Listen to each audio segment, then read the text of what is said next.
Yeah, no, I haven't started it. Hello, guys. Oh. Welcome to the Dreamland. I haven't started the game yet. I am going.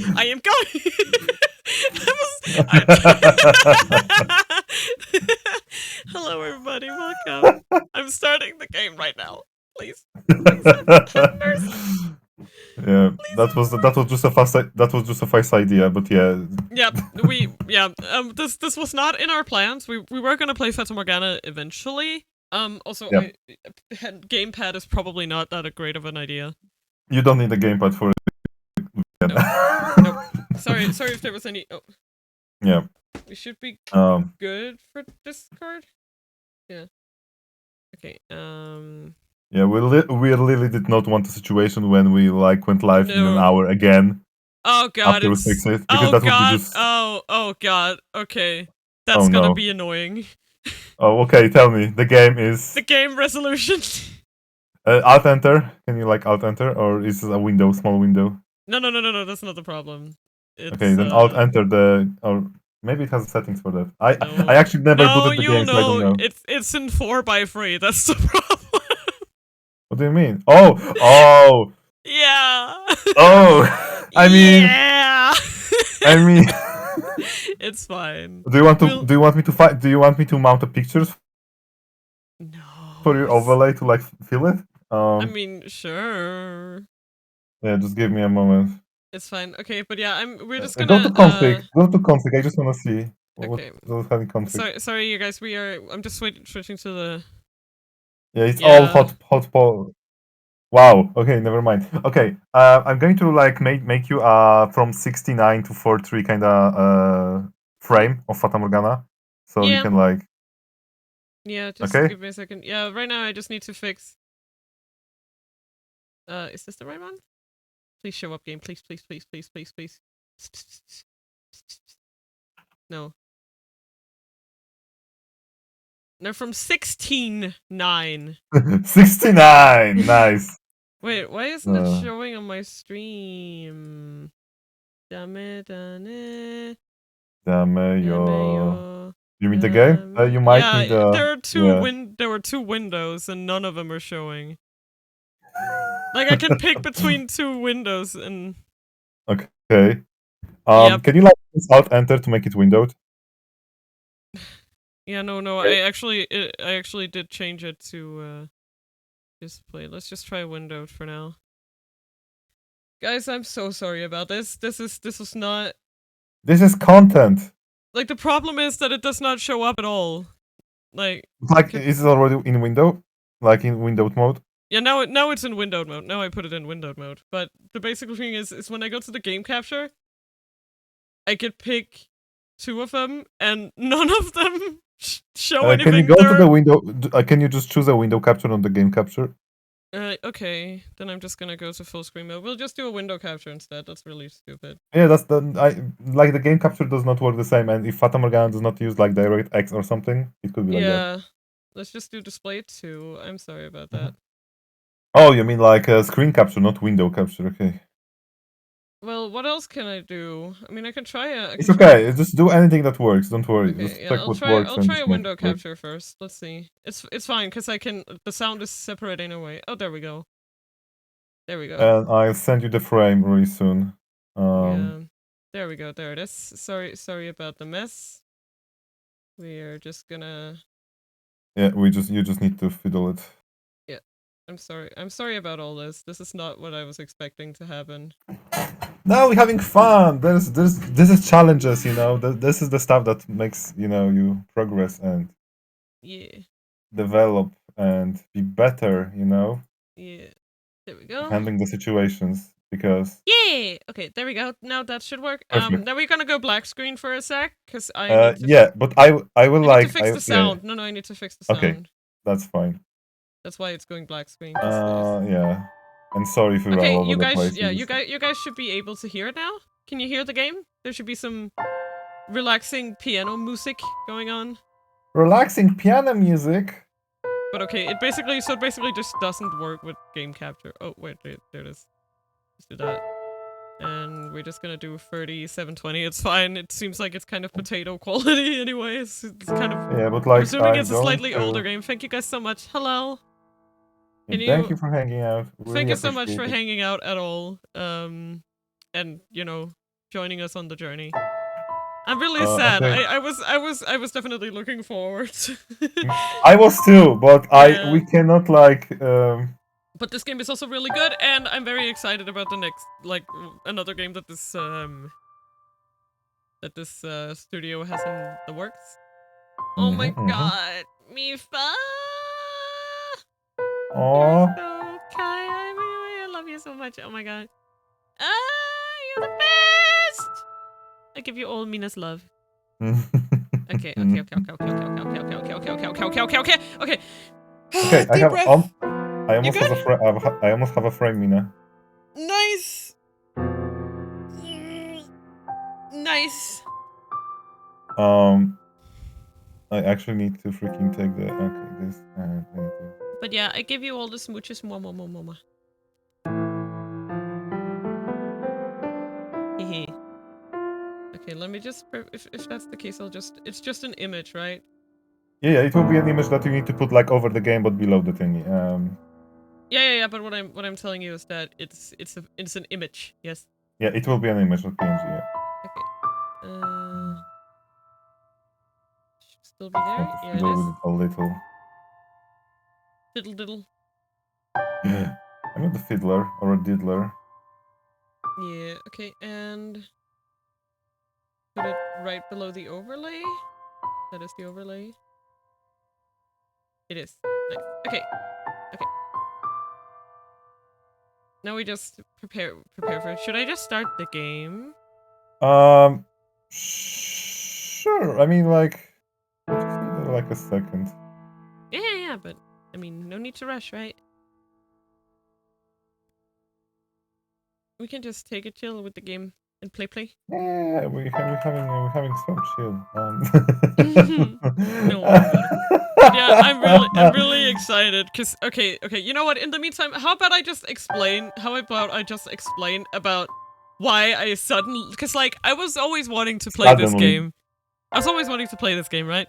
But what really made me want to play it soon was that Novect, the guys who made this game, they posted like a teaser, I suppose, for like a new game they're working on. It's called, I believe, what was it? Project M, I think was the working title. Yeah. So there's no official title yet, but the basic concept is that you are, you follow like two, like, I guess you could say like converging or like maybe parallel kind of timelines where one of them you're playing as like a detective who's like solving a bunch of serial murders and stuff. And in the other one you're playing as like the killer. Setting up like murder scenes and like disposing of bodies and trying to commit the perfect crime while you then as the detective will try to solve said crime. But apparently it's not that obvious, like just because you're like the killer doesn't mean that you know all the answers as the detective, and it sounds really interesting. And the opening song is really cool, and the art looks great, and I was like, fucking Christ, is this the kind of games they make? Why didn't you tell me? What? He probably did, don't worry about it. What? He definitely did. Mina Argo mentioned something she would like. Mina sees a tweet of something she would like, oh my god, why didn't I hear about this before? Don't worry I think I need you to send. I think I need to type tweets and then send you the tweets. Yes. I think that's the only way to get into. You just make an archive of whatever you tell me on Twitter, just so you can see. I did tell you on this specific day. I fucking told you. You even retweeted it. Oh. Oh. I mean, it will work. Okay. You got me the. Ooh. You work fast, my boy. I know. Thank you, sir.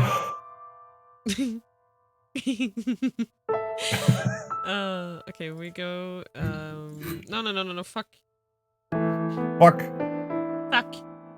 Fuck. We go there and put it in overlays. Save. Sorry, I'm trying. It should be between like over. Yeah. Yeah. No. I have a folder for that. That's okay. That's what I meant. Okay, we go in studio mode. And And it's just like I try to keep everything organized in folders because otherwise I just lose that shit. It's also like my like freaking pet peeve that I do not like when the game is for 3. I just don't like when there's freaking black bars on a. Yeah, me neither. Wait. Oh, that's why. There we go. Oh, it's just like why is it not showing up? And like Mina, it's you have it invisible right now. That's why it doesn't show. Wow, Mina, it's what do you mean? When the layer is invisible, you do not see it? Yeah. How does it work? What do you think? Hmm.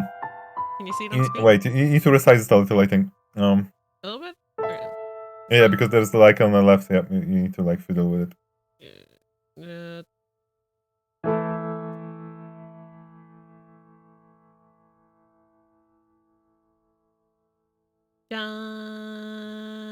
Is that better? Oh, okay. It's also a little big on this side. Yeah. There we go. And then, okay, just nice. Yeah, just a sec. 1 pixel to down also. Yeah. Yes. Noise. But okay, we fixed it. Look at that. We have a cute little... Nice. See? Yeah. Done with the new stream in 35 minutes. Yeah. Oh my god, shut up. That's a lot of work. Come on. I know. Okay. But it's also, okay. Yeah. We have all day. We have literally all day. Yep. It's not 9 right now, so... Yep. Like, because otherwise it would be almost 8 p.m. But... we literally have all day. Hello, sir. Hello. Yeah. I'm really sorry about Star Wars. But I hope you will enjoy this game, too. Like, we'll probably check it tomorrow if we can, like... If it's the same, or if we can, like, do something about it. Yeah. Because it would be really sad to have to stop playing it just because the game... No, like, this is not an option. Like, we will find a solution, basically. It's just, like...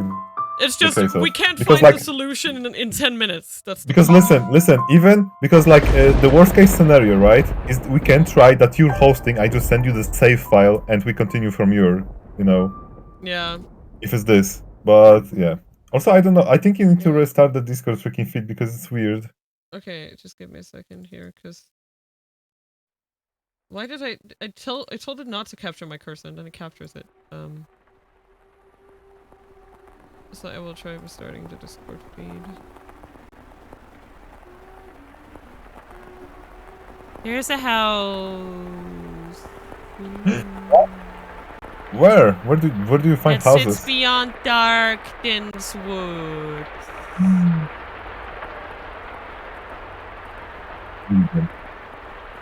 Like the world fading into view after a dream. I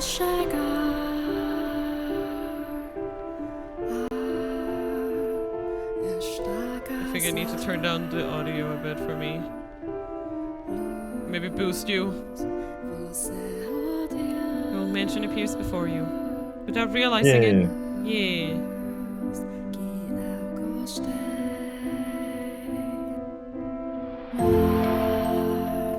You instinctively accept as truth the events unfolding before you.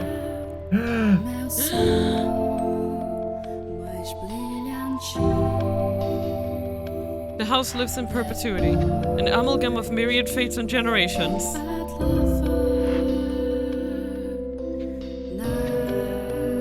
No one knows who first said.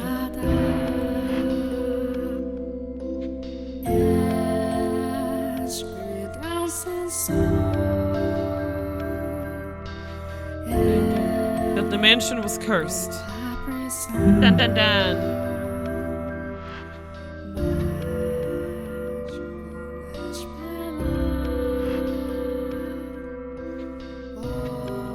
Is your feed fine now?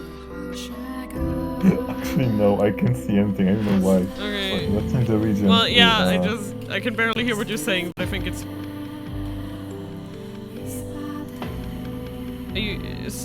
What the hell?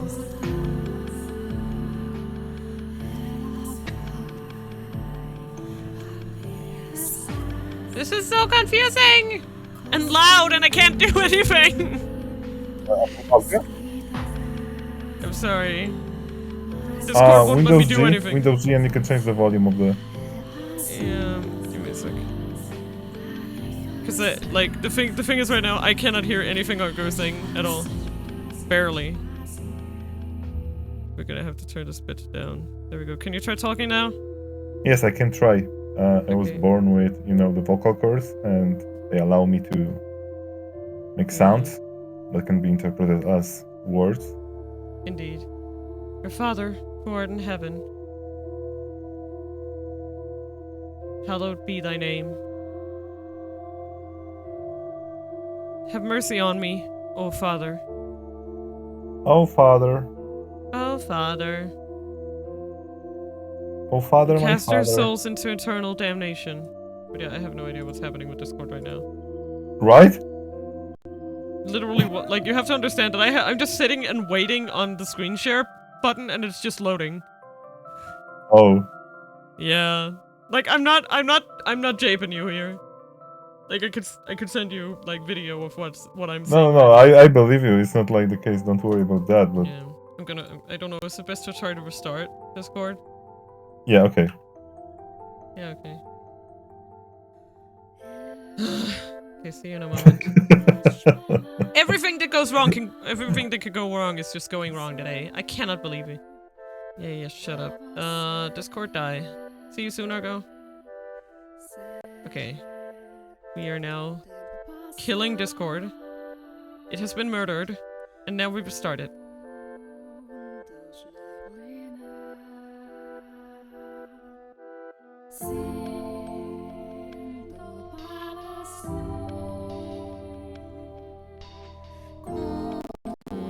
I mean, the music is very relaxing.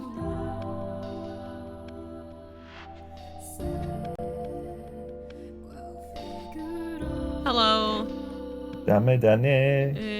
Dame yo, dame nano yo. Anta ga suki de suki. Yeah, this will not start. Are you kidding me? What the hell? Okay, Why? that's mine. I don't know. It's so confused. What the hell is... It's just not starting. Hello?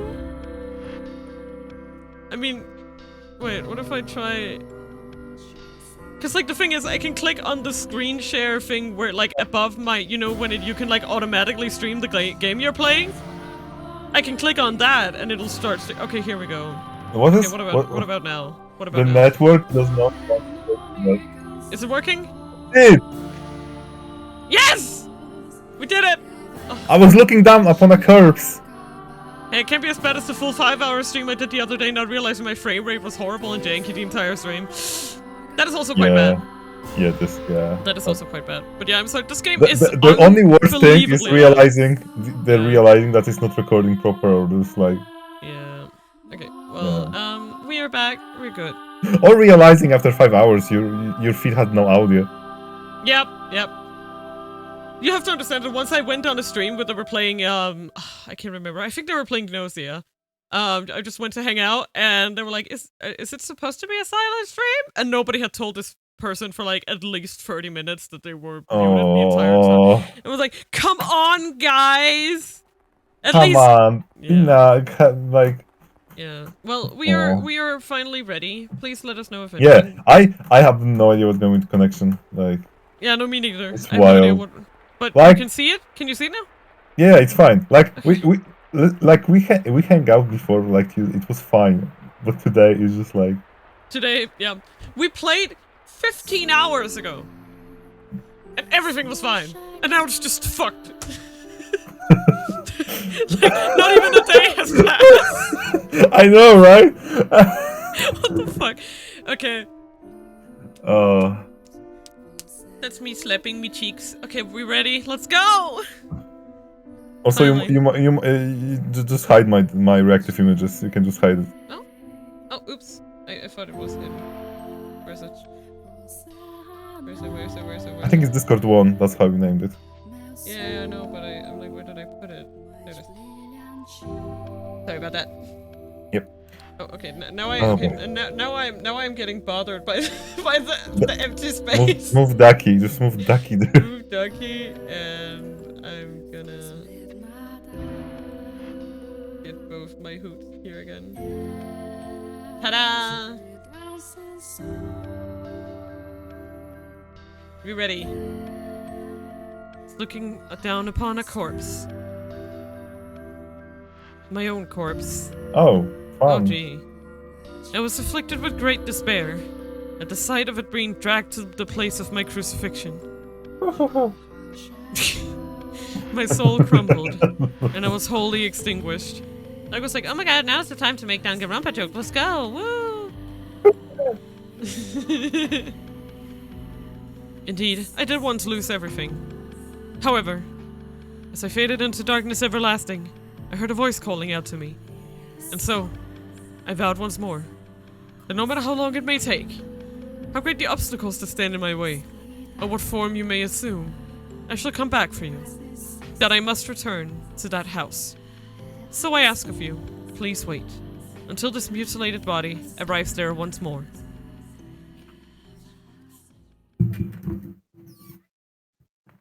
Man, and now it's just silent. Your consciousness, wavering like a ship at sea, was slowly drawn back to the surface.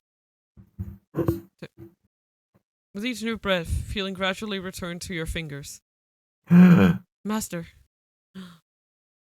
You could hear the pattering of rain from somewhere. Master? And the sound of crackling fire. And someone trying to call out to you. Wake up! I'm kidding. Wake up, Master. Hey, listen! Hey! Hey! Listen! Hey! Hey! Listen! Hey! Creak, creak, creak. Wake up. When you came to, you were rocking back and forth in a rocking chair. The room was dimly lit. Aside from the flickering of the fireplace, there was no other illumination. No light shone through the closed windows. There was only the pitter-patter of rain on the glass.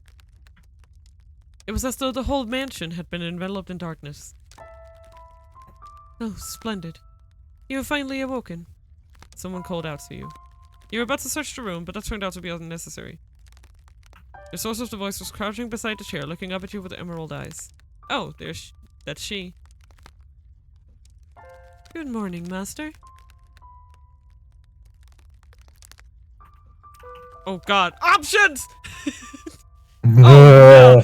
Oh no! Oh no! My only weakness! Options. Well, I'm a good Mina, person. how about you just decide and don't worry about it? That's... oh god, okay. Good morning. What's the matter? Are you still waking up?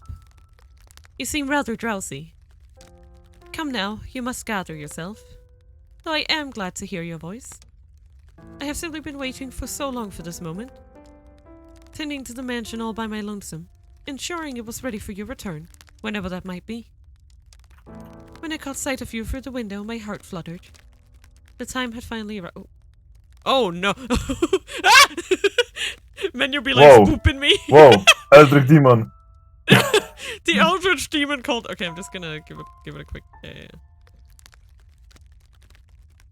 Oh, this is exciting. Me and the maid. Menus. And you can lock them. Okay, actually, speaking of their config.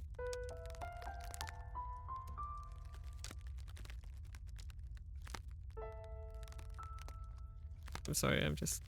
As Mina turns it down, I turn the stream up. I'm sorry! No, I'm just literally having the slider now to just like balance that. Yeah, Don't worry. Yeah, it's just, I really need to hear you speaking. And Me? Because Oh, you want to listen to me? That's nice. Yeah, I love you. Okay, and because I had the stream audio, like as in on like my live stream turned down to like minus 10, 12, so I was like, I think I can turn this down a little bit. Okay, this should be fine. Let me know if everything is fine. Yeah, that would make sense. Let me know if it's fine. But yeah. Yeah. Oh, I clicked that. Oops.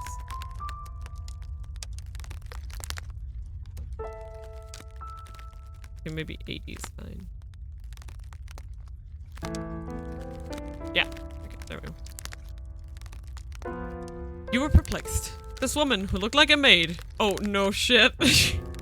seems Wow, to what know gave it away? I that hope you it's had not no Sakuya memory of Izayoi. her. But yeah, this menu just scared the shit out of me. Ah! It's like, Jump scare menu. I will say I really like it. I like it insofar as like Like, it makes you know the when you UI very clean because like there's no like buttons everywhere like some games tend to have. I will there's say, like just an array of buttons on the top. but I will say this is the one of those menu when you see it, you're like, yep, that was a Japanese menu. Oh yeah. They're like, this is impossible to read in English. Yep. Like, it's a cool idea, but it just doesn't work. Yeah, especially like, because like, if you look at the words here, right, they're from right to left. Sabe, Volts, Aukuden, Inok, Vaito. Oh, you need to read it up and down. Okay, never mind. Yeah, but you see this? You see the words that are too long? They read from right to left. Iko, log back. Yes, exactly. Don't win. Yeah. Okay, sorry, we're so fucking around. Oh my god. This woman who looks like a maid seems to know you, but you had no memory of her. What kind of herbal tea would you like to start your day with? I have some wonderful chamomile leaves if you would like. But perhaps your tastes have changed since last we met. Tell me, master, what would you like? I beg your pardon. I allow myself to get too excited. But I hope you will be sympathetic, master. I'm just utterly elated that I could see you again. The woman appeared to be genuinely delighted that you had awoken, but she seemed to like the energy typical of her age. Or perhaps life was a more appropriate word than energy. She seems dead! This Protek is an asshole. Girl, did you change your foundation because you look kind of pale? What do you mean? There's no foundation. Yeah. But the gloom extended beyond the maid. It seemed to encompass the entire mansion. The plaster walls illuminated by the fireplace, and those engravings in the ebony pillars felt vaguely familiar. But a crushing sense of claustrophobia overpowered that familiarity. It seems as though the house wasn't interested in accepting you just yet. Oh my, you do not know who I am? Can she read minds too? Man, her skills go above and beyond the job description, that's for sure.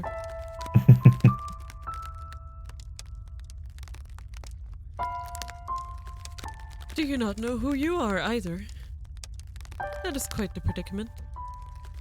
Sweats. If you cannot remember who you are, then who am I to serve? Sweats even more. Yeah.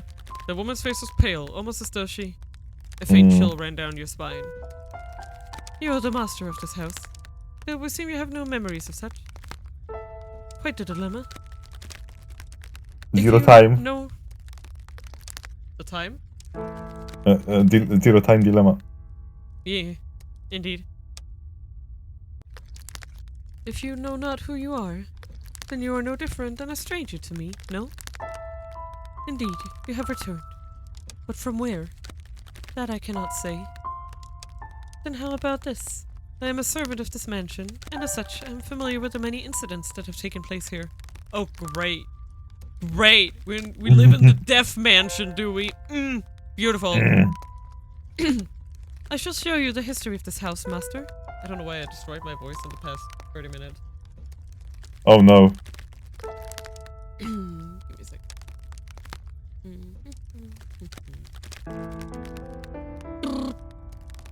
Brrr. Yeah. That will surely allow you to recall who you are. The freshly awakened gears in your head began to turn as you mulled things over. The maid that had called you the master of this house. But without a single mirror in the room, you had no way of seeing what you looked like. Oh, how convenient. Unable to decide, you reflexively nodded. I was talking about zero time dilemma and they freaking bring that up. Yeah. That's funny, you know. Let us be off then. At least tell me your name, lady. Fear not. I merely entreat you to not to let go of my hand. Should you hold it tightly, you need not worry about being washed away by the waves of history. No matter what happens, you mustn't let go of my hand. Do not let go. No, no, no. Your hand in hers, she followed the maid's lead through the hall. The air within the mansion was oppressive, as though a black miasma hovered within. Black miasma? Oh dear. The house was bleak and barren, hardly a trace of color to be found. You came across an open window. Beyond it lay nothing but darkness. Neither sunlight nor moonlight could be seen. There were no chirping birds, no rustling grass? What? Grass, no signs of life what at is all. glass if not grass? I know, right? Everything that would normally give color to the world had vanished entirely. The only other presence was that of the maid. That is suspicious as fuck. Following her lead, you proceeded through the mansion. I like this game, because in this game you are not maidenless. Yay! After some time, you arrived at a double door, the glass within shattered. The door, once pure white, had long since faded into a dull grey. It appeared to lead to the back garden. You could hear children laughing on the other side. Though it is in the state you now see it, a beautiful, beautiful garden once lay beyond these doors. The owner of the time enjoyed gathering rare species of growth from all across the world. At its grandest, it seemed every flower was in constant competition for the most majestic bloom. Would you like to see this wonderful era of splendor and prosperity? I very much hope it is to your liking, master.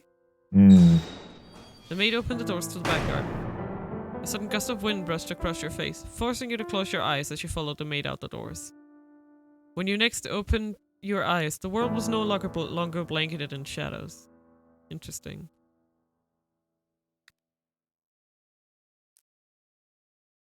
Pocket Dimension Mansion, let's go. Yeah. Doctor Who? First door! The first. Not the second, not the third, but the first. The first, it's very important. Oh boy. 1603. Oh boy. Is that like a year, or is it like... Yes, I hear. Okay. Move the cursor to the bottom right corner of the screen to display the in-game menu. Thank Now you you for... tell me? Why you told me now? When I already got scared of the freaking menu. Yeah. Wah!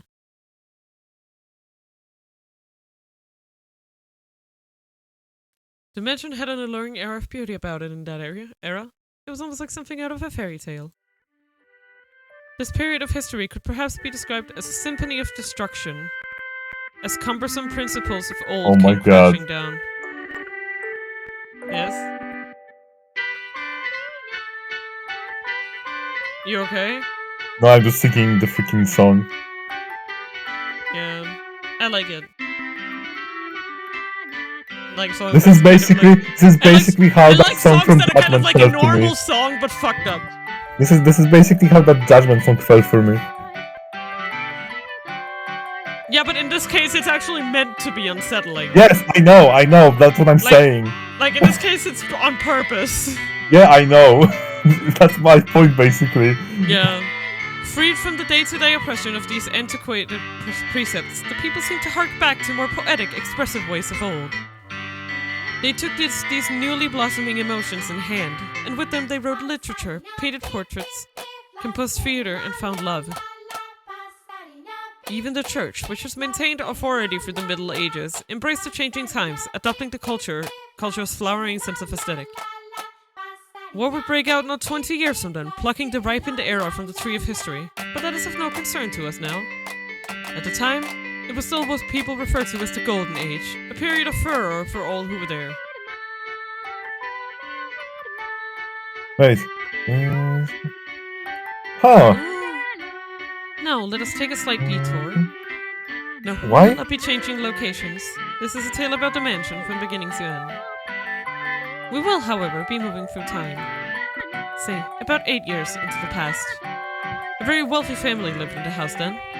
The mother and father, brother and sister, all had distinctive, beautiful flaxen hair. I was always enamored by their hair. Flaxen. What color is that? Is it like a texture? Blonde. I'm assuming. Yeah, if you say flaxen, yeah. Yep, it's meant blonde. They mean blonde hair. By contrast, mine is the color of a wet crow. See, there I am, standing around, looking rather a fool. I was happy back then. And what reason did I have not to be, afforded the opportunity to attend such a beautiful home? So I poured my heart into serving that family. Listen closely, if you would. That soft, fleeting sound that could only be a young girl singing. Can you hear it? La la la la la la la la. Oh no. Sorry. No, not Kukrushka. Oh no. The girl you see, cheerfully picking crimson roses and singing like a songbird, was called Nellie. Though young, she sang with elegance. I did not capture Elegance. that. Elegance. La la la la la la la. Na na na na na. Okay. Nellie was deeply fond of the references. Oh boy. Oh boy. Nellie was deeply fond of the house's garden, and she would often spend her afternoons there. Gorgeous roses gathered from all across the world bloomed in the garden. They were given the utmost care, and even had their thorns removed, so young Nellie would not hurt herself naturally. The light brown-haired girl carefully plucked petals from the roses, gathering them up as she sang. Her voice was like music played by fairies. Nay, the sight of her was like an angel descended from heaven. Oh dear, please don't look at me like that. I admit I was being rather fanciful. What was a woman if not fanciful? I have no idea what the melody of this one.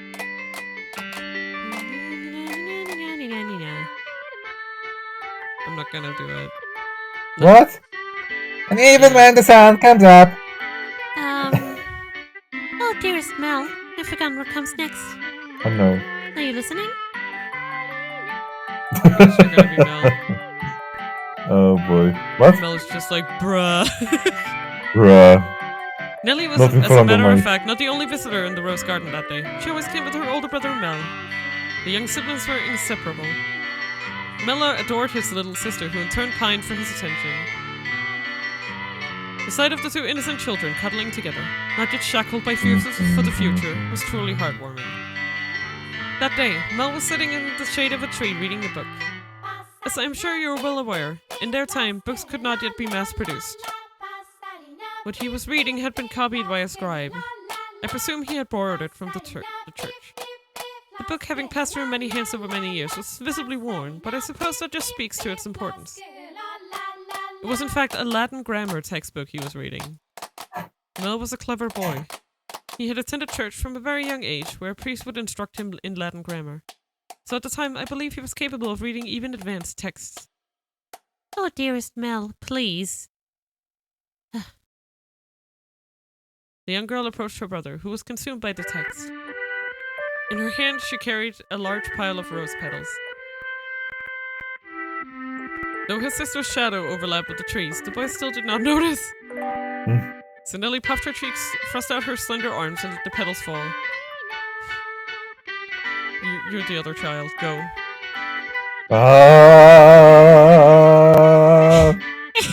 Look, your head is covered in roses, Mel. Oh Nelly, you got petals on the book. This isn't mine. I can't afford to let it get dirty. It's your fault, dearest Mel. I tried to get your attention. And besides, flowers won't get a book dirty. I must raise the white flag. I'm sorry, my dear sister. I am indeed the boo-boo the fool.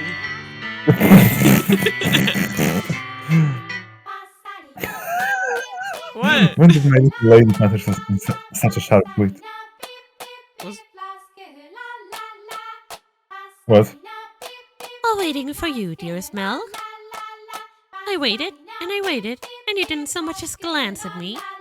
I see you every I'll be day. an adult by the time you're done reading that book. Well, that's soon. That's soon. Mother says girls grow up fast. She may be right. In that case, we should do something together before you're all grown up. Surely you won't play with me any longer when you become an adult. That's not true. I'll still play with you even when I grow up. But grown-ups don't play, Nelly. That's a lie that the adults are telling you. Fine. I'll stay a child forever then. Knock knock, this is tax office. Didn't you say you were about to grow up? You're so mean, Mel. You asshole. I'm sorry, please don't pout, my little lady. How about this? To make it up to you, I'll play whatever you want today. Really? Do you mean it? I want to play make-believe. Oh my freaking god, this track is going to be ingrained in my freaking head. Make believe? Make-believe. I'll be a princess taken captive by an evil kingdom, and you, dearest Mel, will be my valiant knight.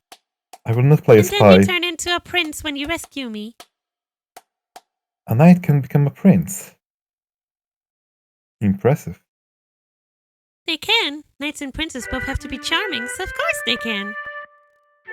Which is why it must be you, dearest Mel. No one else can be my prince or my knight.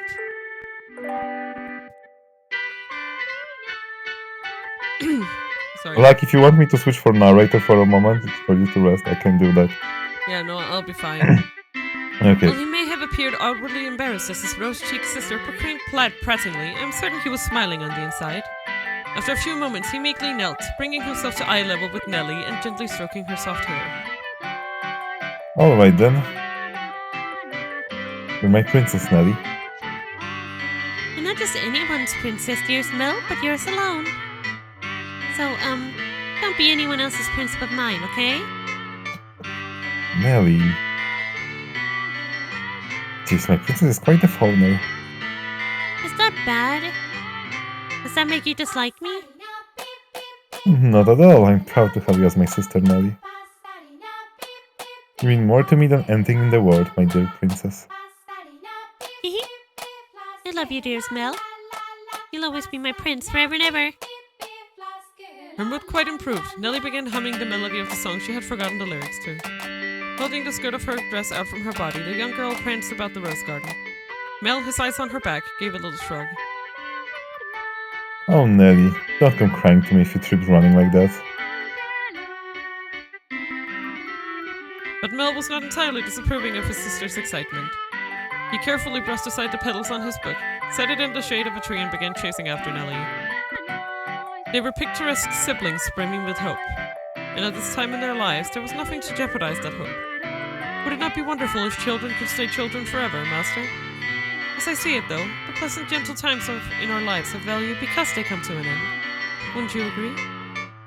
Time continues to flow, impartial and without exception, and as such, everyone's childhood comes to an end. Be that as it may, does time always also flow at the same speed for each individual? Now, let us take a trip down the river of time. I would be very much delighted if we could remain at this point in time, but unfortunately we cannot. Please do not let go of my hand, Master.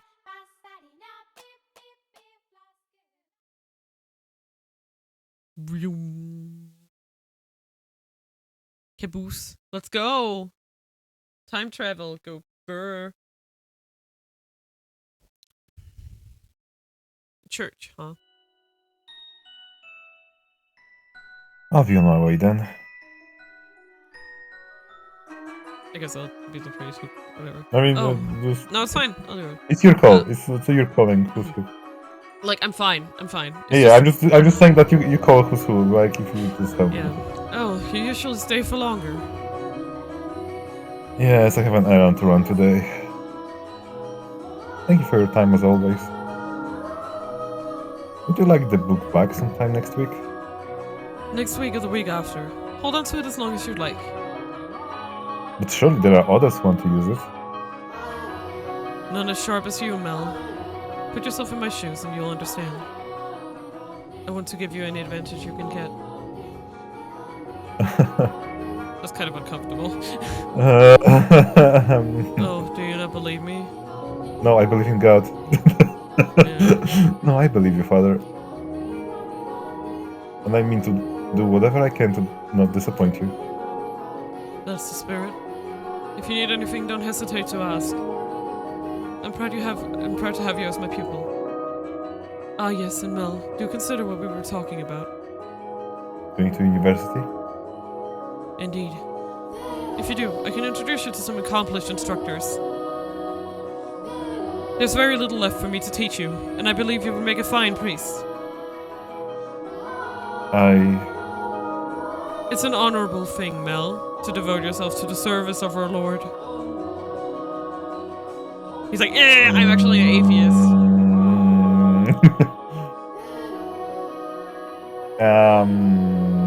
I'll give it some pass. If you'll excuse me then.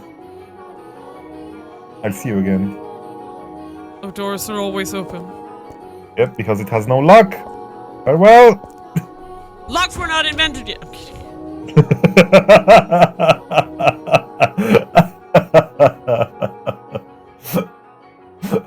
It's like this freaking meme, like toilet paper was not discovered before.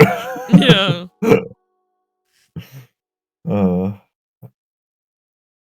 Whatever is in the service of God or the service of the church, it is an honorable profession. With theology. I wouldn't mind attending university, but I'm not sure. I kind of like to do something different. Something more befitting of the times. As of what, though? I'm stumped. I need to make up my mind soon. If I drag my feet for too long, even my father is liable to grow impatient. Mercy me. Sure, just go. Young sire, blessed young sire, alms for the poor. Ah, this beggar. If I'm not mistaken, he's been outside the church since last week. Alms. The way he shakes his head, you can get a glimpse of his forehead under his hood. He's completely bald. Oh my god, fucking bald people. Jesus Christ, where are your hair? Buy yourself some freaking hair. Ah! Thank you very much. May the Lord bless your soul. Thanks. The Lord. Oh no. Then it's going to be cross if I don't hurry home. Oh, good to know she hasn't changed. Curses, and it looks like it's going to rain. Good to know our lady has not changed. Master. Oh, thank goodness. You appear to have a firm grasp on your consciousness. I was afraid you had accidentally let go of my hands. Now, Master, this is the period of time I truly wish to show you. The boy reading in the rose garden was now a fine young man. Nonetheless, he still bore the same gentle eyes as before, and he would from time to time show remnants of that innocent young boy. He was in his own mind still making the transition into adulthood, I suspect. Mel frequently visited the church, on Sundays to participate in Mass, of course, but more often to be tutored by the priest. In addition, he also attended a private school run by an eminent Marcus, I think. There was not a school where students had desks and sat in rows. They studied at the Marcus's estate. Secondary and higher education was not the same as it is today. Yeah. Remember, if you think you read it wrong, you just read it with an accent. Don't worry. Yeah. It was flair. Also, I just want to say, in case you hear drooling from my mic, I'm sorry. It's okay. Pet. And Mel was considering university. The priest wanted to recruit him to the church, but Mel was having difficulty deciding what he should do. That he had such a choice is envious, is it not? Yeah.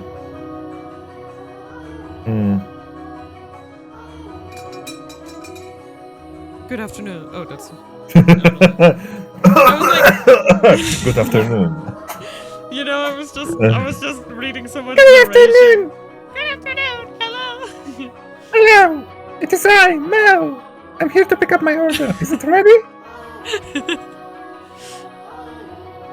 Oh my god. Fucking Christ. Aye, ready and waiting, Master Rhodes. Aye. Oh, don't call me young master, please. I beg your pardon, what the hell happened with your voice? Yeah, say it again. Oh my god, like actually freaking... Can I say it again? We have the pass. Yeah, all right there, sir. Mel had stopped at a jewelry store in the center of town on his way back from the church. The building was both a workshop and storefront, and the nobles of the area were deeply fond of the master's wares. He was so skilled, even the royal family had commissioned work from him. As a matter of fact, the wooden sign out front was engraved with a replica of a piece of his jewelry set to be on display in the palace. Repliku? As artistry flourished in this golden age, the number of shops selling luxurious items such as jewelry rose in kind. However, the clientele of these shops comprised of a very narrow range of people. May I have a look? Of course, of course! Good, it came out just as I hoped. Splendid work.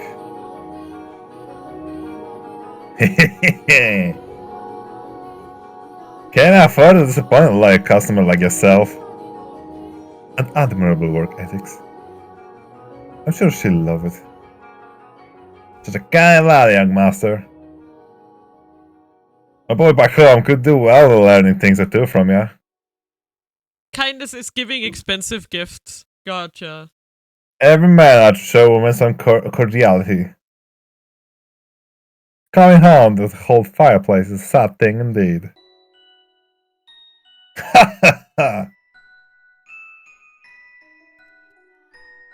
Again, please don't call me young master. My apologies. I take this and be on my way then. Good day. If you find yourself in need of all else, just let me know. I can make any jewelry you ask for. Come to me and your sweetheart's day will be sure as made. And I guarantee the two of you will have all sorts of fun when you give it to her. Please, I don't have a sweetheart. Bro, this is literally for my sister. You're being kind of weird. Mina, just a disclaimer, expect a lot from this. I know. This game. I know. Well, that was a surprise. Also, you know, them's were the times. Yep. Yeah. It was like Alabama. Yeah.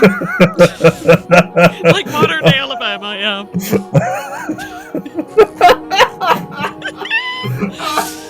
We are awful people. Oh god. Oh yeah, we are. That's why we each other basically here. That's why we end up here.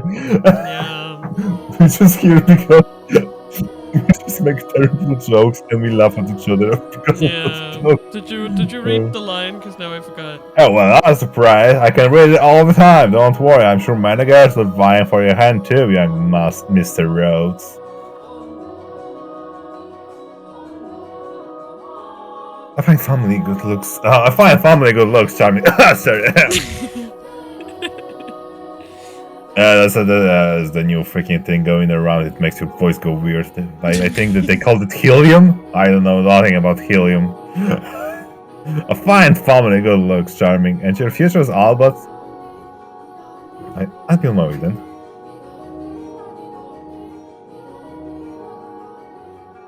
I'm in a bit of a hurry.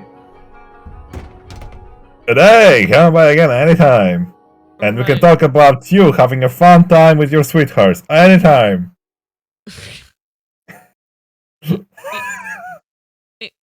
Sorry, I just needed to unpause Mina Seiya, because... Oh right, because you're actually able to do it.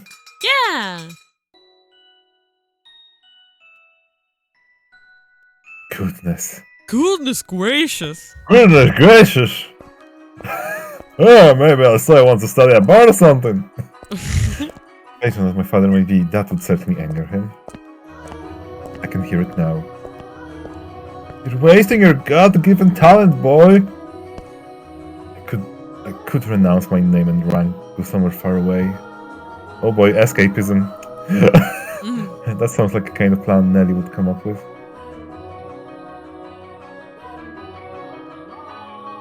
Rarirurero. Rarirurero. As he drew closer to the mansion, the rich fragrance of roses grew more prominent. Over time, this distinctive scent had led visitors to refer to the house as Rose Manor. It was also probably a play on the flaxen-haired family's last name, Rhodes, which you heard the owner of the jewelry store say just moments earlier. The mansion looked quite different than it does now, no? No thickets of ivy covering the walls, and no rotten, broken doors to be found. I wonder what the Rhodes family would think if they saw the house in its present tragic condition. The sight of their abundantly blooming roses, a veritable symbol of prosperity, long since withered and turned into soil. My apologies, I got a little sentimental there. Let us forget for a moment about our own time. I suppose I sit out a little too long. Oh well, the sun still shines high in the sky. I'm sure it's... Oh god. Ah! Fucking body slam. The music. Yeah. Just Dearest Mel, what took you so long? Wherever have you been? I've been waiting forever. Nelly? You're not in the house? Nope, you were taking so long I decided to wait by the gate. But you didn't even notice me at all. Is that any way to treat a lady? All that studying's got your head stuck up in the clouds. No, it hasn't really. Also, you're heavy. He just signed his own death sentence. It was at this moment. He didn't even knew. He didn't even know that he's gonna die. Yeah. Could you please get off my back? Heavy? I've been gradually reducing the amount of sweets I eat, and I love sweets to maintain my figure for a new dress. And you call me heavy? I didn't catch that. Were you saying a tongue twister? You're such a dimwit, Mel. Jerk, blockhead, weakling. And obnoxious to boot. Whatever happened to the delightful little girl who was once my sister? She'd probably throw a fit if I said that out loud. Should you really be outside, Nelly? You are the star of today's event. It's fine. I can call it a birthday party, but I know it's just about fraternizing. It's obvious what father's true motives are. He'd be gathering a bunch of boys from good families to look for someone to marry me off to. I've no interest in that at all. Don't be like that, Nelly. We're all here for you. At least enjoy what you can of the party. I guess, and besides, it's not completely terrible. Look at this, dearest Mel. What do you think? What do I think? About what? About what? Mel! My new dress! It arrived! I'm wearing it! How could you not notice? I did notice it was something I hadn't seen before, but you have so many dresses, Nelly, so... But this is the dress I had made just for today. Look at the colors, they're so pretty. It's the work of a renowned dyer. And this belt is just lovely. You see how it comes together to form a butterfly? Ooh. Like, listen, like, if somebody is not interested in, like, you know, dresses and stuff, they will, like, yeah. But it's like, how do you expect me to remember all those dresses? Oh, sorry. Yeah, like, if you see somebody, like, having a lot of dress and stuff, and you kind of, in the new one, you kind of, like, even stop, because, like, if you're not interested in this type of thing, you will not, like... Yeah. And you basically, the best thing you could do is just feign interest. Yeah, To make them feel that's better, so cool. right? Yeah. Yeah. Oh, I'm just absolutely in love with it. I think I'll be wearing this dress for a while to come. So, tell me, what do you think? Does it look good on me? And it's totally fine to do that, but, like, also, like, do not pressure other people to, like, you know, compliment you on something you're trying to, you know, because it just makes it uncomfortable. Yeah, it does.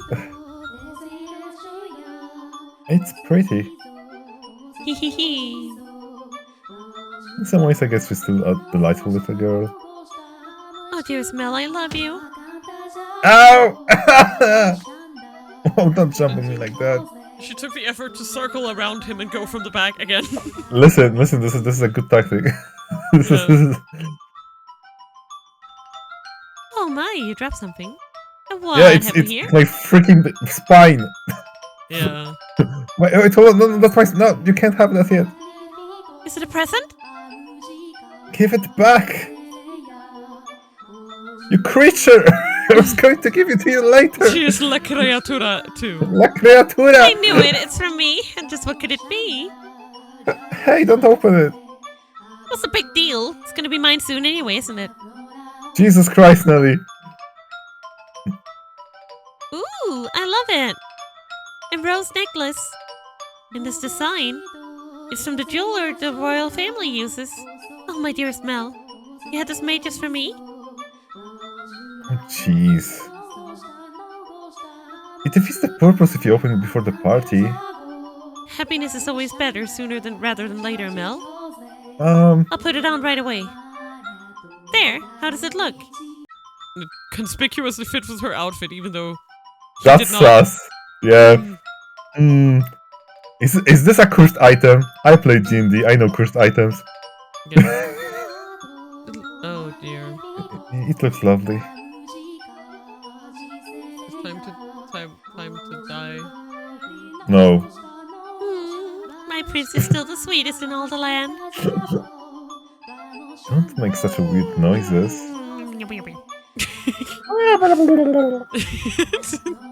Oh, but why not? The prince always knows exactly what his princess wants. And his princess wanted some rose jewelry to go with her new dress. I need to remember to keep the mouse on the left because I keep being here and I'm like I'm assuming it's very annoying for people to look at. No, it's not that annoying, don't worry. It's more annoying, it's most annoying to you, probably. Yeah, I'm like, fuck, I did it again. And this princess wanted some rose jewelry to go with her new dress. Understand? Jeez, I sure don't have it easy playing your prince, Nelly.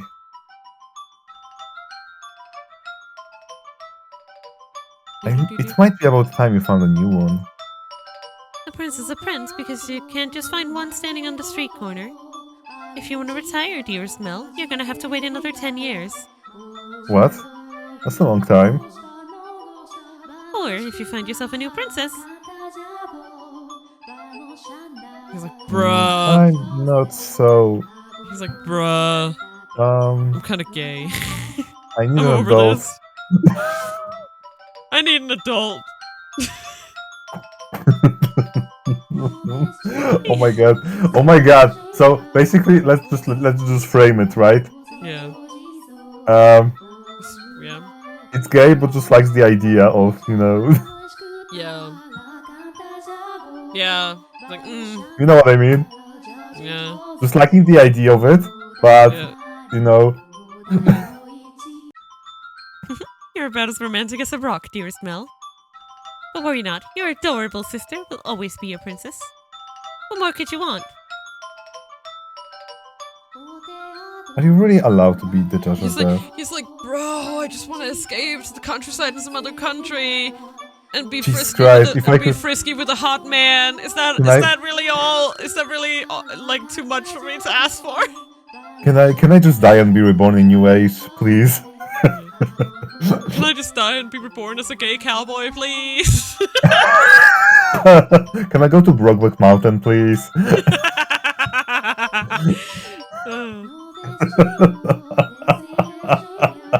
so yeah, I don't know if did you read that one?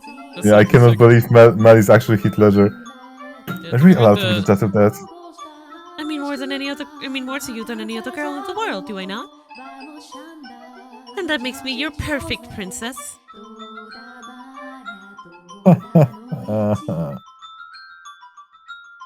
Hey, what's with that laugh and it'll all be over soon laugh? You're always telling me I mean more than anyone to you. Yes, you do. More than anyone in the world, my beloved baby sister. Hee. I'll take good care of the necklace. Thank you, my dearest Mel. Well, if you're happy with it, then so am I. You're very welcome. Now back into the house with you. Can't have a party without the guest of honor. Do you know if anyone is there yet? Nope. I imagine they'll be here soon, though. Were you down at the church again today, Mel? Yeah, there was something I didn't know how to translate, so I went to look it up.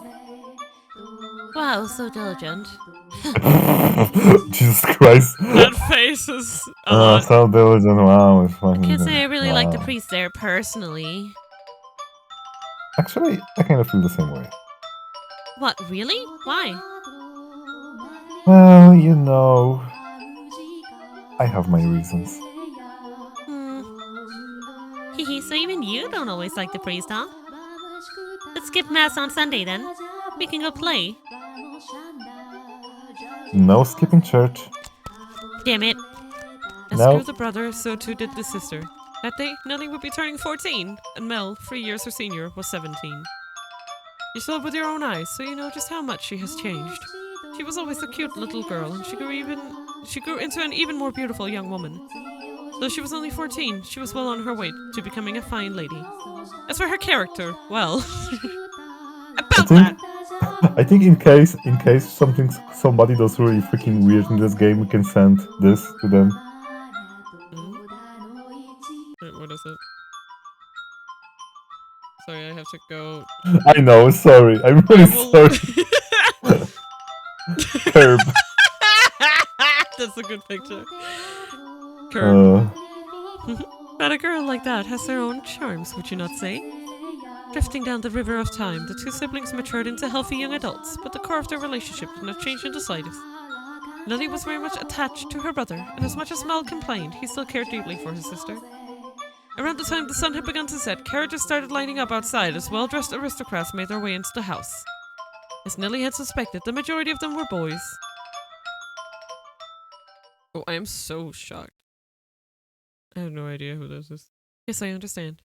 You don't need to say anything more. Rose Manor, right? Okay, we'll go together.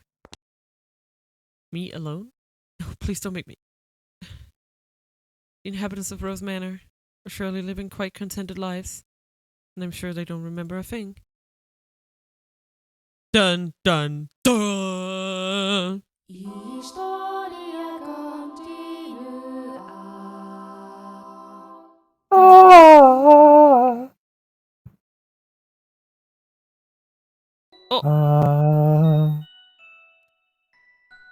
Okay, the room with the fireplace was always kept in pristine condition so they could entertain guests at any time.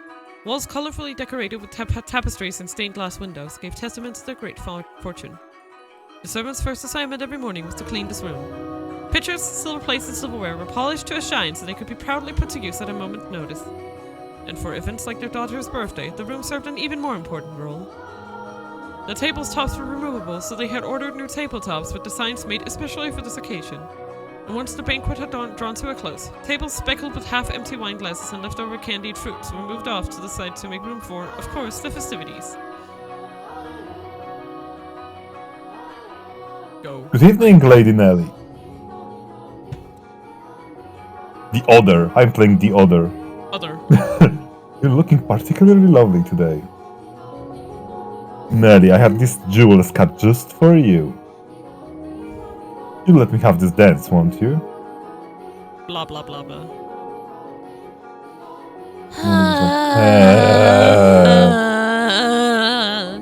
Like honestly, like I read it before she said it. like honestly, I like as much as you know there is this freaking idea of the royal family and stuff like that and being like royalty.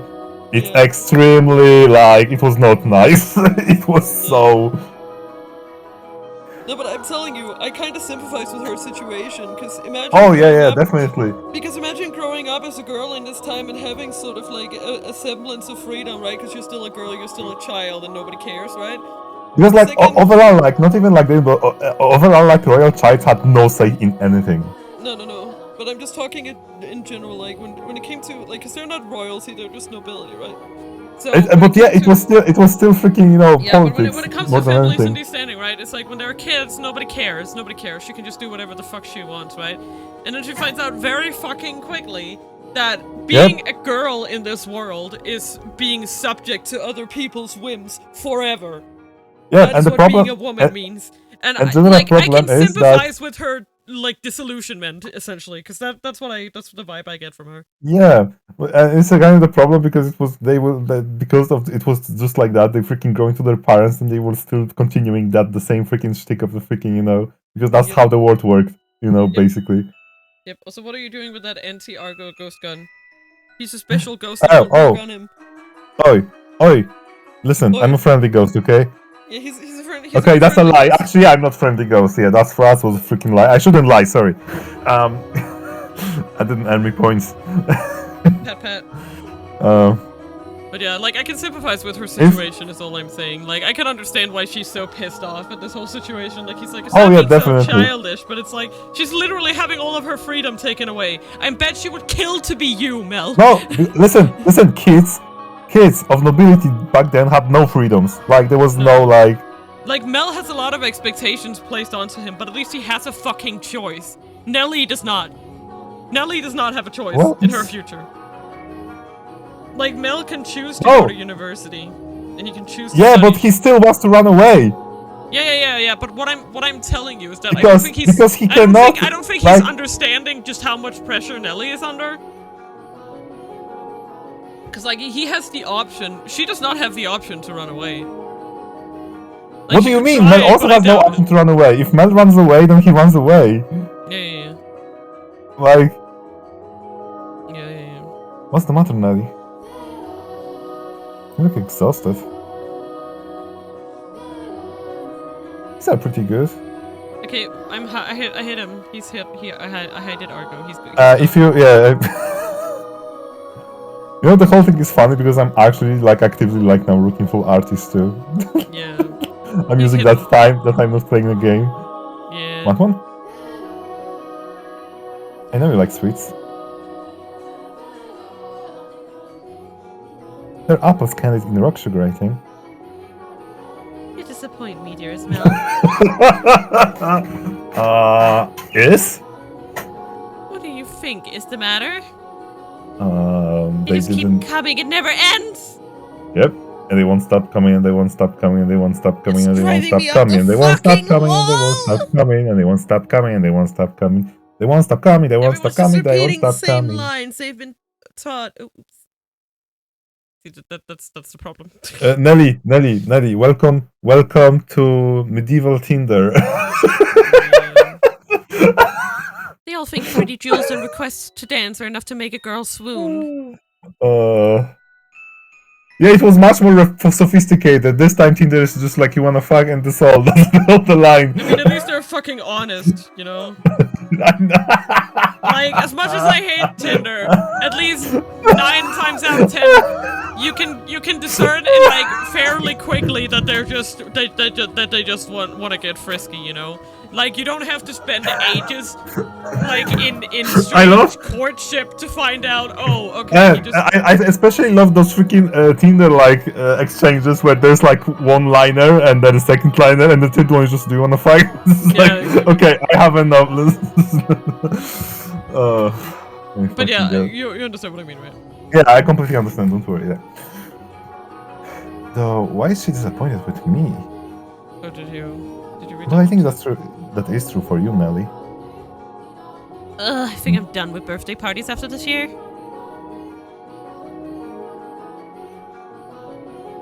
They'll probably throw an even bigger one next year. Huh? Why? Well, you know. You're about that age, Nelly. We are a reasonably distinguished family, so there are a number of different houses that would like to have a connection with us.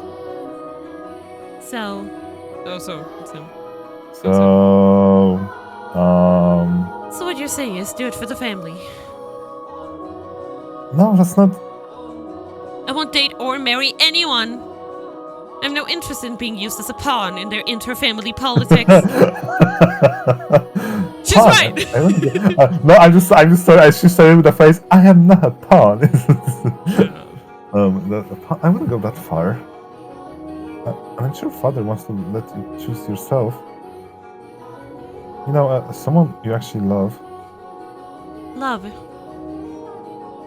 I never thought I'd hear you talking about love, dearest Mel. What is love? You're a fucking wooden board. You're a fucking wooden plank of a Oh, personality. thank you. Oh, like...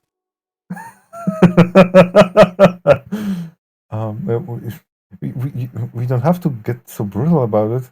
You don't even understand what makes Shakespeare's play so beautiful, and you're talking about love. What does You fell asleep during Romeo and Juliet, and you're talking about love. yeah, it was We boring. went all the way out to the Globe Theatre too. Well, pardon me for being ignorant when it comes to dramas and the arts. Oh my god. But you're not, Nelly. Shakespeare's make-believe story made you cry like a baby. Anyone would cry at that. You'd have to be crazy to sleep through it. Oh boy, there is a lot of lack of empathy going on here between both of them. Yeah. Freaking. Oh, That's their not what I relationship say. is so sweet and lovely. That's not what I'm reading. Right? It's like someone as emotionally vibrant as you, Nelly, would have no problem finding love. Oh, dearest Mel. We should dance. No. Lady Nelly, could I have this? Let's dance, dearest Mel. What, me? But wait. Gesundheit. Jesus. I'm sorry. Prost. I'm back. Thank you. I'm back. Hi, back. Come on, I really like this song. Quit pulling on me, Nelly. What's the point of us dancing? We're siblings. And we're not in Alabama. Not Alabama! Oh my god, I'm terrible. I'm really freaking sorry. I just like... Yeah. It's your fault, Mina. Oh my fucking god. How dare You, you? you enabled my level of low jokes. No. Yes. Mother and father are selling daggers at us. I'm going to die. No matter. What day is it today, dearest Mel? Is it Tuesday? No. Your birthday? Probably. Because we're having a birthday party for you. Exactly, so I can do what I want. Now Um, attend to your princess as a proper prince should. I mean, you can do what you want, but there's, you know... No. How did I get myself into this? Like... Yeah. Like, yeah, generalizing is bad. Yeah. Nellie's skirt fluttered along with her as she stepped in time to the music. She was not only a skilled singer, but a skilled dancer as well. Mel, on the other hand, fumbled over his own feet trying to keep up. One would be hard-pressed to describe his dance abilities as good, even as flattery. No boys of his pedigree were taught to dance as part of their etiquette lessons. He found himself more being dragged around by his sister. He could hardly be said to be attending to her. This is humiliating. I'm just bouncing. What am I doing? Yeah. I'm his parents buoyant. Yeah. Because his parents had been hands-off in raising him, largely giving him free rein to study and learn what he pleased. Mel looked like a tangled-up marionette. From throughout the hall, he could hear giggling, uncomfortable chuckling, and people coughing to disguise their laughter. Come now, dearest Mel. You If this is the buoyant best you can manage, what are you gonna do when you find a girl that catches your eye? too. It won't, so it doesn't matter. You hear me? I'm gonna I'm go to gay! the countryside and fuck dudes! I'm sorry. We have made up a whole fucking inner life for this guy. We're just like made up a whole like new character arc for him. No. I'm Follow my science sexual lead, Mel. stuff. 1, 2, 3. 1, 2, 3. He's like dying. Look, his eyes are dead. He's done. He's dying, passing away. Hello, darkness, my old friend. No friend. Yeah. Nellie, It's nice to talk with you again. Nellie alone enjoyed her time dancing with her brother, and quite thoroughly at that. It did not matter to her that he moved awkwardly, or that the guests were giving them cold stares. It was their parents who first cracked under the pressure. Just as their father was about to give an exaggerated cough and stop the music, a ruckus suddenly swelled up near the entrance. What could that be? Who knows? That was going on even spared. Lord have mercy, God was on my side today. The music came to a stop, and the party began bustling. I will say that this probably means I need to go get some sippies again soon, because I am sipping quite a lot just to keep my voice. Yep. The siblings' Moist. father spoke up sternly above the noise in order to quell the spreading commotion. He ordered the servants to investigate and had the music restarted, gave a short apology for the interruption, and set the party back on course. I went to go check on the entrance with the other servants, as I recall. Oh my, why are you looking at me like that? These are not my memories, but those which dwell within the mansion. Yeah, basically, like, she's implying that she was, like, part of this, so she's been here for, what, like, hundreds of years? Yep. Nanda! Oh my god, thank you so much for the follow. That was very quiet. Thank you so much, Catherine. Yay! Nanda! Your favorite game! Oh my god, hello! Oh! I'm so happy to have you here. Yay! Woo! This is actually, like, we were always planning to play this, it's not that, but, But it became sooner than later thing. Yeah, that we're playing it today is kind of like a coincidence, so to speak. Yeah. Because we just had to. The game no, did not want to I'm cooperate. not. No, just so you know ahead of time, I love visual novels. I love mysterious visual novels. I love all of this shit. Yep. I saw the trailer for their new game as well, and it's looking very exciting. So it's gonna be a good time. Do you think we should be following what happens next from my perspective then? That is not what confused you. Well, your question shall be answered in time. In time. Now let us return to our tale. Though the party had fallen still for a moment, their father's decisive actions restored the guests' festive moods in short order. So it was not by any means the commotion that caused the ball to conclude earlier than planned. Oh dear, I hear thunder. It was rather loud too. Sounds like we have quite a storm brewing. They lived in a country where the weather was nothing if not unpredictable. Rain was a frequent occurrence there. The stretches of time with clear skies grew longer as summer approached, but the weather was still somewhat unstable on the cusp of the two seasons. They had a strong wind that night as well, which turned the raindrops into little spears on the window. Were the party to continue on any longer, no one would be able to go home. Although their father was quite concerned that Nellie had not got on with any of the aristocrat boys, he decided to cut the festivities short. I wonder why. She's literally been against it. Thank goodness it ended early. Ah, how lucky I am. This must be a blessing for always being such a good girl. I'm not sure having your own birthday party cut short comes as lucky. But it was no fun. I can't help it if I'm not enjoying myself. Yeah, Nellie's great. Nelly is a character, yes. I love her.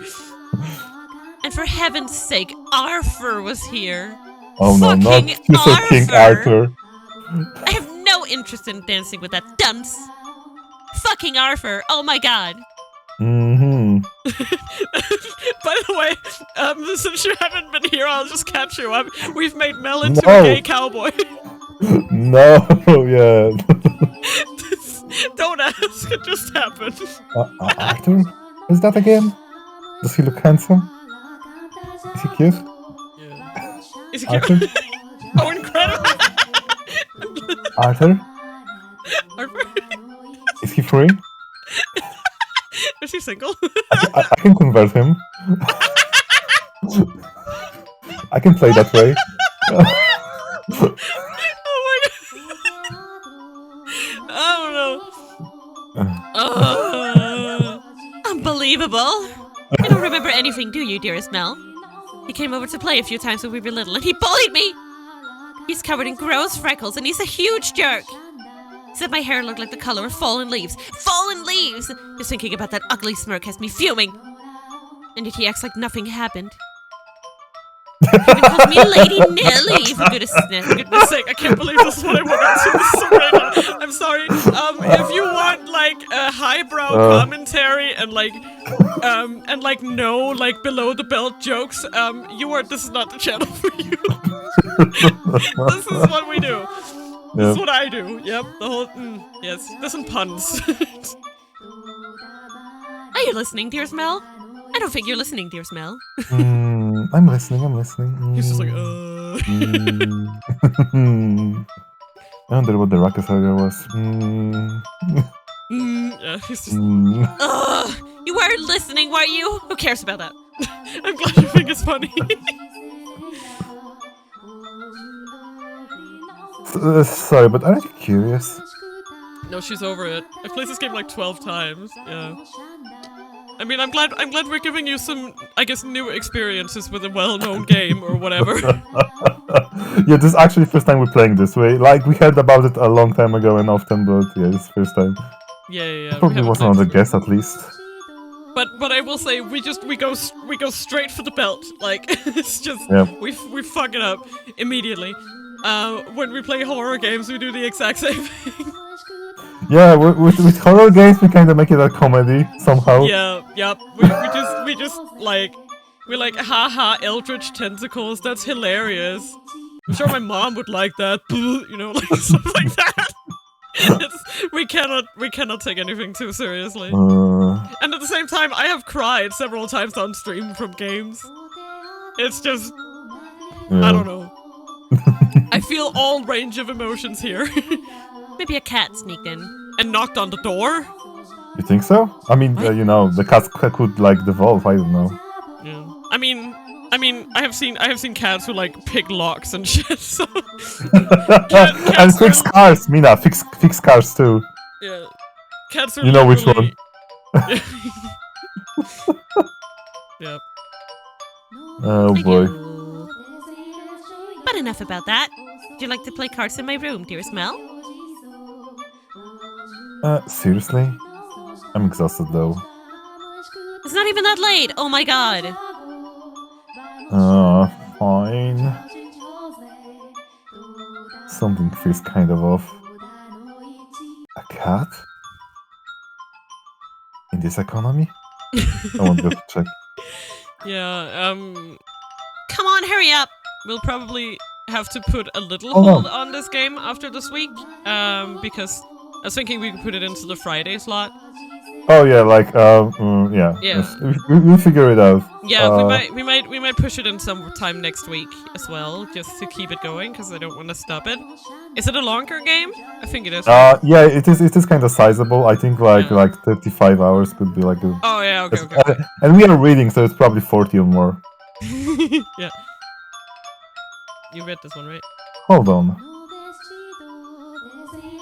You don't need to drag me, Nelly. But yeah, with Lego, basically, we kind of, Yeah, maybe. Yeah, first we need to figure... we need to figure out if it will work. Like, we'll see tomorrow if it works. Yeah. If not, we'll just put this one in on Saturday next week as well. Until we figure it out. Yeah, it is quite long. So basically, because basically the thing is, right, that we have like...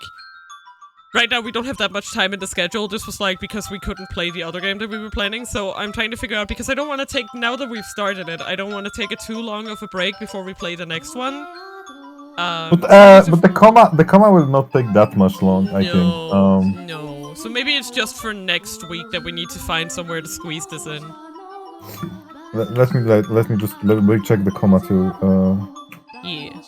My birthday isn't over yet, so you're not done attending to me. Oh, Nelly. Yeah, the comma 2 is like 9 hours, so... Okay, yeah. It's like 2 weeks max. Yeah. So we just need to find out. Play it sometime next week.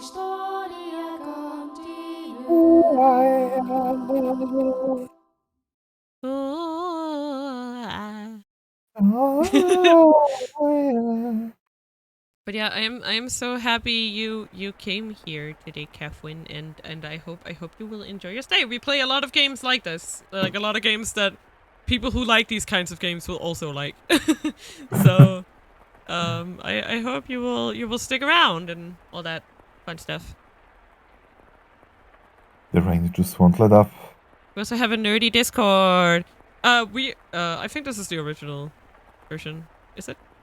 Yeah, Discord. We also have a Discord if you want to come hang out and talk about. You know what? We're playing the Steam one. Yeah. Yeah. No, that's him who's talking right now. Yeah, that's me. Yeah, that's. I'm currently out of freaking model, so. Yeah. He's a ghost right now. Yeah, I'm a ghost right now. He's a ghost tuber. You know, maybe you should just become a ghost tuber. I mean, come on.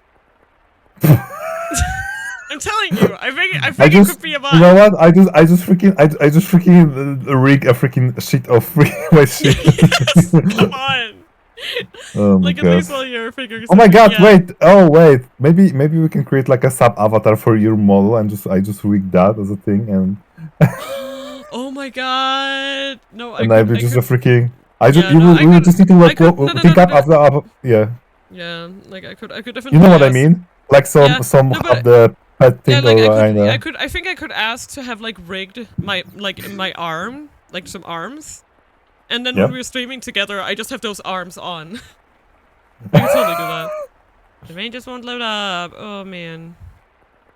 Yeah, Oh, but boy. like I mean, like some of them have the kind of. Yep. I We can't will sleep. figure something out. Yep. I wonder what the commotion earlier was about. Oh, for goodness sake!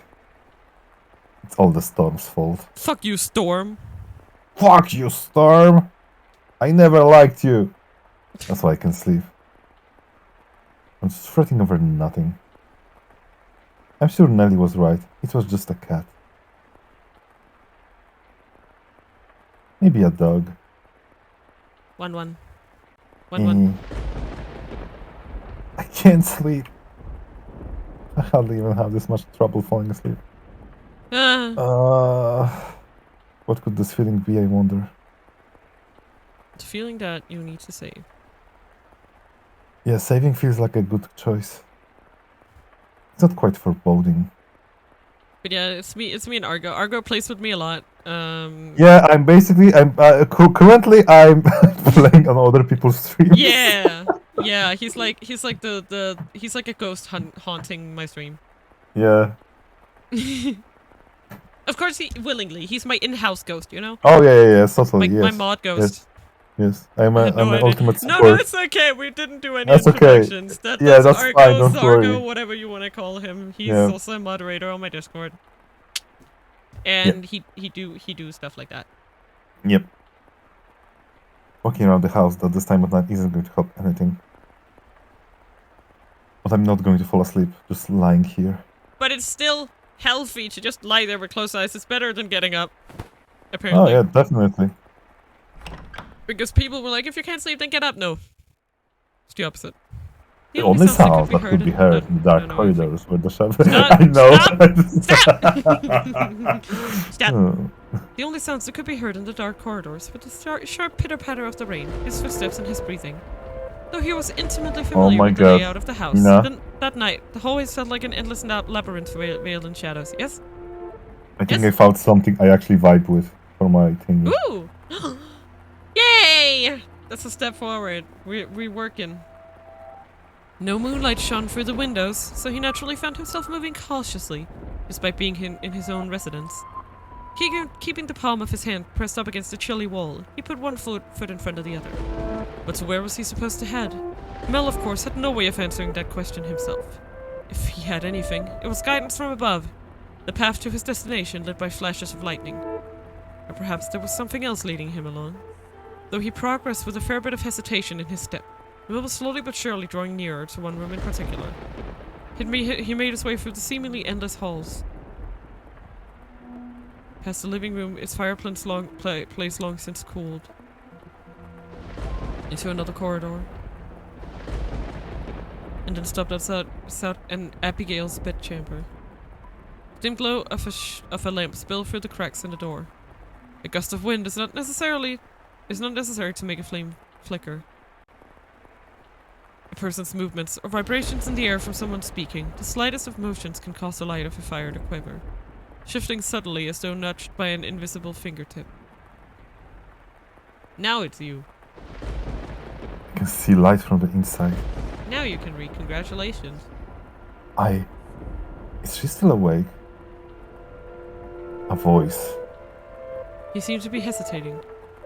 It would not be difficult for him to approach the door and peer inside, but he had reservations about peeping in on another's chambers, even if it was his own house. Moreover, this room was assigned to a woman. There was a woman behind that door. What would you do, Master, in this situation? Would you succumb to your curiosity and gaze inside? Or would you respect the owner's privacy? I shouldn't be doing this. The voice. If you're really worried, just fucking knock. Christ. Feels like it's calling to me? Or someone else? Yes, me. Could sense someone watching me at that moment. Oh. He had succumbed to his curiosity. He stood on the other side of the door from me, his flaxen eyes open wide, trying to remain as invisible as possible. Mel isn't that smart, Lamau. I know, right? He's a smart boy, but he's also a dumb boy. He's a smart dumb boy. He's a smart idiot. The wavering in his heart seemed to create faint ripples in the air, which I pretended not to notice. Yes, I knew he was there. I could sense his presence and his wavering emotions. However, I could not begin to speculate as to his true feelings, or how great a surprise this was to him. I too am discovering new facets of this tale by viewing it through the eyes of the mansion. But it is not I who is of concern, Master. It is you. You and... I know I shouldn't be doing this. Mel is like a complete moron. I'm Morangi. I should be ashamed of myself. But I can't look away. Who is that? Her skin is so pale, you can practically see through it. Is it that white because she was out in the cold rain? Her hair is as white as snow, and her eyes, they're like... Mina, Yeah. no, no, no, no, no, no, no, no, no, no, no, oh no, oh no. Yeah. Are you sending me stuff? No, I'm not, I just realized, what if you find a doll that will give us a death mark? Oh boy. Oh lordy. What if it's Mary? Oh no. Oh boy. Fuck. Bleh. Yeah. Not good. My vocabulary truly lacks for situations like this. They look like... Like blood. No, that's just disturbing. And wine, perhaps. No, more translucent than that. Gemstones, then. Yes, gemstones. Her eyes are like rubies. I've never seen anyone like her before. What could they be talking about? Mel's eyes were fixed on the peculiar young woman. She had glass-like skin, eyes that glimmered in the flickering candlelight, and snow-white hair that flowed like luxurious silk. But her lips were bluish-purple, her soft, delicate skin sullied with grime. Her twinkling eyes pointed down to the floor, and her hair in a disheveled mess. She was, even at a glance, clearly not a lady of means. The tips of her fingers were cracked from the cold, her nails pale from malnutrition, and her garb little more than rags. However, true beauty is always visible, no matter what it may be hidden beneath. Even wrapped in a veil of insalubrity. What the hell? That's not a word I've heard before. Even if she thought herself hideous. It's fine, don't worry about it. I'm reading. I read good. I read good! I read so good. So I believe you. I wonder what happened to her.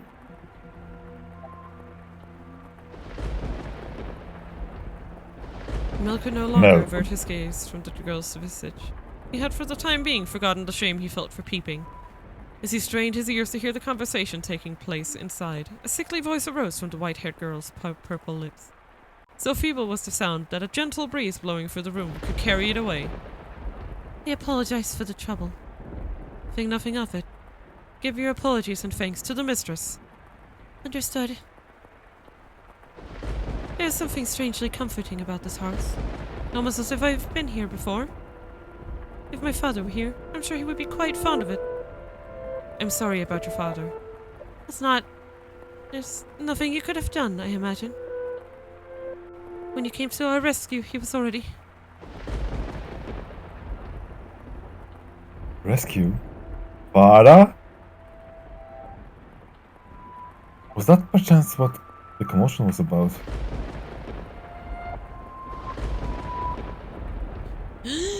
He stared in he stared intently, entranced by the scene unfolding beyond the door. A gaze can often signal one's presence to others more effectively than words. The white-haired girl could likely sense him there as well. She flickered her gem-like eyes upward. Wow, that's... Yeah. The art style in this game is really great. Like... I love it. That was when the boy finally felt a pang of panic. For a split second, his flaxen eyes met her ruby eyes, causing him to recoil from the door. His heart was pounding like the rain outside. Careful not to make a sound, he took 1-2 steps away. Did she catch me? I'm not sure. Only for a moment. She can't have seen me. The boy did not have the courage to peek in on the room a second time, so he cautiously returned to his bedchamber as quietly as he could manage. Oh yeah, that's the other lady on the cover. Laddie. Laddie. Yeah, but even beneath his covers, he could not erase that girl's eyes from his memory. Her melancholic red irises, her voice delicate as a glass sculpture, her pale, almost lifeless skin, her pure white hair. Every singular detail kept him from banishing her image from his mind. Nor could he restrain his heavily pounding heart.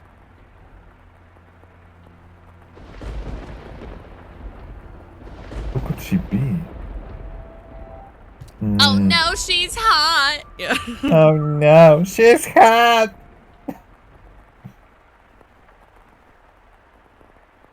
Oh wow. Oh wow. Yeah. Oh wow. Wow. Wow. She has a lot of hair. Yeah. Long ass hair. Let's go. Yeah, definitely. Oh, Yamato, you actually came at a time where I could. Oh, Oh my god. hello. Woo! Due to unforeseen circumstances, I'm actually able to do this. Due to unforeseen circumstance. All You right can actually then. sing. Yeah, I can actually sing. All right. Yeah. Yeah. Yep. Yeah. Yep. Yeah. Yep. Yep. Yep. Yep. Okay. Yep. What are you doing? Okay, I'll do my best. I'm a little hoarse today, but I think it'll be fine. Okay, it's okay. You just need to sing Kokoro or... Oh no, your tabs are showing. Yeah, no, it's okay?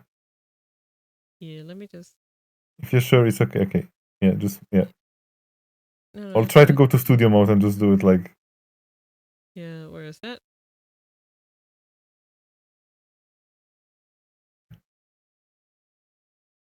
Why the hell? That's so weird. Let me just do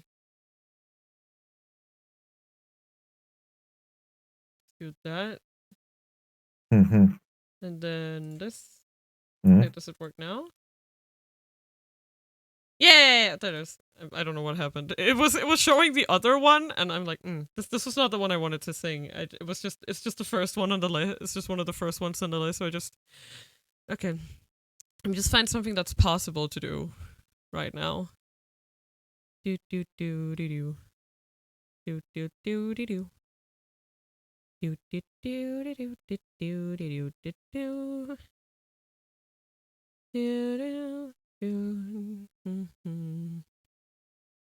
Sure, I'll do a villain. Why not? Okay, I'm ready. Do you want to deafen Argo so you can? I can just like quiet my... All right, there we go. And turn it back on.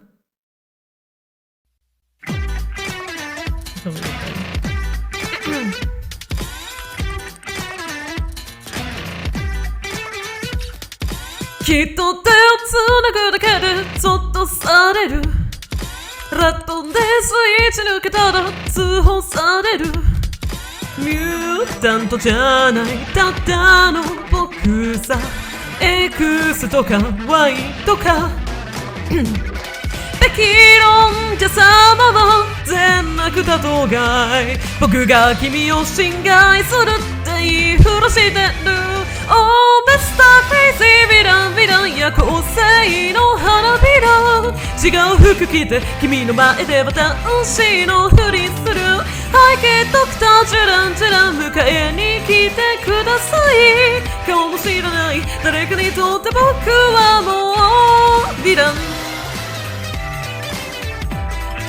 ヴィランヴィランヴィランヴィランヴィランヴィランヴィランヴィランお抱かづらい抱かづらい挙句のヴィラン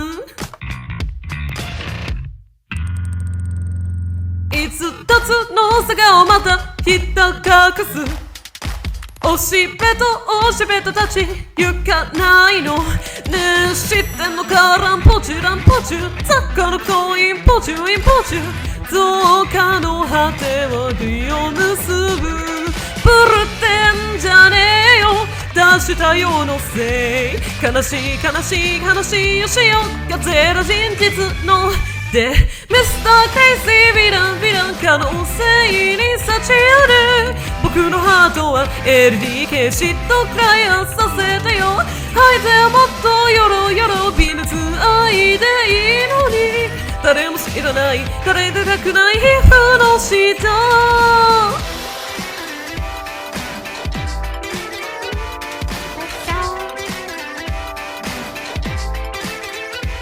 素晴らしい気役とも共にさげる歌骨の電池切ってやれよクロスに残酷な街ほど綺麗なに血が立つわいそつ広告に踊るポップ隊の愛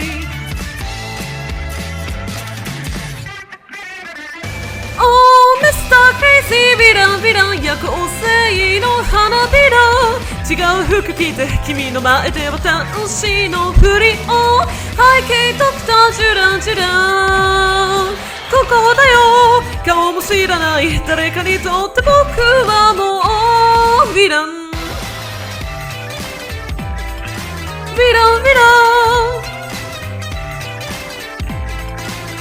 ヴィランヴィランヴィランヴィランヴィランヴィランお抱かづらい抱かづらい挙句の果てのヴィラン Woo Yay Woo There we go Yeah that was doable but not fantastic Okay just please don't do that anymore today I beg of you for the sake of my voice please Don't tempt me. That's okay. Okay. What a weather. Yeah, what a weather. I had to listen to that while while I was singing because I didn't want to bother turning it off manually, so I was just like, fuck it. So, like, you can't hear the audio, but I can. Which is fun. But hope you enjoy it. That is a thousand marshmallows, and I will do it for you. But I'm begging you to not do it today because my voice somehow died. If you do it today, I will just refund you. Yeah, but yeah, because like I can do that one because like Yamato has had such bad timing that I know with the other times that he has. Oh my god, Yamato, did you bonk our Lego game? Is it because of you? Yamato cursed our Lego game so he could finally get his Mina Seiya. God damn it! Is something the matter? No, I just thought I felt someone watching us. It's only your imagination, I'm sure. If not your imagination, then perhaps some unseen force was watching you. Unseen force? Are you familiar with how people refer to this mansion? Rose Manor. Yes, indeed. It's called Rose Manor because you can smell the sweet fragrance of the rose garden even at a great distance. But that is not what I meant. Oh no. Oh no. It is said that a witch resides within the house. And is it you, perhaps?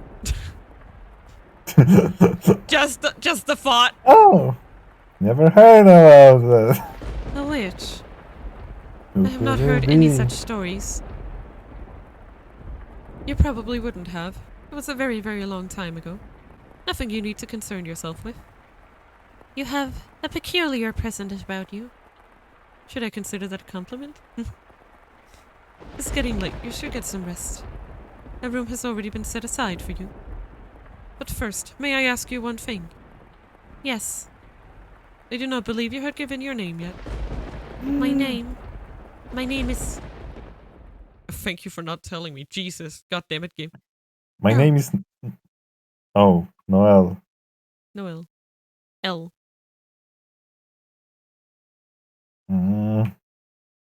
Wake up. Wake up! Hello, wake up! Get up, Mel! No! What? Yeah. Huh? It's morning? What? You disappoint me, dearest Mel. It's very much long since morning. I didn't see you at breakfast, so I came to find out what was the matter. I've really been asleep that long? And father is too lenient on you, dearest Mel. Oversleeping is hardly proper behavior for a firstborn son.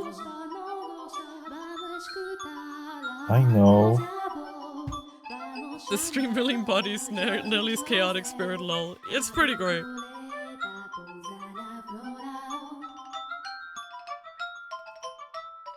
But before that, Yes, dearest Mel.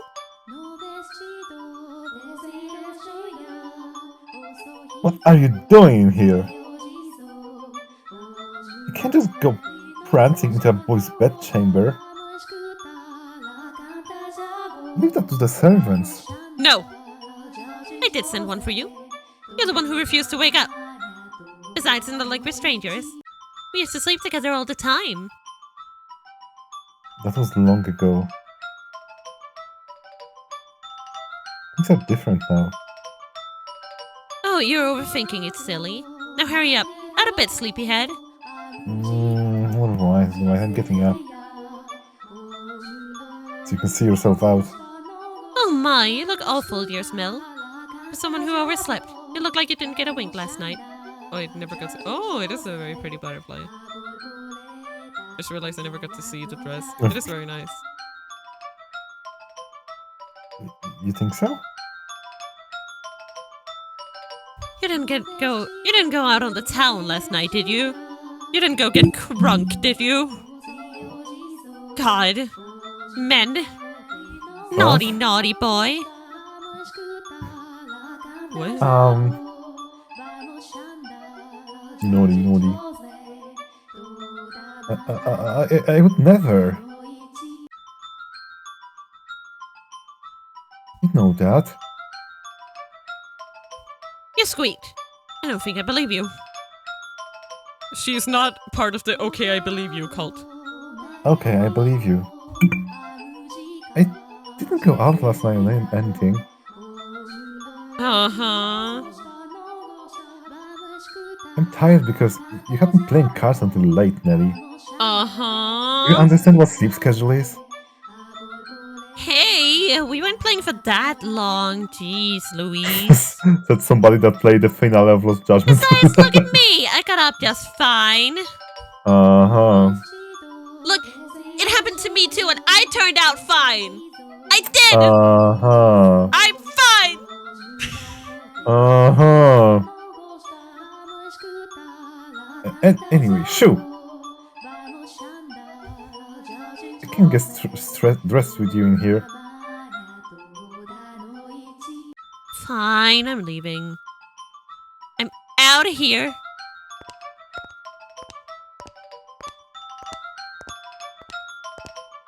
Phew. Oh, almost forgot, dearest Mel.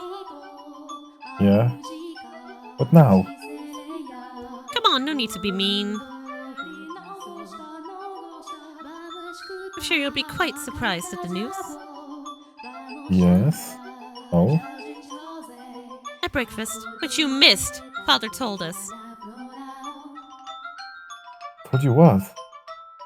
Do I really want to say? It sounds like you want me out of your room, dearest Mel. Oh god. Please, Nelly. Hee hee.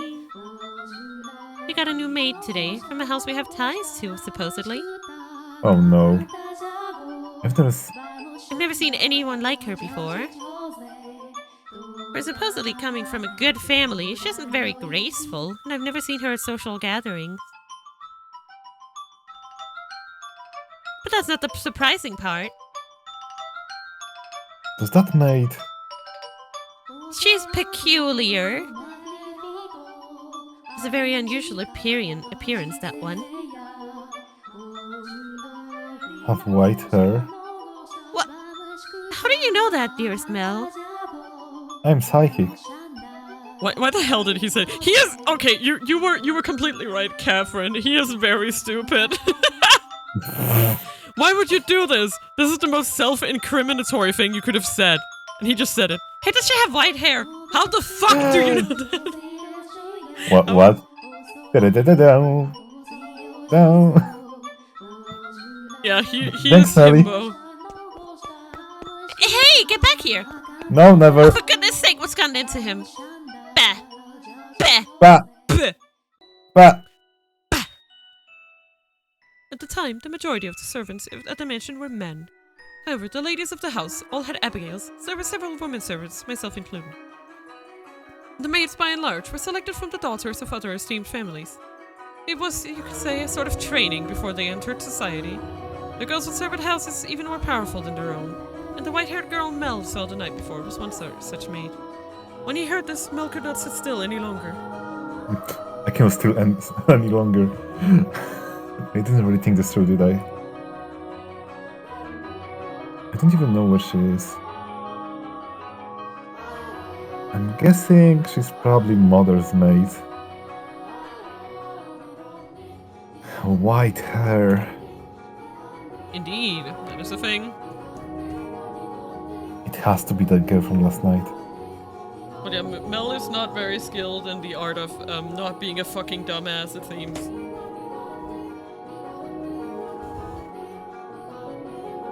But Deep down, he was having difficulty believing the young woman he had seen the previous night was truly here to be a servant. Can you blame him? When he saw her, she was an absolute mess, hardly what you'd envision from a girl of class. But he did not seek her to find out whether that was true. He merely wanted to see her once more, to ascertain whether what he had witnessed the previous night was real or his imagination. And he wanted to have an actual conversation with her. I don't want to wound mother. That would be awkward. Very awkward.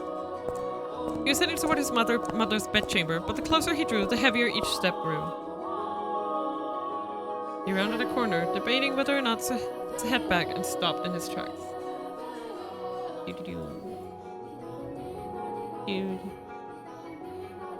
On occasion, wishes do come true. When Mel turned the corner, he saw her. The same girl, that same white hair. Ah. I do find it weird that her hair isn't done up. That's very weird for the time period, I think. Well, then to be fair, not really many of these actually count, because like I'm pretty sure at this time they would probably be wearing like caps on their hair. Like, I guess depending on the country, but yeah, that was quite normal. She appeared to be cleaning the hallway. She traced along the wooden carvings lining the walls, making certain not to miss even a speck of dust. The girl wore a pristine dress, the uniform of the mansion's Abigails. There was no longer any filth to obscure her beauty. All that had covered her pure white hair and glass-like skin was no longer. The one thing that had not changed was her listless ruby eyes. Pardon me. Hearing his footsteps, the young woman raised her head. She caught Mel's gaze and for a brief moment merely blinked at him in silence. Lord Mel, yes? Your father informed me of you. Did he? I guess I don't need to introduce myself then. I believe she made an attempt to smile. It was difficult to tell, and she quickly dropped her gaze back to the floor. Flax and Ruby met only for the briefest moment. She seemed to be looking at both someone and no one at all. Everyone here truly has the most beautiful color of hair. Did you have business with the mistress, Lord Mel? You can let her know if you would like. No, I was looking for you. For me? Mel felt as though all the blood in his body had begun to flow backwards. He could not effectively describe the sensation, but in a word, it resembled panic. On his way to find her, Mel had come up with a number of subjects he wanted to talk about, and he generally had little trouble speaking with others. He had less experience interacting with women, this is true, but the time he had spent around Nellie had kept him from stumbling too much. Until then. Yes, for you. Why would you be looking for me, Lord Mel?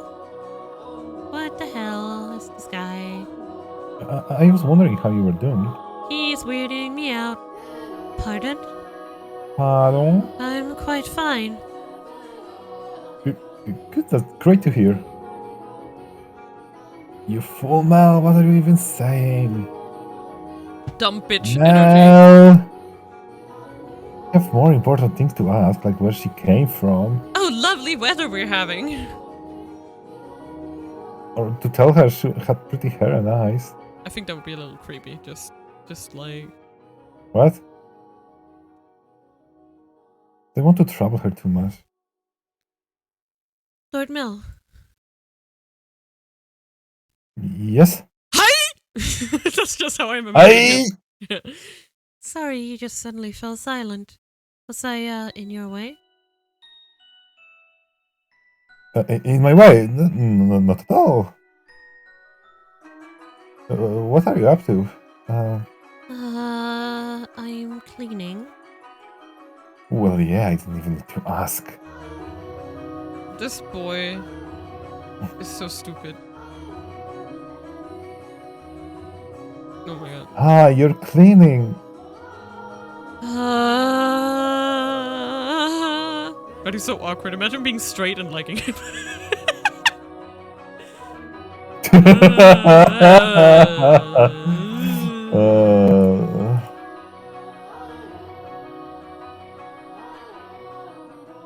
You can just let the other servant take care of the cleaning.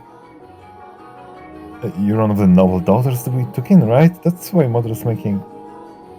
No, I'm doing this because I want to. The mistress appeared to be busy, and I could not simply be idle. But I enjoy cleaning. well, if you say so. Yesterday? This mansion is truly a thing of beauty. All the many roses in the garden, even the furnishing, has had a great deal of thought put into it. This family must have a wonderful sense of aesthetic. Oh, yeah, thanks. Did she just change the subject on me? I mean, her dad probably literally died last night. I'm delighted to have been given the opportunity to serve at such a magnificent house. Mother and father actually had nothing to do with that, not even the garden. It was all been around since my grandfather's time. The mansion was a complete wreck when he bought it. Oh, was it? Mill too horny, no care for personal space. Too horny, no personal space, no. Yeah, frankly, I'm surprised that he actually put the money for it. What the hell is that accent? The chandelier in the foyer was shattered and only half attached to the ceiling. Most of the decoration on the walls was broken. Oh my god. It's the rolling R accent. Yeah. Uh, My god. yeah. He really said, please talk me, I lonely. Exactly. Like, it's Please not talk even to like, me. this isn't even like horny energy. He's just like craving for like anybody to talk to, I feel like. I can hardly imagine. This is a marvelous, impressive house. Have you guys figured out where they were located yet, by the way? We are located in 1602. Yeah, I mean... Okay, so like, they're named roads, and they live in a place that Mina is... is triangulating the place. No. They're living somewhere where the weather is a little unstable, so it's definitely not that close to the equator, for sure. So I would assume that it's probably like northern Europe somewhere. Mm, Maybe Germany, England-ish. That's my guess. wait. Mm, I think I would guess Germany, maybe. I don't know. I'm not very smart. oh, come on. But that's gonna be my guess. Like, if I I think had maybe to guess German. overall, it's like, if it's like 1600s, right? Yeah. I was thinking Germany. And roads. I would guess England. Yeah, England. I was thinking England or Germany. Those Like, are my I think guesses. England more England. Yeah. Roads is like more English than German. Yeah, that's fair. That's fair. So yeah, probably England. Yeah, that's our guess. Yep.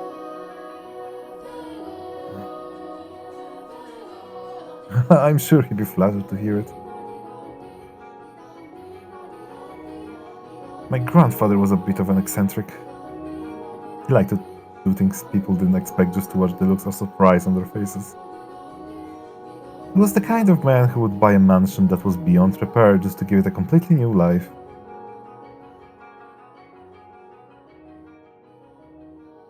Everyone who had seen the property before it was renovated was astonished. They regretted not taking the opportunity themselves, seeing the transformation it underwent. Like, oh god damn, I should have hit that when I had the chance.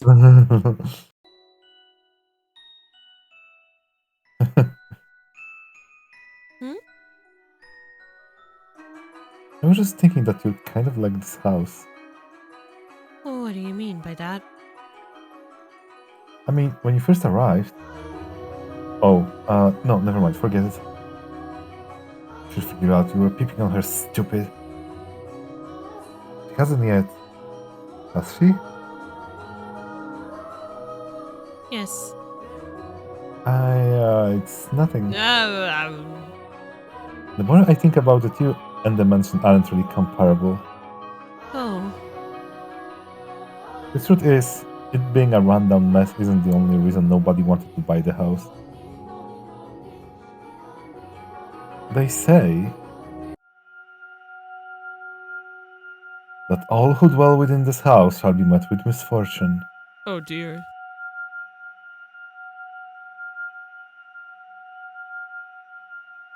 Do you believe it?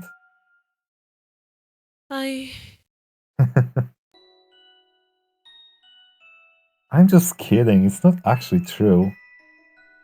It's all rumors on hearsay, embellished to make the tale more exciting. The Exciting. rumors only started because of how it used to look. You remind me of this house, which is cursed, by the way, lol. Well, Exactly. it's pretty now, but it was rundown. But that doesn't mean you were rundown before. No, I'm sure you were looking great. If the mansion truly got misfortune, then we wouldn't still be here. Yeah. La, la, la, la, la, la, Yeah? la, la, la. It would explain how my grandfather died. And it wouldn't explain how my grandfather died. Do you know how he passed away? No. How did he? Cucumbers.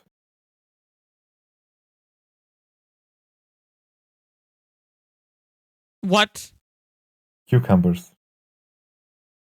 What? Cucumbers. Together with a young, beautiful woman. And cucumbers. Bruh. So he managed to get frisky just before his death. That's a guy. But he didn't manage to get biscuit. His time ran out while he was making love to her, they say. What? I mean, it's not uncommon, actually. Yeah, a but crude still. way to go. I know! You know, it's not... He was hardly misfortunate. Yeah, like... I mean, people get heart attacks during the freaking exercise. yeah. But I was also like, that's also like a little suspicious, but okay. Imagine being the girl, though. Yeah, exactly. You're Like, kinda you're acting like that. Oh, you are dead. Oh, fuck. Oh, fuck. Yeah. Oh my god. Yeah. Oh my... Like, imagine being the lovely young lady in that situation. Especially, yes, like... Yes, what is it? Just so you know, I promise I didn't inherit my grandfather's propensity for such base behavior. I am pure of body and spirit, dedicated wholly to my studies. So... Hey, she laughed! Yes! My apologies. No, it's fine. Anyway, we were talking about the mansion, right? I've always thought it was kind of strange place myself. The dress you're wearing, it was found here after my grandfather bought it. You don't see that kind of design around this part, so I'm guessing it was probably imported. Architecture is really old-fashioned too, which must have caught grandfather's eye. When he announced his plans to buy it, the entire family opposed his decision, but he refused to budge. It's like, no. No! Yeah. Yeah, imagine being the girl and the guy you're fucking just dies. Like, especially like if you like, there is many logistics. It's just like, what do Yeah. I do now? Like, I would sincerely hope that she was riding him, because otherwise it's like, Yeah. I'm stuck Like, with this heavy man on top that's of me and exactly he's dead! that's exactly what I'm thinking, because there's so many like Like, there's so oh. much shit that could, like, leave her in huge trouble, right? Yeah, like riding is probably the easiest way to like, okay, it was Yeah, it thank was like, God. I can just oh get my off fucking and God. like call someone to help. But like, if he like was on top of her, then he dies and just like body slams right into her. Because Oh because my let me God. tell you something, when body is dead, it gets rigid. It's heavier. And, Yeah, because it's what's called dead weight, right? Yep. Yeah. Like, you get heavier when And you also like, it would not cause it's the same as carrying someone who's passed out. It's heavier than if they're yes, awake. and it won't cause it would not cause the person to get limp at all. Like, you know. No. Oh God, I feel so bad for her. I feel so bad for this lady. We don't know, but Grandpa, get over! Oh, fucking hell. Renovation upon renovation gave the mansion new life, but all of this work, he was most fond of the roses in the garden. He collected species from all across the world, and every time he got a new one, he would summon gardeners to arrange and grow them. It took incredibly— oh my god, I hate that. It took incredibly long to complete. If there is an it at the end, when you cut, move it to the new line, goddammit. There was even some that couldn't grow in the climate of this land, but grandfather refused to give in. He truly loved roses. Not as much as... yeah, never mind. Me, I don't really get how someone could be passionate about them. It was embarrassing every time someone called this house Rose Manor. Perhaps the roses were meant for someone. What? I'm simply speculating. Roses make wonderful gifts after all. Indeed they do. If you like roses so much as Nelly, then you're welcome to get see them yourself.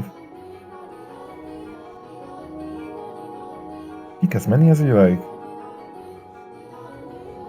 If anyone asks, just say I gave you permission. Yo, this weirdo Mal gave me permission to get the roses out of the garden! this fucking Don't be shy. weirdo. I shouldn't get tired of roses. No, I just... That I'm, sensitive to sunlight. Oh dear, she's explains your complexion. Yep, it really do. Oh, that's unusual. That kind of sucks. Perhaps that explains why you're so pale. I had no idea. That sounds rough, buddy. And your skin is pretty too. You don't seem terribly surprised. Oh, you know, I just rolled with it. Oh, no, I'm very much surprised. Oh my god, I'm shocked. I'm totally stunned. Yeah. I mean, oh! Do you want a What the Shakespearean hell? performance? I mean, I can do it, but... What are die hell? if not surprising? Mama! Hi, Mama. Thank I don't know you. why there's no sound, but it's there. Yay! Thank you so much. Thank you so much for the wee sub. 9 months, Love 9 you months. lots. 9 months, 9 months. Woo, woo, woo, woo. No, I just... And just to, like, I am the ghost of Argo. I expected you to find it disturbing. I'm sensitive to sunlight and can hardly spend any time outside. That makes you sound like some kind of demonic creature. Oh, I'm sensitive. I'm not sensitive to sunlight, but I also have the problem with going up. I'm also a hermit. Hey! Hey. Ah! Nani? Oh, you worry too much. You worry. There's not a monster in the world as sweet as you. Hello, Mama. What? How are you doing? Hello. We're playing Lego Star Wars. Yeah. Ah, Yes? are the other mice teasing you, perhaps? That black-haired one especially, should I put it, a little frightening. Yeah, wait. Now you're making me What? nervous. Why? What? That my stream title is fucked up. Is it? No. No, it's not. But No, I'm joking, Mina, please. No, it's I'm fine. sorry.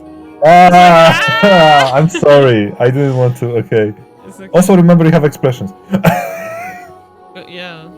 I know. I'm just like. Yes. No, don't thank worry. you. It's okay. It's okay. You okay. Almost as if she had steel heart or something. She's impenetrable. Right, she's one of the mother's mates too, isn't she? Now I'm even more worried. Since you refuse to follow my instructions, you're henceforth hellspawn. I can't imagine her saying that. Oh, and again. I'm good at this. I am very sorry. And no need to apologize. In fact, I wish she laughed more. She's actually very kind to me. In everything she does with incredible precision and efficiency. She looks so young, and yet she has such skill. How long has she been here in the mansion? Actually, she's been here for quite some time, but I don't know exactly how long. No one knows how old she is. It's kind of creepy. I have never once considered her such. Sorry, you're right. It's a bad manners to speak ill of others. Yeah. Check yourself, boy. What? Either way, she still scares me. I was like, check yourself, boy. Man is checking himself out. Oh. It's like there's no light in her eyes, or like her smile are all faked.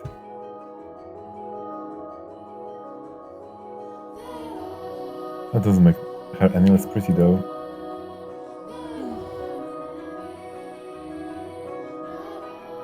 The conversation died. I have to think of something else to talk about.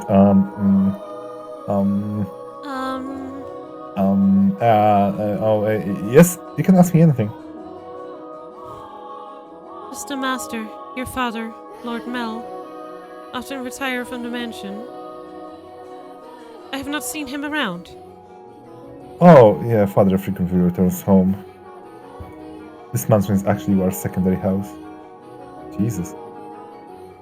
What do you ask, though? I was just curious, nothing more. Oh?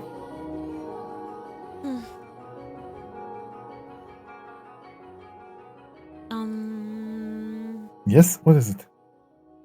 One of the maids asked to see me, so I should be on my way, if you'll excuse me. What? Oh, alright, see you later then. Goodbye. Alright, one moment. Hmm? Since you're sensitive to the sound, I can pick some roses from time to time for you. For you to decorate your room. Lord Mel. That's all. Sorry for holding you up. Why I'm so bad at this? She definitely thinks I'm obnoxious. I want to hide under a rock. I want to reverse the time and try this over again. I don't think you have the skills to be able to do better at that. Roses are not becoming of me. He is too kind.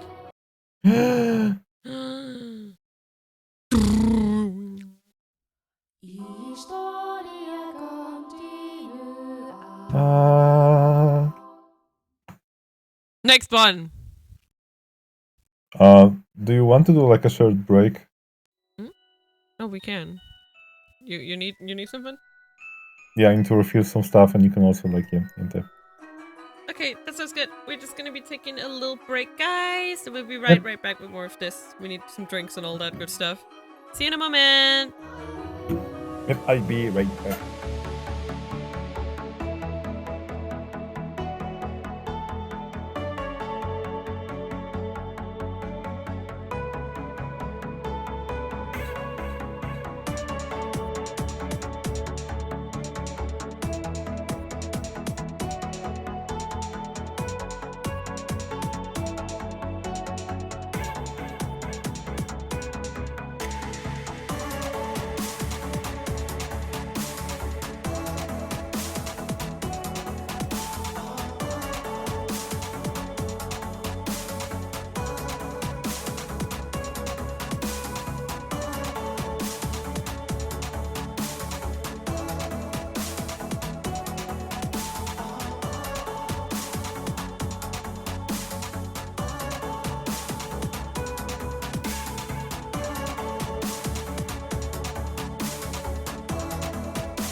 guys, and welcome back to homosexuals. Let's go! I'm totally not eating. Totally not eating. I'm just having some snacks. I go to actually have actual food. I'm waiting with my actual real food TM until later. You have my thanks, father. And I apologize for being late today. Tadaima! Yeah. Itadakimasu. No, there's something unusual. You're not being punctual. Oh no. Maybe next time we'll go a whole month without rain. Do have mercy on next year's crops, Mel. You're hyperbolized, father. We have a girl. So, did something nice happen? Huh?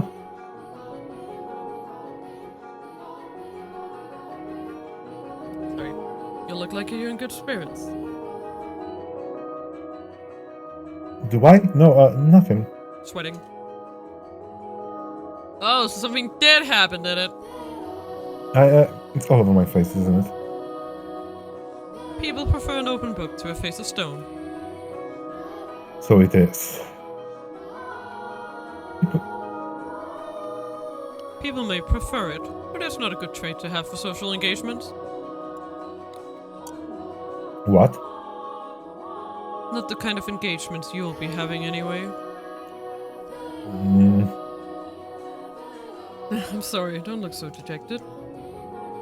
For now at least, there's nothing wrong with that. But tell me, what has you in such a joyous mood, Mel? You torment me so, father. You've taken another mate. You know how that goes, right? Someone new comes and things get lively for a while. And the excitement has gotten to me, that's all. Ho ho ho!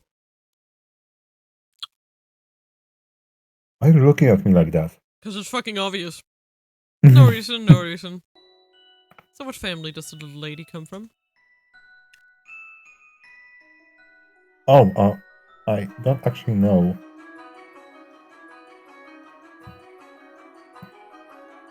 You don't know? That's strange. Weird. I was going to ask her, but I missed my chance. Father has returned home and I can't speak to mother. Why? I see. She's caught your eye, has she? Yeah, she has. Yeah, that's kind of... Well, the truth is, you're more than just interested in her, are you not?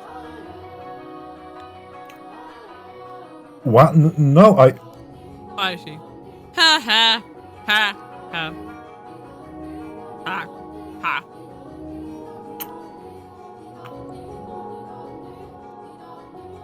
You truly do enjoy tormenting me. Oh, yes. I should be getting home now. Home time.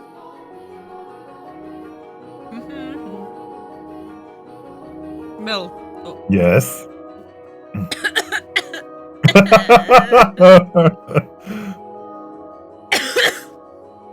You okay? What?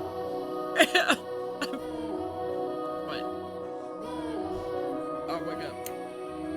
I was trying... Mina dying on stream. Yeah, I was trying to... Because I wanted my sounds to show my mic. So I scrolled down, but I was still in the game window. So, it started skipping, scrolling down. Progress was hit. And I panicked, and then I choked on something. Okay.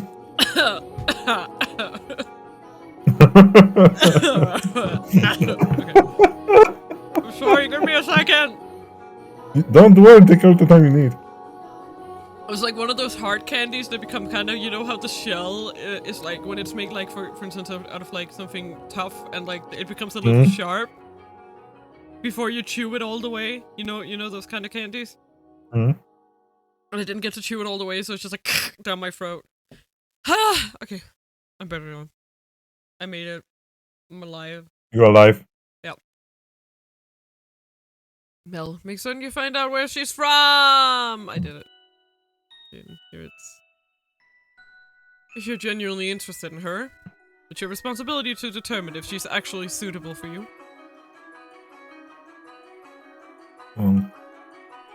Thank you, and excuse me. No, I choked on everything. I'm sorry. I'm so sorry. That was awful. Do not say that. I died. No, don't say you choke on everything. Please. Hey. I said I'm choking on everything. As in everything I have with me right now. Okay, listen, let's drop the topic. It doesn't matter if she's from the Steam family or not. Sure. Yes! Because my brain has terrible jokes for everything and I do not want to tell them. No. No! I'm not in love with her.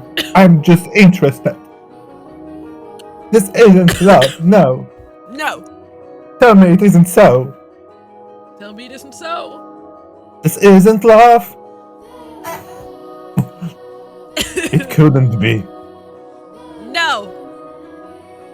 This is me we're talking about. Yeah, you're a complete asshole. I'm sorry, this is gonna continue for a while. I hardly even know her. I don't know her. Young sire, less young sire, alms for the poor. The same beggar as before. I don't think he's moved since then. Probably dead. Well, he was skinnier than the last time.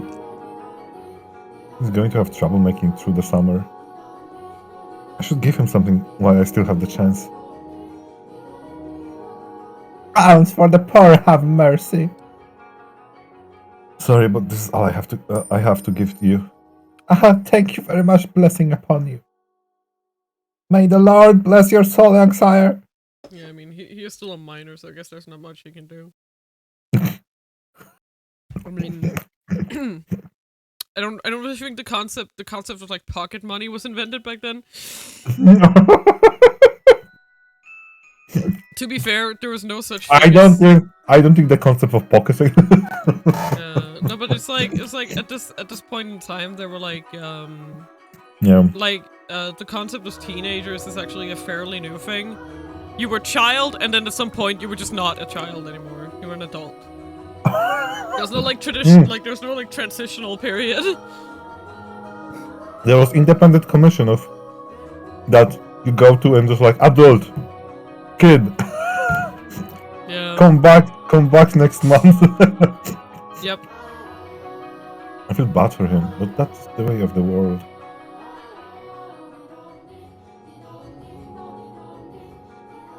Farewell. Yeah. Okay, I'm getting a little better.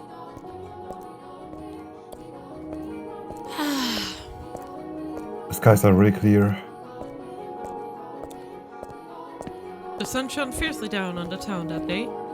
As is characteristic of the area, cloudy days and rain were frequent during this season, but the sun almost always took the stage the day after a storm.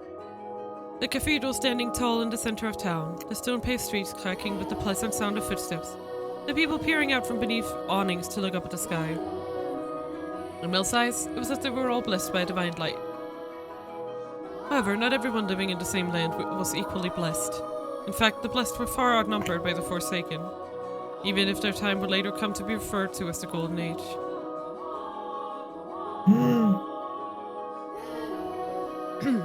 Elsewhere, back at the mansion, Nellie was causing trouble for the Abigails. On a whim, she had decided to redecorate her bedchamber, so she gathered the maids and put them to work, shouting orders and demands and complaints. She had not summoned only her personal servants, but others as well, including the white-haired girl. No, not like that. How many times must I tell you? The tapestry goes by the door! I don't like the carpet's pattern. Is there anything else we can change it with? Hey, who put this ugly vase here? Oh my fucking god. Nellie appeared to be Nellie. irritated. Yeah, I love her. I hate her, but I love her. It's like a lovable, it's like a lovable kind of anger, you know? Like, Nellie. La creatura. La criatura. Nellie appeared to be rather irritated, and it was the servants who bore the brunt of her frustration. Though if they found this similarly vexing, none of them showed it. She was a girl who spoke her mind, a trait particular to that time in history. Women of the Golden Age were so vivacious, in fact, that it inspired parody and satire in foreign countries.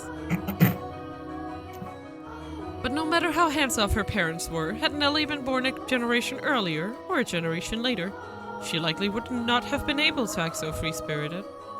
That day, however, Nellie did not seem to be her usual self. Though she always spoke her mind, it rarely went beyond being childishly adorable. It was unusual to see her in such a foul mood, not even a smile on her face. Get rid of all of it. The carpet, that chair, the desk, it's also ugly. Don't we have anything better? If you don't, then order it. Have it made. You can do that much, can't you? Hurry up and replace them. They almost seem to be from completely different stories, wow.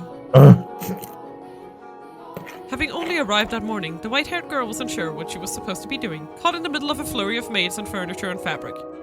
She chased frantically scrambling Abigails with her eyes and made attempts to help, but not being familiar with the work, she only ended up getting in the way. She probably felt that everyone would be better off with her not in the room. So when the maids ordered to get new furniture, made their way out of Nellie's room, she attempted to follow them. You hold on a second. You, yes you, with the white hair. However, Nellie stopped her before she could take her leave. What? The white-haired girl turned back, bewildered, to find Nellie smiling at her. The corners of her mouth turned up into a self-assured grin. There's no trace of timidity or uncertainty in her demeanor. Her flaxen eyes seems like they would look nice under the light of the sun. Almost the exact opposite of the white-haired girl. I wanted to talk to you, actually. My mother never was one to share. I asked her to trade maids, but she wouldn't have it. Trade? You mean for... Which is why I decided to completely redecorate my room, because then I would need some extra hands. But why? Because Mother and Father refused to tell me anything. Why is that? Who are you, exactly? Where did you come from? Tell me, what house are you from? I... Why can't you tell me? If we took you in, you must be from a fairly decent family. As a member of the Rhodes family, I have a right to know. Do I not? You can't expect me to welcome a girl into my home who won't even tell me where she came from. I don't know anything about you. I haven't seen you at any parties. I came from another country. Another country? Must What exist. country? Somewhere very, very far away. Oh. North of here? East? West? South? South. It's south of here. I crossed the sea to get here, which is why we have never met before. How far did you have to travel then? How many times did the sun rise and how many stormy nights did you face? Innumerable days and nights we sailed, heading even ever further north. Huh. So tell me. Lady Nellie, that is the most wonderful painting. She just tried to brush me off. I won't let her get away that easy. Painting? It's in my room, so of course it's wonderful. But that one's especially so. You're both so adorable. You, Lady Nellie, and Lord Mel. How old were you when it was painted? Huh? Ah, that painting. Goodness, yes, you have a good eye for art. It is magnificent, isn't it? This was done when I was 4 and Mel was 7. You see how we're standing next to each other holding hands? I was too young to remember it very well, but Mel looks like he was really embarrassed. But standing there like statues makes for a boring painting. Nellie explained brightly. Having completely forgotten she was pressed up against the white-haired girl, she did a little twirl, stopping to face the portrait. Though many paintings lined the walls of her room, Nellie was most fond of the one of her and her brother. Two darling siblings standing side by side, the older brother smiling kindly and the younger sister sweetly tilting her head. Her cheeks the color of fresh picked apples. It was like the very embodiment of their happiness. The painting lays its subjects bare, you know, fortune and misfortune, happiness and sorrow, enshrined on canvas for all to see. And this reflection is not merely limited to the point in time it was made, either. Did you know, Master, that paintings are alive? They are drawn with a brush over an extended stretch of time, unlike photographs, which capture a singular moment. The two have their own individual merits, but a photograph is still, while a painting moves. Portraits reveal both the past and the present state of those they depict. Mel and I have always been close. I would sing songs for him, and he would teach me about all sorts of things. He's so smart. Nowadays, Mel hardly ever even goes on walks with me, making excuses like, I'm an adult now. But we used to spend a lot of time playing together in the rose garden. I see. The white-haired girl normally had difficulty smiling, but her lips naturally curled upward as Nellie reminisced. A vision of the two happy siblings had probably swelled up in her mind, and I imagine there was a faint trace of envy in her heart as well. Lady Nellie, you love Lord Mel quite deeply, I see. Yes, of course I do. Mel's smart and he's studious and he's incredibly kind. For my birthday, he gave me this wonderful rose necklace. The jewelry shop he got it from is famous because even the royal family makes commissions from their workshop. So he had to have it ordered in months in advance. Just for me. He's a prince. Oh? He's pretty charming, wouldn't you say? That's why I call him my prince. But you know what? Mel's a terrible dancer, and he still hasn't got his feet on the ground yet. And he's so bad at interacting with girls. Hello, Rylokin. Welcome. Hello. Welcome to the Dreamland. How are you doing? So there's no one else who would say that about him. He's a complete fucking doofus, actually. Why the hell am I calling him charming? He's quite a gentleman. I assumed women would be drawn to him.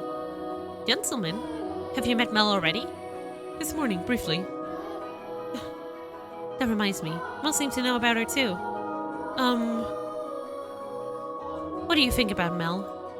As I said, he's a gentleman. That is not what I mean. Don't think I'll let you get away with putting any funny ideas in his head. What? Mel is too trusting. He's pure of heart. So I won't stand for you trying to take advantage of him. I would never. So you say, but he actually want to get close to him. I wouldn't dream of it, Lady Nellie. He is a man far beyond my reach. You're not planning on doing anything, are you? Not at all. And you don't have any romantic feelings for him, do you? Nellie ripping into Mel is a mess. Yeah. She's like, actually, he's not that great. Why do I like him? No, I think she's underselling him, so nobody freaking. Yeah. Well, do you? I have no romantic feelings for him, Lady Nellie. And you won't develop any? I will not. And with that, Nellie gave a wide, satisfied grin. Even though one has no way of knowing how another truly feels, or how they might in the future. You wouldn't, would you? Now that I think about it, there are plenty of other boys. You getting together with Mel is downright absurd. Indeed. But anyway, back to what we were talking about earlier. Your family. I almost forgot. You haven't told me exactly where you came from, or anything about your... Lady Nellie, I've brought a new carpet. Just look at the embroidery. The work of a true artisan. I'm simply in love with it. Surely you will find it to your liking as well. Wow, you're right. It's a Florentine stitch, isn't it? I wonder whether someone mimicked the style or if it was imported. Either way, a great find. Let's hurry up and get it laid out. Oh, and we'll have to see how the colors go with everything else. We have to finish redecorating quickly so I can show Mel. He'll be so surprised. What a wonderful taste you have, Nellie. The other Abigail's returned, so too did the bustle within Nellie's room. As the white-haired girl watched, a faint smile crossed her lips. Perhaps it was from relief at having escaped Nellie's inquisition. Or perhaps... Oh dear. Dearie me. I'm doing great, except dying because I tripped. No, you're not dying, goddammit. I hope not. I hope that candy wasn't poison or anything. I hope not. Nelly, I'm back. Hey, Nelly. Hey, it's me, Mel. You know. Yeah. I'm your brother. Yeah. We grew up.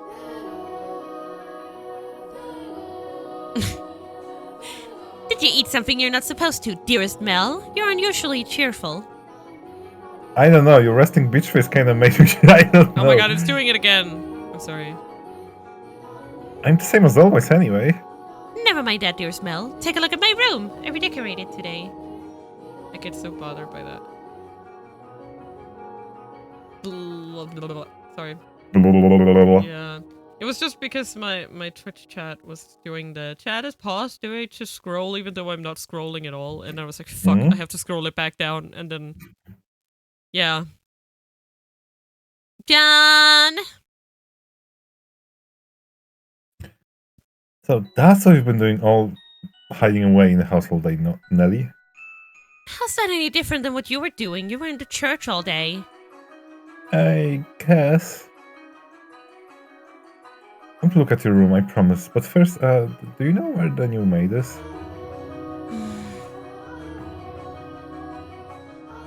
Now, don't get any strange ideas. I just haven't yet had the chance to introduce myself, and I thought I should as a member of the family. Except you haven't, I know it. You fucker. Being the eldest son, I would be shameful if she were to pass me in the house, not even knowing who I am, so... Don't ask me. What? But you were in the house all day. She attends to Mother, so why would I know where she is? Though she did help redecorate my room. You made her help? That's work for the manservants. There was no reason to make the maids do it. Also, you're saying I should invite a bunch of men into my room? I go into your room all the time, Nelly, and you were in my bedchamber just this morning. Only one man is allowed in my bedroom, dearest Mel, and that is you. So unless you become a servant, which I will not stand for, I will not ask any of them for help. Oh, Nelly, you have to be a little more... A little more what? If you're gonna lecture me, I won't hear it. What am I going to do with you, my little lady? A lady, with Romark now. Why are you looking at me like that? We talked about you, dearest Mel. And I'm not gonna tell you what she said. About me? What did she say? Humph! Humph! Please, Nelly. No. She said she has no romantic interest in you. And I was underselling you all the time, so she didn't get any ideas. I told her that you were a complete fucking asshole who likes to step on little kittens. She would. She would. And you murder flowers. Why did that even come up? Because we're both girls, we talk about things like what kind of boys we like and who's the most handsome. And she said you were an ugly fuck. And you were so ugly that she couldn't even stand to look you in the eyes. Why do you look so downtrodden, dearest Mel? I'm sorry, I'm making her way too much. I look like a sad little boy who can't get his crush to notice him. Her face is unbecoming of a prince, Mel. Are you interested in her? That's strange, you haven't even met. I am not. Yeah. I'm sorry, whenever I get a character like this, I just go way too much on the voice acting. It's just so depressing to find out that someone who's never even met doesn't like him. That's all. No. Oh dear. If I'm gonna make my move, I must do so soon. Oh my god, she's an assassin. She's so cool. The master of the house isn't around, so next in line would be him. Oh. That painting. Dun dun dun. Nani? Oh, dearie me. Oh, dearest Nicole. Despite her near devastation by Nellie's news, Mel's flaxen eyes continue to wander in hopes of catching sight of the girl. I mean, to be fair, who believed that bitch?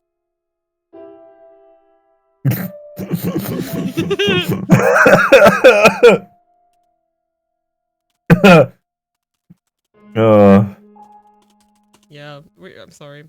I'm sorry. Oh my fucking god. I'm sorry, you know, for all of my transgressions against humanity. What transgressions against? You know. By now, it should be quite obvious to you what Mel was feeling. But the boy himself was having difficulty comprehending the things going through his heart. What is it? Feelings?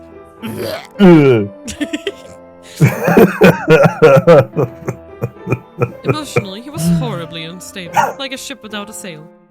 And still, every time he spotted the white-haired girl, his heart would leap, his whole body jither with an anxiety and excitement. He had never felt anything like this before, and as such, he struggled to keep these strange emotions in check. Whenever he saw an opportunity, Mel would speak to the white-haired girl. In days he was unable to, he either spent in secluded silence or a distracted daze. That was the curious thing. It made his stupid ass even stupider. It has the power to change those who experience it. When he did manage to approach her, he tripped over his tongue. Again and again he talked to her, and again he stumbled. I imagine, if you were to take him to see a romance at the theater in his present state, he would cry just as much as little Nellie. We cry at tragedies because we draw parallels with our own lives. At least that's what I think. Great tales of romance attain true gravity with the audience only when they are personally familiar with love. In any event, the white-haired girl was, as a result of this, visibly perturbed. She was delighted that he was being so kind to her, but confusion overpowered every other emotion. She appeared to be at a loss for what to do, as he clumsily catapulted words and stares at her. Oh my god. He was like a variable battalion of awkwardness. Yep. That's what she's literally saying. If awkwardness was a whole ass army, it would be him. Pretty much. But Mel did not back down, though he probably knew not what caused such fury emotion to erupt from within his breast. One's first love, in particular, tends to burn like a wildfire. Are you familiar with the sensation, Master? Oh.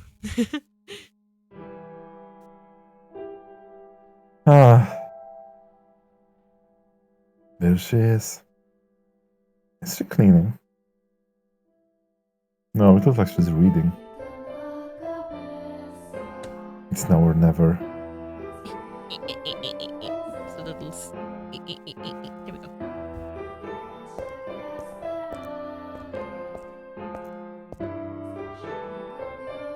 Boo!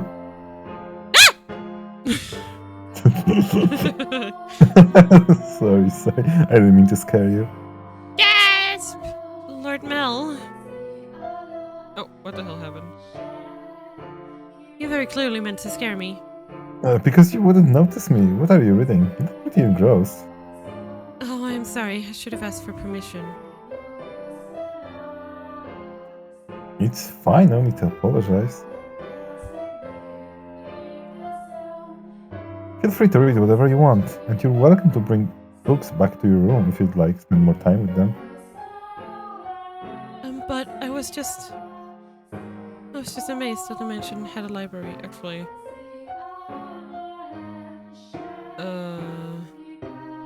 No, it does not have that, damn it. I would like to get to know what the controls are. Because I think my surprised expression starts skipping in the game. Like, Yep. But you cannot change them, so... No. Just amazed that the mansion had a library. Or maybe it's Control-Shift that does it? I don't know. Must have been a lot of work to collect all these books. There's some pretty old books in here, too. Your grandfather's?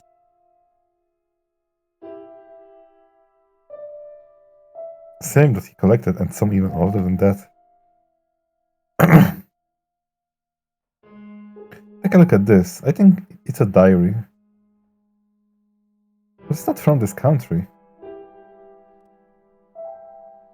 Or this century, for that matter. Maybe a feudal lord? Is he complaining about the quality of the harvest? And this forsaken land only produced oversow grapes. If only the largest of the... Barney? Brainier? If only the largest of the Brainer estates were mine instead. Indeed. The land there must be so much more suitable to cultivation. There you have it. You can read this, Lord Mel. Yes, it's in English. Oh, that's... I've covered it several times already, so that wasn't too difficult. Oh, it's such an old book be here. I'm not sure. And all of this was already here when I moved into the mansion. Have you not lived here your whole life? I was born at our estate. But to me and Nelly, this is more like our home. We moved when I was still young and we lived here ever since. Mel's only flex is that he can understand Latin, basically. Nelly and Mother have both grown quite fond of it. Father, though, often goes back to the house because he doesn't like the roses. By himself? Yeah, well, sometimes Mother goes with him. But for the most part, he goes alone. But don't get me wrong, it's not because they don't get along. In fact, they act more like teenagers in love than grown adults. It almost makes me sick having to watch it. So what is his problem with his mother? I don't understand. Is something going on? Listen! It is a wonderful thing to be so close, no matter how old they may be. Sure, but still... There are those in the world who cannot be with the ones they care for, as much as they may wish. I'm sorry about that. Oh, that's right, the book. What are you reading? I, wasn't exactly reading. I can't. I do not enjoy reading lots of text, so I was looking at the pictures. Wow, I cannot believe we have somebody from current century. Well, we can just... we don't know what her name is, so how about we just call her Jared? 19. Jared 19. Yes. That's so Jared 19. Miss Jared 19, I never learned how to read. But I like looking at pictures!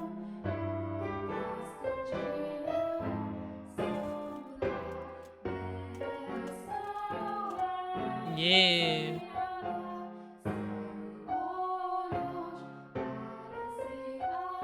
You seem very cultured, Jared, so I thought you'd be partial reading. Ah, yes. Perhaps you're actually more like Nelly and eschew your studies. Eschew your studies, but why is word like that? Freaking English. Freaking English. English, the language where you have a freaking word and you have no idea how to read it because it could be anything. Could be literally anything. Fucking English. Yes. I wouldn't have guessed. Do you like looking at pictures, right, Jared? 19? I do.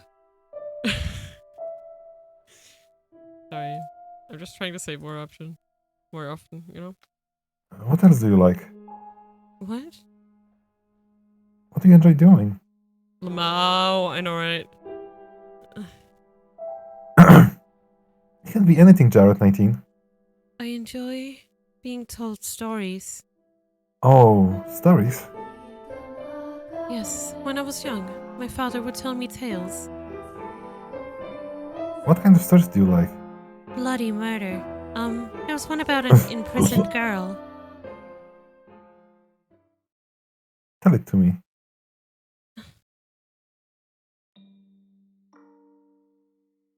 Once there was a girl, and she was locked away in a mansion deep in the forest.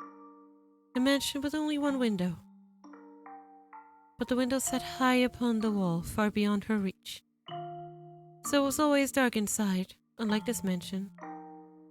However, the girl did not like the outside world. There were lots of scary things out there after all. Though she may have been all alone in the mansion, she grew comfortable with the darkness over it in time, so she had nothing to be afraid of. And then, am I doing a good job? You're doing fine, keep going. What happens next? Okay. And then the girl grew up. By then, she had already forgotten why she was locked up. She was content with the darkness. However, her eyes couldn't help but be drawn to the little bit of light that spilled through that one window. Though she was comfortable in the darkness, the sight of the light made her heart race. At first the girl thought it was because she found it unpleasant, because she disliked the light and the outside. But slowly she came to realize She was curious about the outside world. What could be happening out there? For all she knew, the town, the forest, the people, all of it could have changed while she was imprisoned in a mansion. But she had no way of finding out. So the girl decided to write letters and throw them out the window. What began as empty grasping became routine, continuing for several months until she was finally ready to give up. But then, a beautiful white dove flew in through the window. Tied to the dove's leg was a letter. Her heart racing, she read the words contained within. It seemed to have been written by a man. The letter contained numerous questions for the girl. It also said that if she attached her reply to the dove, it would bring the letter back to him.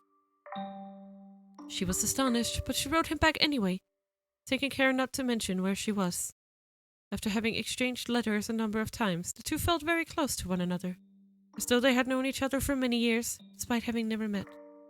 And eventually the man said he wanted to meet her? Indeed. The girl wasn't sure what to do. Should she tell him of how she lived? Should she reveal where she spent her days? She was afraid if she did, he would cease to send her letters. She was sure he believed her to be a young lady of noble blood, and not a girl locked away in a house deep in the forest. The girl could not bring herself to write a response. She released it out through the window with nothing attached to its leg, and yet it returned with another letter, written in a man's familiar hand. You must surely have a grave reason for your silence, it said. I would like to know that reason. I would like to help you. No matter what it may be, you have my word. She deliberated. Though his letters were kind, she did not know this man. He was from the outside. Would he still treat her the same way when he met her? And did she even want to step out in the world beyond? What do you think she did? Wrote a letter and agreed to meet him, right? Yes, she did. Mm. The girl made up her mind. She would write a letter. As always, when she tied it to the dove's leg, it flew out the window. And for some time after that, she received no response from the man. He sent her, but she thought it was for the best. She belonged in her own confined world, her world of darkness. But then one day, light shone into the mansion. The sealed door had been opened, and in the doorway stood a handsome young man. I have come for you, he said. The man was a prince from a neighboring kingdom. When the girl stepped outside, before her sat a magnificent carriage, the likes of which she had never before seen, accompanied by many servants. The prince, kind as in the letters, swore his love to her, and the two lived happily ever after. Ah, that's very sweet. Okay, wait, I need a second. It's okay. That was sweet. It wasn't, thankfully, it was not about death and murder. Only me. I'm the only one who thinks about death and murder, apparently. Are you? Apparently. Shruggies. Well, I swear, Mina, one of those days I'm going to be freaking involved in murder mystery. And I will have no idea if you actually just said that. Are you writing an autobiography, or is it, What? No! I would never. I would never kill someone. Never. Never. I mean, I would never. Yeah, exactly. Amando.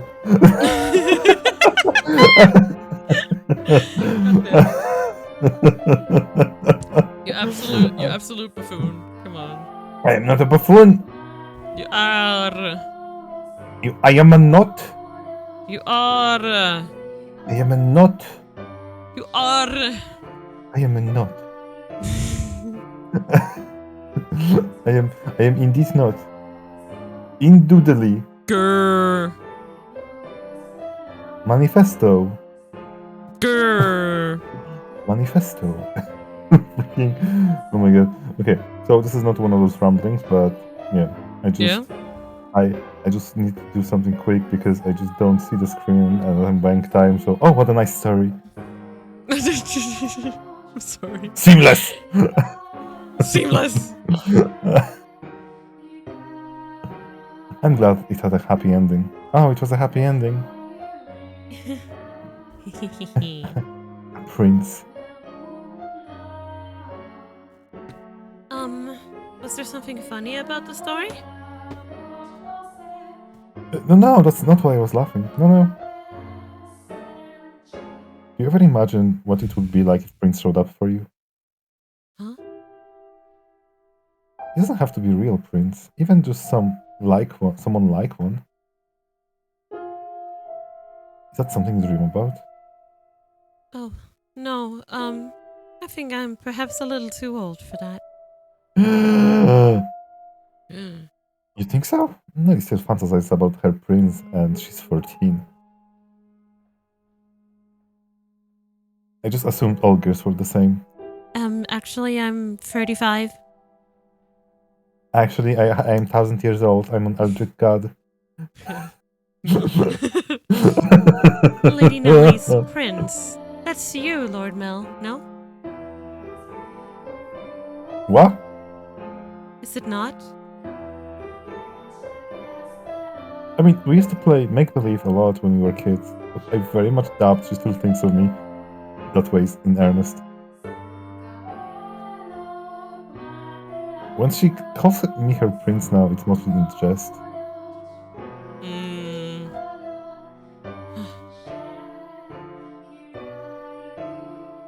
If I weren't, that wouldn't be concerning. Yeah, no, he's right. That would be concerning, yeah. Oh?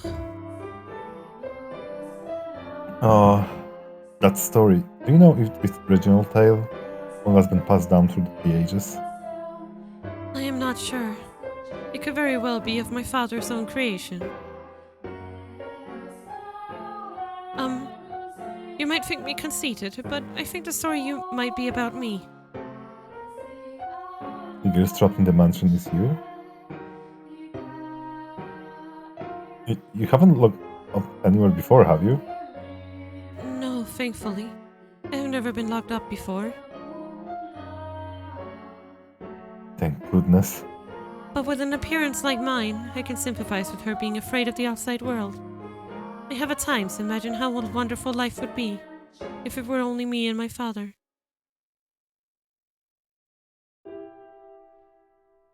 But the girl left the house in the end.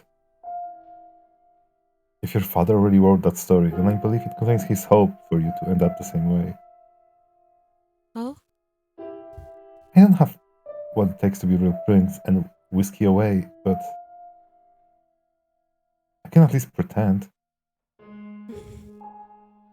So if it was your father's wish for you to come to the outside world, then surely there's nothing wrong with you getting out and experiencing all the scenery that world has to offer.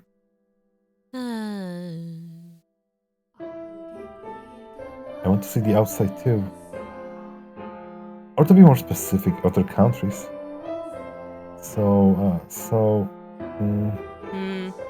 Mel trying to be smooth is so cringe, I know, right? If you'd like, we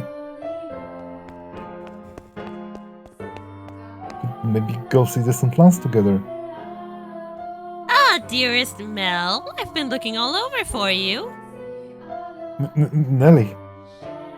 I really do like that butterfly belt. Oh no. Look at this, dearest Mel. Mother bought me these wonderful gloves to wear on walks. The roses embroidered on the wrists are just precious. Oh my, you're right. They are beautiful. You appear to be dizzy, Lord Mel. Are you feeling unwell? No, I'm fine. I am in danger. I'm in danger! Mel was feeling frustrated at his inability to convey his feelings to her. Sorry, my glasses are dusty.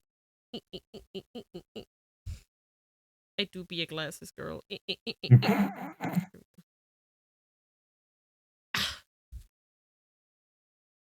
And as his frustration developed over time, I suppose you would call it a severe case of love sickness. For several consecutive nights, he had been afflicted with a peculiar sensation. A presence in his bedchamber. Death! Death to the unholy one. Death to the heretic. Death to the witch. Oh dear. Kill.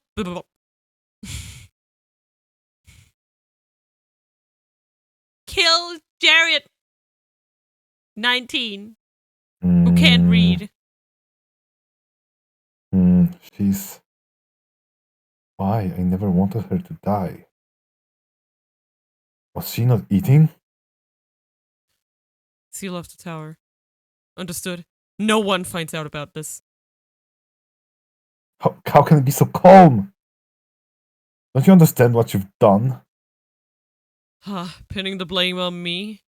How nice it must be to be able to distort reality with panic. You're just as guilty as any of us. I never wanted her to die.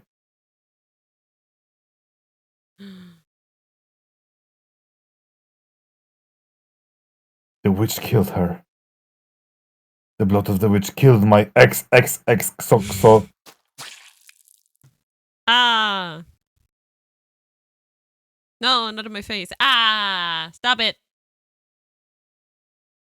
Urgh. Ah! A dream? What?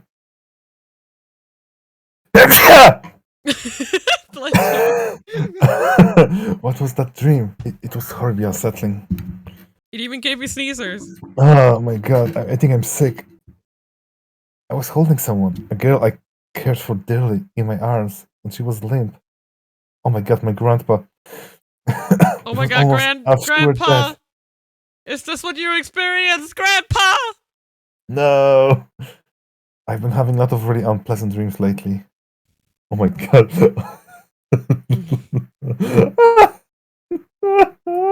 Mel.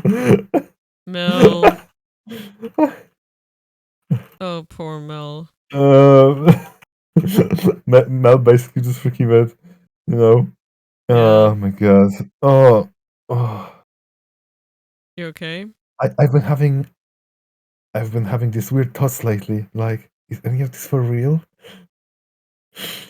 Why would I have such a dream? I feel sick. Is any of this Maji there? Maji? Back to sleep. Maji? And I wonder, who was that girl? Not a Kingdom Hearts reference. Oh!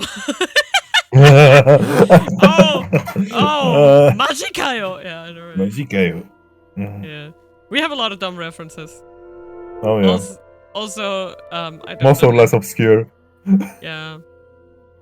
Yeah. We make a lot of random jokes about like references to shit. Like it's bound to happen. Huh? I can sense someone standing beyond my door. Ooh, it's the ghost of your sin. Oh no, it's a ghost. Is someone there? I'm glad there are people that are here for it. It's like they're watching me. That's definitely very rewarding as a streamer to know that someone's here for whatever you're doing. Is it just my imagination? I can't move. Oh, it's your sleep paralysis demon. Hell yeah. I love that. Love that for me.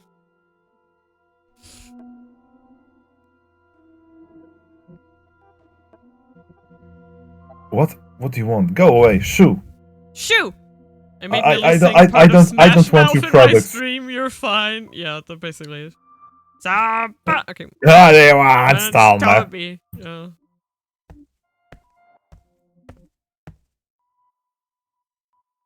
The sound is growing fainter.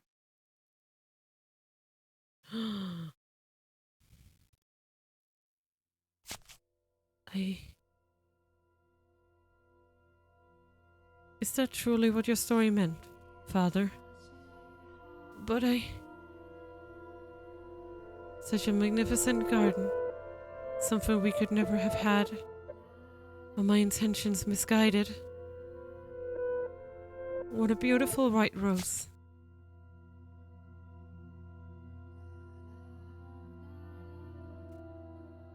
You know, you could have sneaked into his room rather easily then. No one was watching. Except for me, of course. I'm always watching. I'm always watching. I am the Watcher. How long have you... Oh, you needn't pay me any mind. I shall not condemn you, no matter what you might do. Rather, I am on your side. I was not going to do anything. Oh, is that so? And perhaps you were out for a late-night stroll. I imagine you have less difficulties going outside at night. I beg your pardon. I will return to the mansion immediately. Oh yes, that reminds me. It was also the middle of the night when the grocer's servant broke into their safe. News of that spread quite far. I'm sure you would have heard about it. Oh dear. She's like, I know about you. I Oh, know about you. although I know what you did last summer. was Gamache imprisoned? Dear me, I'm having trouble remembering. But worry not. If you wish for it, the mansion shall provide. You're in no danger whatsoever of getting caught. You said that a witch lives in the mansion, did you not? I did. Does that sound perhaps a bit archaic to you? No. I believe those rumors mockingly refer to me. Oh my. I have been accused of being a witch before. Which is amusing. I don't have any magical powers. I simply have an unusual appearance. My, what a lovely shade of red. The rose. Is something the matter? This rose was white. Until I took it in my hand. Is that so? I apologize. I must sound mad. I'm sure I was just mistaken. It couldn't possibly have changed. I wonder. Yes? Did the girl locked in the mansion become a princess? We should lock up and head to bed. Make sure all of the shutters are closed nice and tight, and then drop the bar on the front door. Oh dearie me. Oh dearie me. Oh gosh. Oh, yes. Oh dear. This is a lot. I do like how it's sort of like, I mean, it is kind of linear, but it's kind of like sporadic. Hmm? Like, you don't really know exactly how much time passes, except for the characters' ages. And I think that's a nice kind of way to do it. It feels very like if you're going through memories, this is very much, I think, what it would feel like, right? Slowly but surely, time trekked onward, everyone working toward their own individual goals. Each early summer breeze that blew through the garden was like God's hallowed breath, carrying the flower's fragrance in through the roses' manors windows. Max, welcome! How are you doing, Max? Hello. Welcome to the Dreamland. If only time could be stopped and this beautiful era made to live on through eternity. As usual, Mel's eyes chased after the white-haired girl, and Nellie pursed her lips in frustration at him. But she was still rather docile. Even taking into account how self-centered she behaved, how fickle her temper, Nellie's fits were still no worse than a playful kitten. See? At that very moment, a lively little feline had her claws poised to swat at the flaxen-haired young man. Hello. Hello, Max.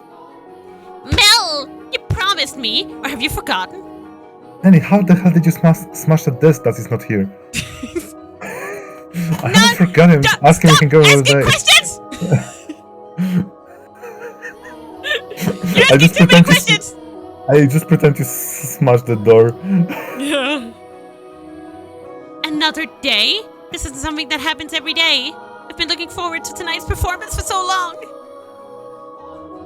There's nothing I can do about that. We're having a gathering at the priest home tonight. Several high-ranking officials have come up from the mainland just for this. Who cares? Me?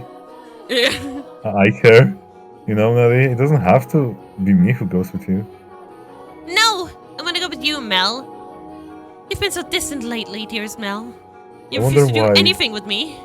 Yeah, I wonder why. That's not true. I wonder why. Could it be because you're acting a cunt? Like a brat. Tell me, if you can't go today, when can you? When will you be willing to go out with me?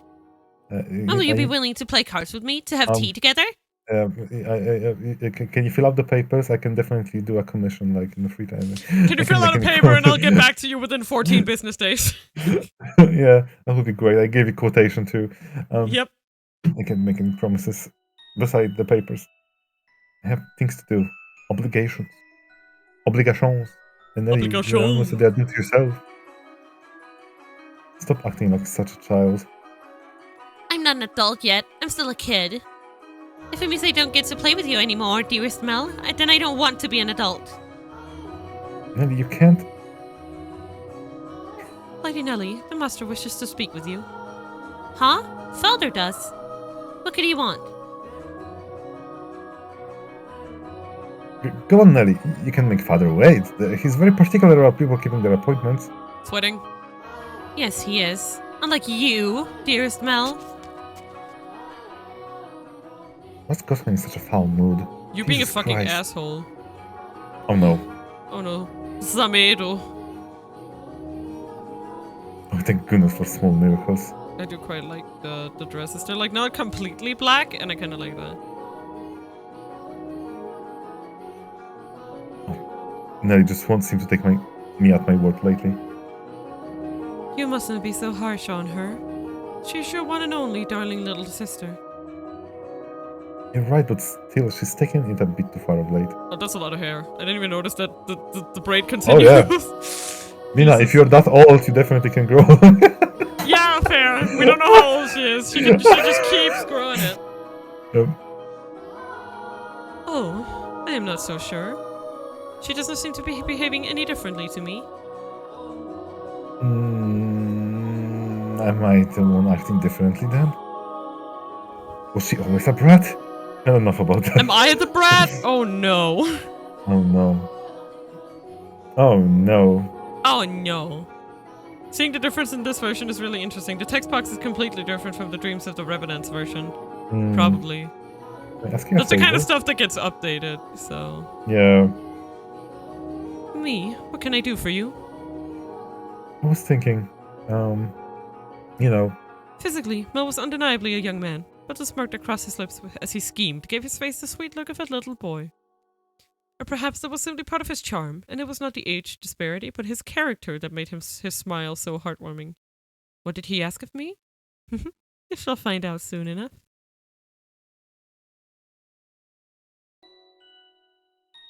It's cloudy. And thank goodness for that, too. Though it would be even better if it were even darker out. I believe the textile shop was around here. Ah.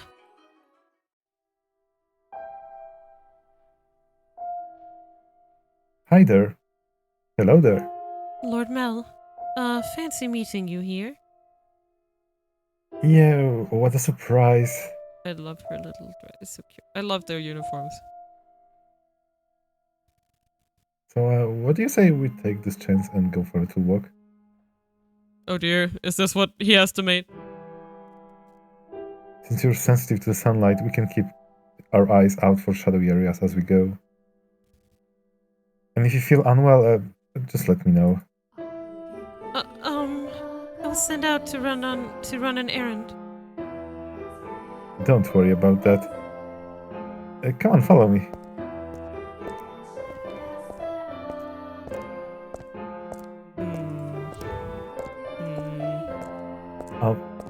I'm sorry, I actually wasn't. It actually wasn't an accident that we crossed paths. I planned this out ahead of time. I have to have you sent out on a fake errand. I knew it. Huh? It feels like I'm always on alert back at the mansion. I can't relax in my own house. It's actually kind of funny.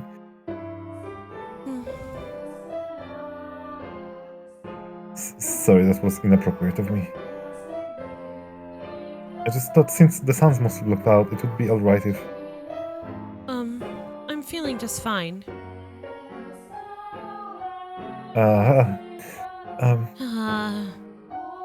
He's great at this. I am Keep so going, good sweetie, at this. you're doing great. This is what happens when two people that don't know how to keep up conversation goes together. Yeah. Like... But I don't think she cares that much about it. Oh, definitely. She's just like. Of course, I get her out of the house, and I She's can't like, even think of I think anything she's to fine say. with. Yeah, I think she's fine with this. With the. Yeah, the character portraits are really pretty. Gothic, yes, very much. Hey, Yes, have you settled in a life at the mansion? I have. Everyone has been such a big help. That's good to hear. Indeed. Exactly. Stupendous. Perfect. So, yeah, this is Yes? the furthest my plan went. It's obvious that she's making It was- no effort to keep the conversation going. It was like, you know, it was like I had the plan, but then I didn't have the plan for that part. Yeah. But yeah, she doesn't give a shit. Like, I don't think she's paying attention to it at all. She's just like, okay. Nelly told me you had the regular hair room some time back. Ah, yes, that was shortly after I arrived. What of it? Yeah, that day Nelly told me that you don't. I don't. Never mind. Sorry, it's not important.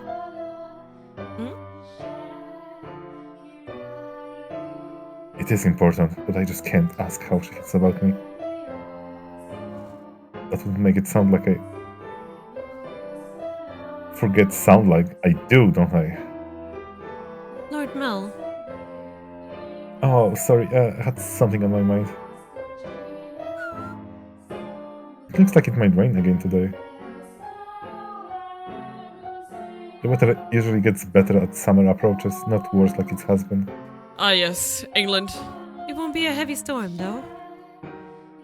No? The wind is too gentle. You can tell from that? Vaguely, but yes. That's impressive. I also leave the house unprepared, only to find myself sloshing back in the rain. That sounds funny. You laugh a lot more than you used to. Do I? Yeah, and I like that. You look better with a smile on your face. A smile suits Lady Nelly much more than I. Oh no, her smile and your smile are completely different. Yeah, the big hint to the weather and that Nelly mentions the Globe Theater. Yeah. Yeah. Also, a smile suits you as well, Lord Mel. They probably live. I mean, You from really the think so? yeah, from the weather, I would assume that like we're up north, but Yeah, just definitely a Denmark. guess. Leave me alone.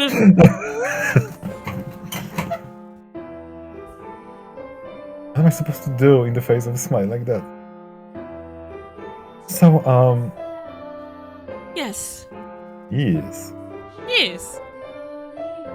Knowing her, if I ask if I'm imposing, she'll say no without hesitation. Trying to cover myself isn't going to get me anywhere. Hold on a second. I never did get you those flowers like I promised.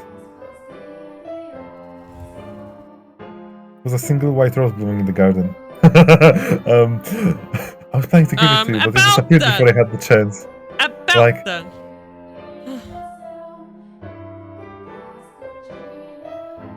So I'd like you to have this. It's not a real rose, but it won't wilt either. Mel was holding an ornamental white rose. It was an impressively detailed replica of the real thing, crafted by an incredibly skilled artisan's hand. It was, I imagine, made by the same craftsman from whom Mel had ordered Nellie's birthday necklace. The young man, who but a handful of days earlier had said he had no sweetheart, had come in to commission a present for a girl. The master of the shop must have been quite surprised. But perhaps it had given him a good laugh instead. It was for this moment that he had so desperately sought for time together with the white-haired girl. I know what you like, so I had to base it on my sister's tastes. My apologies. I cannot accept this. Is this the sign not to your liking? No, I just... If you're concerned about how much I paid for it, don't be. I just want you to have it, that's all. Please. Sweating. Profusely. Why are you so kind to me? Why? Because... I'm sorry. I can't accept it. A clear glint of flustered panic was visible in her red eyes. There's not a girl in the world whose heart would not flutter at the sight of a sparkling rose accessory. But her reaction was far from delight. As a matter of fact, there were traces of fear and apprehension in her countenance. I beg your pardon. Hold on. With a look of distress on her face, the white-haired girl made to run off, but Mel grabbed her by the arm in the nick of time. At least tell me why. Well, Tell me you- why. Tell me why. Fucking Christ. We're making Mel worse by the fucking second. Holy crap. We're ruining him. Absolutely destroying this man.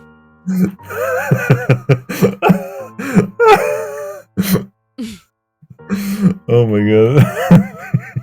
Wait. Oh my god. Wait. Oh my god. Oh my. Ain't nothing but a heartache. Tell me why ain't nothing but a mistake. Tell me why. I never wanna hear you say. It's because you dislike me. I never said... Mel deserves to be made fun of. This is what I live for. Yeah. He do be boy. And I know it's too late, but I want it that way. Tell me why something's wrong with me. From the day you I Stop it. counted myself. I've been stretching a flutter ever since then. Oh boy. It's annoying because I love character designs like his, but I'm like, it's wasted on him. Man, you're wasted. I know. They wasted the fishy hair on him! What if I Come try on. to study or whenever I try to read? None of it sticks. I'm just looking at pages of text, tracing rows of letters only from them to disappear as soon as I look away. Oh dear.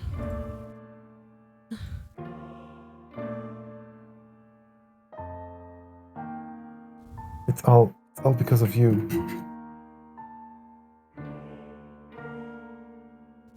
I truly am sorry. Please, don't be any more generous than you already have. When I'm with you, my willpower wavers. What do you mean by that? I'm so sorry. Oh, wait, this is my new art! God damn it, she didn't see it. Mel's grip loosened for a moment, I allowing her to step removed my free and dart limiter. off like a gust of wind, not giving him a chance to stop her a second time. Yeah, that do be a new art. Look at him go. With the dumbfounded flaxen-haired boy stood frozen in place, left all by himself. The breeze, which the white-haired girl had called gentle earlier, felt faintly chilly, almost as if mocking him.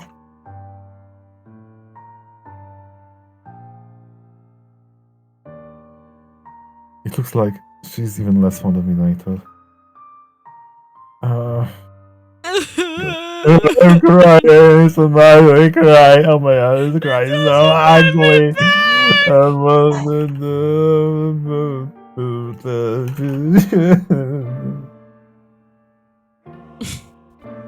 Did you read it?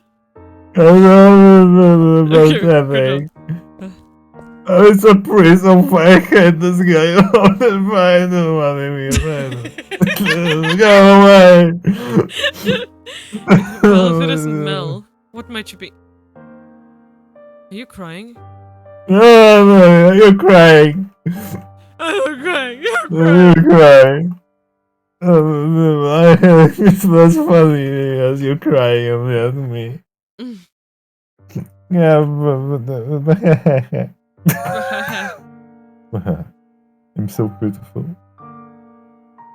So you have to see that. Think nothing of it. I passed by a girl just a few moments ago. She Oh, appeared to be wow. rather distressed as well. Something happened between the two of you?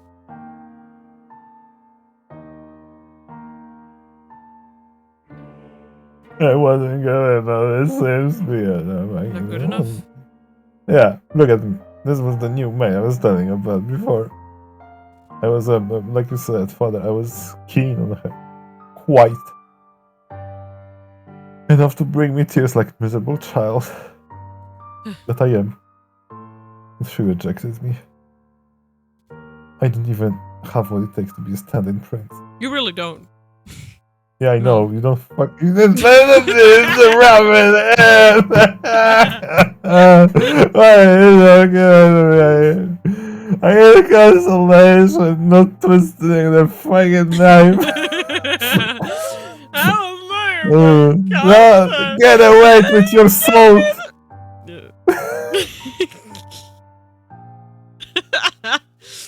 No, Apple is complaining about this. I'm completely hopeless. I'm hopeless. Mel. It's my name. That's my name. You said my name too. I don't need your sympathy.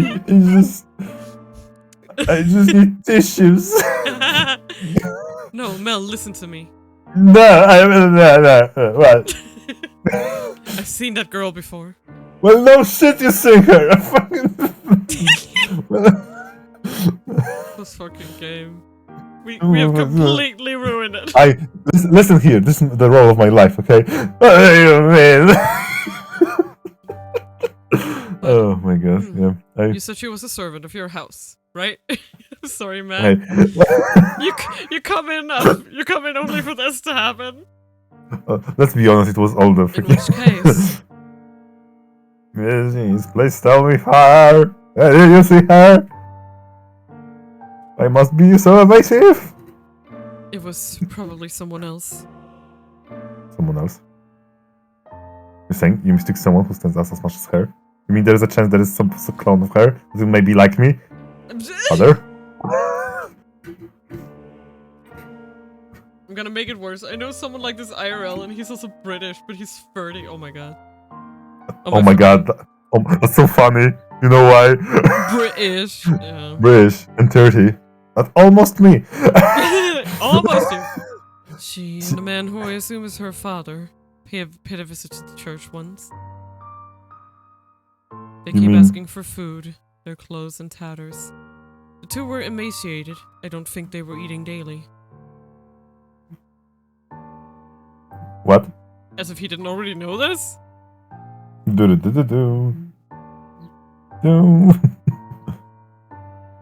I cannot believe this. Wait a minute. Are you saying She's a beggar. yes, she's a banger? What do you mean? Father said she come all from esteemed house. Which is why I said I might be mistaken, Mel. She has a singular aspect, but it is possible there's another girl who looks similar. Deep down though, the priest surely believed the opposite. And so he said sternly, like teacher to a pupil, "But you must be absolutely certain, Mel. Understood?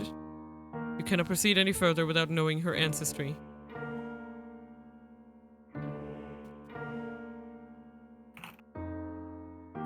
May I visit the church, Father? By all means. In the back of Mel's mind, a vision of the night of the storm, the night the white-haired girl arrived at the mansion, was surely replaying. She'd been wearing little more than rags and covered in grime, hardly the appearance of a respectable young lady of class. But the question is, why would I'm still like a bit. Why the parents would lie about it? I've been putting her through unnecessary stress. She actually turns out to be nameless, to be rankless. Oh my god, I cannot believe she doesn't have diamond in Rocket League. She's also maidenless. My head exploded.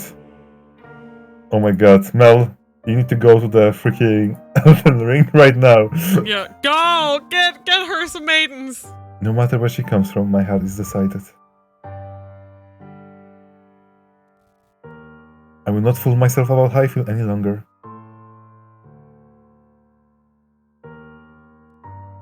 Do do. No, I cannot fool myself. Do. How does she feel?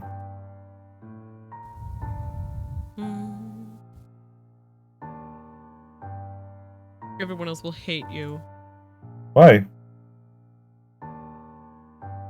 Because, you know. What the other else think? I find out why she was welcome in our house.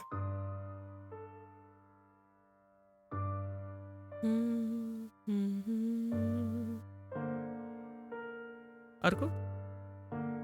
I'll ask mother. Or father. Wait, I already talked with priest. No, for some reason I don't know if she isn't aristocratic. I'm better off not saying anything.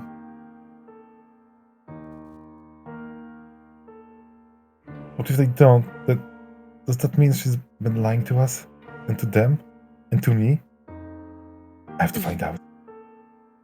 This time I must get answers. Detective Mel! No, absolutely not. You get back and the first thing you say is that. I hate you, father. I will not stand for this. Nelly did not stand for this. Why? Why would he just suddenly throw that on me? You didn't even ask for my opinion. No, I won't do it. I'm fine the way things are. I'm just fine. Dearest Mel, I need your help. I don't. Oh god. I want to get married. Yeah. I had a feeling we were around that time in the story.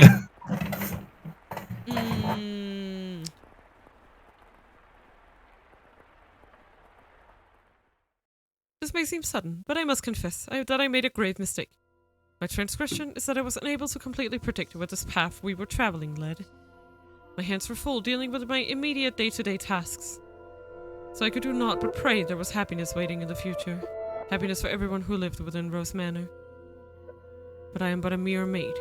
There are limits to what I am allowed to do. And furthermore, it was not my place to offer her my hand. Roads, such as the one we were following, have a way of diverging with little warning. And if you do not turn the wheel exactly right at those sudden forks, you may end up somewhere horribly off course. I was well aware of that fact, which is why I thought that what I did was for the best.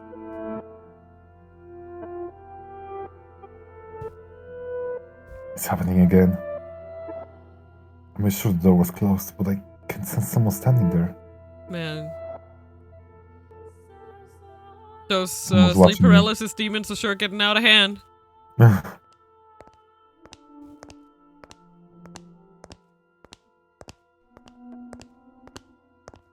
They're looking down at me.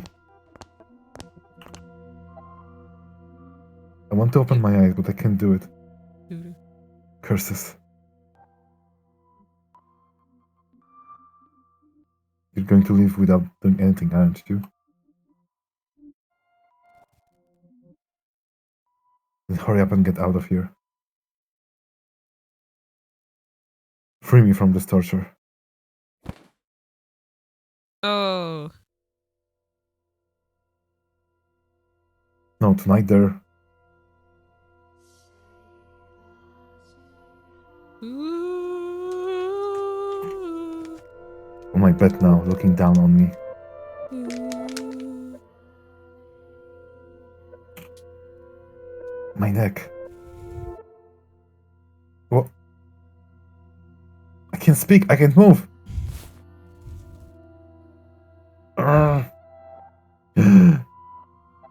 These cold fingers. That soft breath.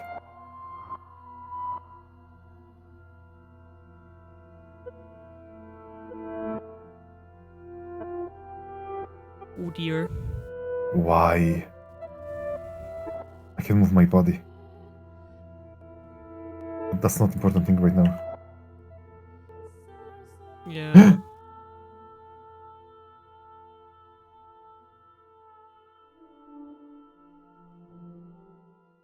Hi. You smell of roses. The scent of a world far removed from ours. He made to gasp at the sight before him, only to realize he could not. The pressure of her cold fingertips wrapped around his throat robbed him almost entirely of the ability to breathe. Why? He silently mouthed the word. For that moment at least, her melancholic ruby eyes were focused wholly on the flaxen-haired young man. In them glowed a faint flicker of willpower, and a continuously burning agitation that roused her to action. I told you to stop being so kind to me.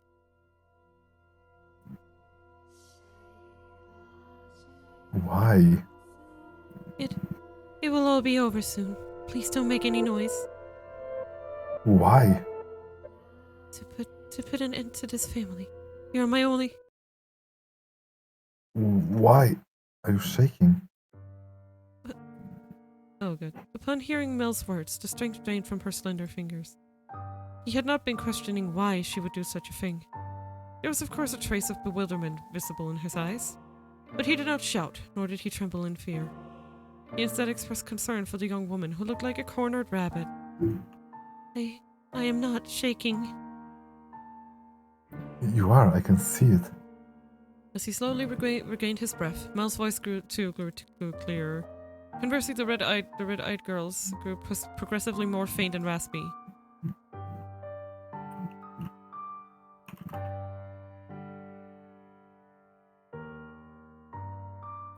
You're not doing this because you genuinely want to. There is some other reason. This is what I desire. Have you been to my room before? Yep. You have. I'm sorry.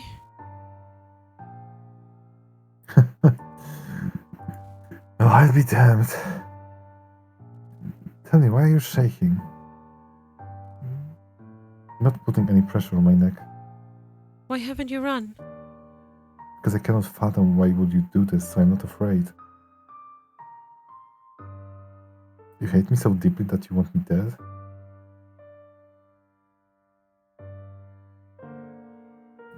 Do you despise me to the point you would be willing to take my life with your own hands? No, I don't. See, like I said, there is another reason. If it isn't because you detest me, then tell me, why is it? I'm sorry. I will leave your room now. I will do my best not to bother you any further, so please forget anything ever happened. Do you think I'm just going to say okay and let you go? Why can't you tell me the reason? I'm sorry. Alright, then I'll try and guess. What? It has something to do with your lineage. You're troubled by it somehow, am I right? Listen, I will go do a hot reading right now. I'm good at this. Okay, I thought so. Do you like? Okay, I'm going to say numbers now. 1, 2, 3. Okay, 3. Okay, definitely 3. A, B, C, D, E, D. Okay, it's definitely D. Okay, next one. E, B, C, D. Oh my god, I'm good at this. Okay. God damn it! I lost it. Okay, we need to start from scratch. Okay. I need to note it somewhere. Okay. How do you know about that? The priest at the church told me he had seen you before.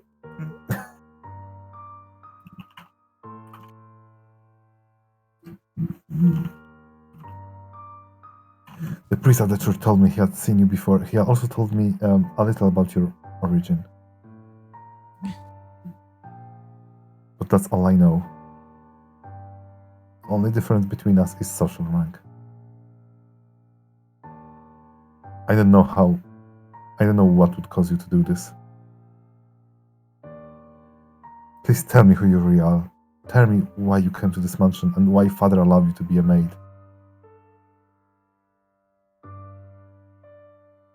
I haven't said anything to mother or father. If you're hiding the truth from them, then they still don't know.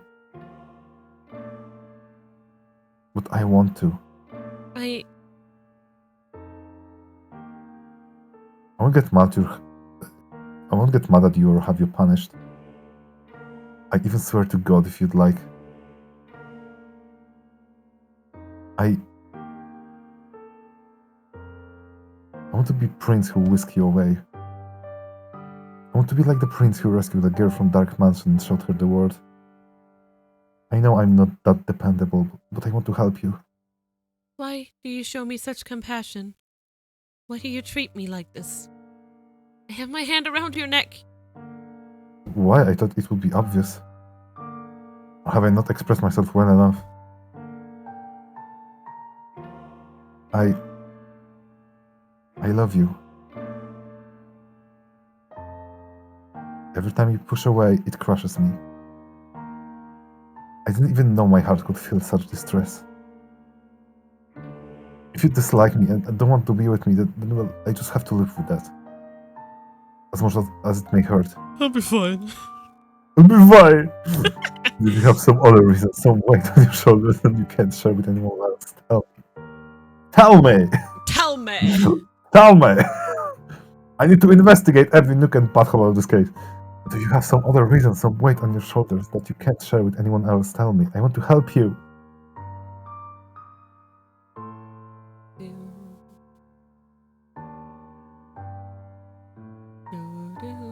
There are other options.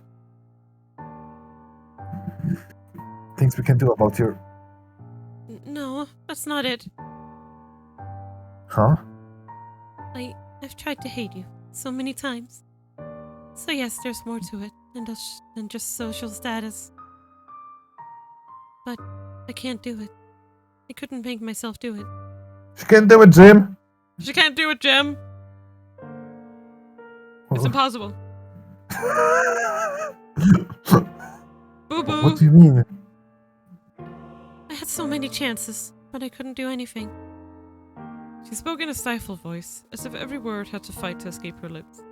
She appeared so fragile, so precarious looking down on him, that it seemed as though, if a gust of wind were to whisk through the room, it would blow her away completely. Her pale fingers were trembling, and she had tried to squeeze them again and failed. However, her hand did not pull away from his still slender neck.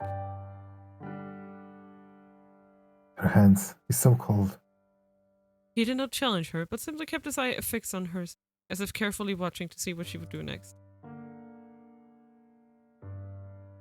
I said as many times as I must. I love you. I wouldn't be able to accept losing you without knowing anything. So please tell me the reason. You can kill me after, just please tell me. I'll see to it that you're taken care of. Those are the words of a man of means, Lord Mel. Of someone blessed enough to have pity for others. You are a foolish young man. You know nothing. Jon Snow. But the greatest fool of all is myself. If you agree to punish me, I will talk. Tell me. Her long white hair and his soft flaxen hair touched. For just the briefest of moments, it appeared the darkness as though they had fused together. The white-haired girl, having finally gathered the courage, began to slowly tell her tale. On the night of the storm, I paid a visit to Rose Manor, this mansion. My father and I were always on the move, traveling across the land by foot. It was only recently that we heard rumors of Rose Manor. There are several reasons we couldn't stay in one place. First is my unusual appearance. People often find the color of my skin or eyes disconcerting. After living in one place for long enough, unsettling rumors would begin to spread, forcing us to leave. Another reason was my father's line of work. He painted pictures for a living, but he had trouble finding a patron, so he had to work day to day. When he was no longer able to find work in the city, we would move. We were birds that migrated without a flock. When we arrived at this town, my father was exhausted and weak. That is when we learned of Rose Manor, and the family who dwelled within it. Rose is a name my father could never forget. He was, long ago, a painter in the service of the Rhodes family. Hold on, wait, what? Your father was an artist here? Yes. It was before I was born, so you probably do not remember, Lord Mel. So you know about us before you came here? For as long as I can remember, I've known the name Rhodes. My father was chased from your house, just because they didn't like something he painted. If he was shit at it. Having failed the Rhodes family, no one else would become his patron. Just as a good reputation spreads, so too does a bad one. Branded once as a failure, no one will take you in ever again. You nobles throw your parties and spread your gossip about this painter or that sculptor. The rose you try to give me is an example of that. It was certainly crafted with skill, but the jeweler is only known because some aristocrats spoke highly of him. My father's paintings were no less skillful.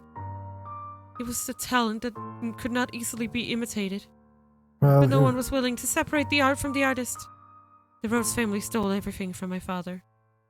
But even thrown out onto the streets, his only skill was painting. That was all he could do to earn a living. What little money we had for food, he gave to me. He did anything he could to ensure my survival, even at the expense of his own well-being. My father passed away in this town.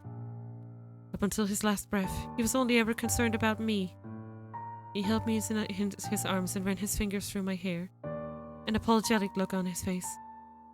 If I had a normal appearance, I'm sure life would have been much easier. He was always telling me how sorry he was for making life so hard, even though it's not his fault I look like this. Oh dear. I disdained the Rhodes family for putting my father through such hardship. I imagined you were still living in decadence, acting as though nothing had ever happened.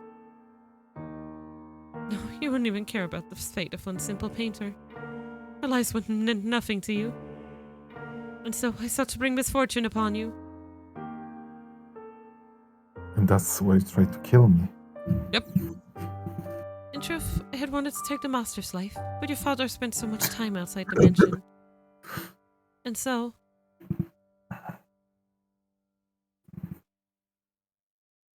You're right. If they lost me, it would put my family in a very difficult position. That is the whole of my tale. You now know about my father, and how I feel about you. Having told you of the blackness of my heart, I cannot go on living like nothing has changed. Please give me punishment. Why? Why would you have me put the one I love through any more misery? Bruh. It's depressing. I'm sad. Cannot live with this. I am not fit for your affection. Not only because I am not aristocratic, but because every time I spoke with you, I did so holding this darkness in my heart. Did somebody Does say that unnerve darkness? you? God damn it. I can smell the darkness. It reeks of darkness. Right. At the end, it was my family action that caused you so much suffering. With that, your father were still alive, perhaps I could have done something. I'm sorry. And besides, you hesitated. I won't hesitate, bitch! Oh my god, I was like, is she going to? Yeah, you did, okay. Yeah. I won't hesitate, but... See, that it is. That is it. That is it. That is it. That is it. I knew it. Yeah, I knew it. I knew it. I knew it. Changing. Changing expressions. That's it. I don't think I should be using my expressions for these streams because like they the hotkey literally skips. Like I'd have to click out of the game every time. No, it's fine. Don't worry. Yeah. And besides, you hesitated. You didn't actually kill me. What am I even to punish you for? As you said, you had countless opportunities, but you could not bring yourself to do it. Tell me, why couldn't you kill me? I'm assuming that clicking shift and or control Yeah, is what's it's doing it. Yeah.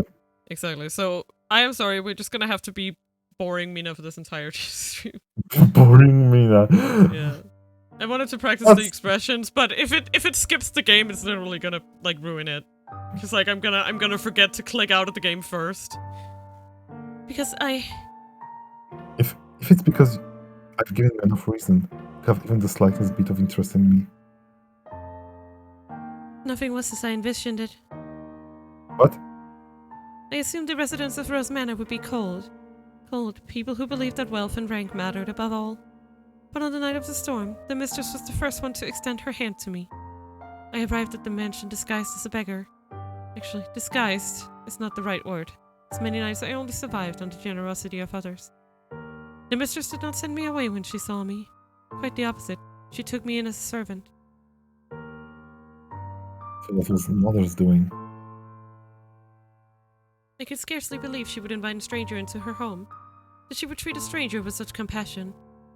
I thought perhaps she knew who my father was. But I had never met any of you before, so she must simply be that kind-hearted a woman. And the mistress continued to treat me with kindness, despite my disquieting appearance and the darkness in my heart. In time, I began to grow less and less sure of myself. Was what I meant to do truly right? Were the things I felt truly justified? But it was a certain fact that my father was here, and that he had been chased out. So I decided I should take your life, to put an end to everything before I wavered any further.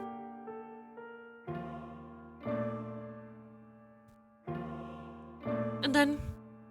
And then? You were too kind to me. It's all your fault, fucker. Yeah!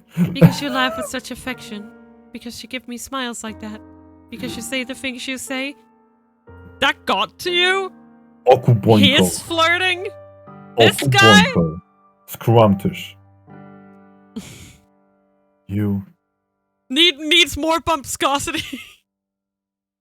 Oh my god, the viscosity in this room is off the charts. It must be at least 1,000.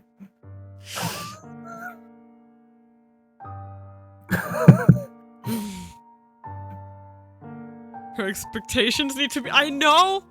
She needs to meet literally any other dude. Wow! Wow! Wow! Wow. I'm sorry. No, don't apologize. I'm so happy to hear that. Despite the unusual circumstances. You know what? Actually, keep choking me. I'm actually into it. Just kill me, actually. I want out. I'm out of here.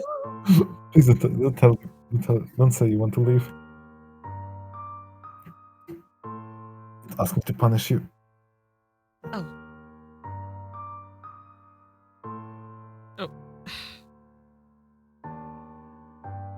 To do some. Yeah, there we go.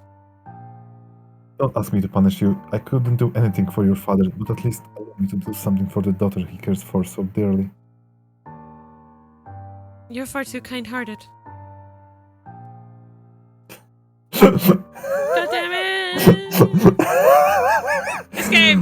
He's into it. I have so many things in my head, but I just won't say it. It's too much. I'd be happy with you around. You can become a real aristocrat. Aristocrat. Huh?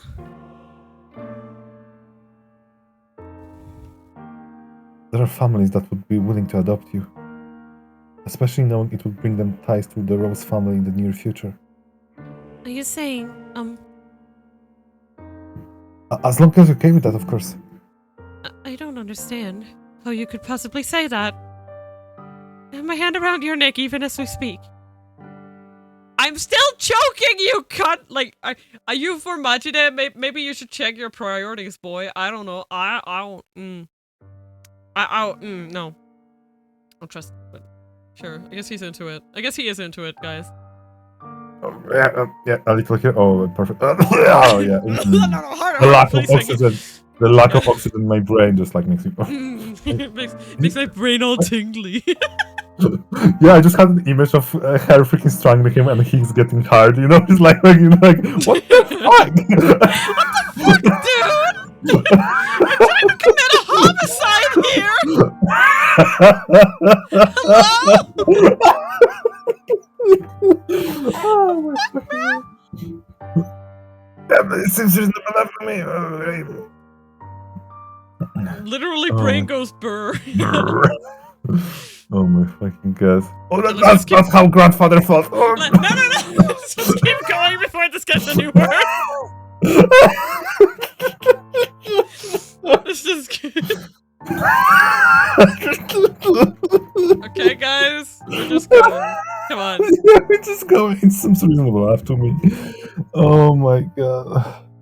I'm desperately looking for some way to not have to lose you. But I couldn't. I don't know any etiquette or social customs.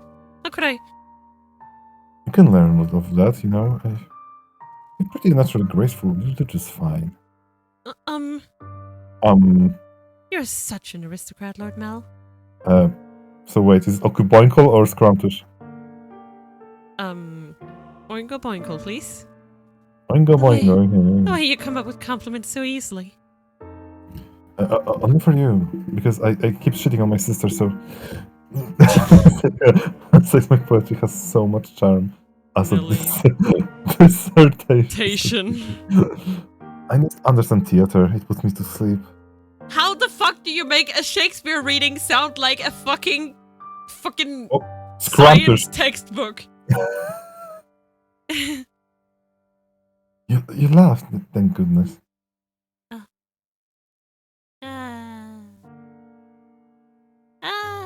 Should not be smiling. Hey, keep smiling, you don't have to stop.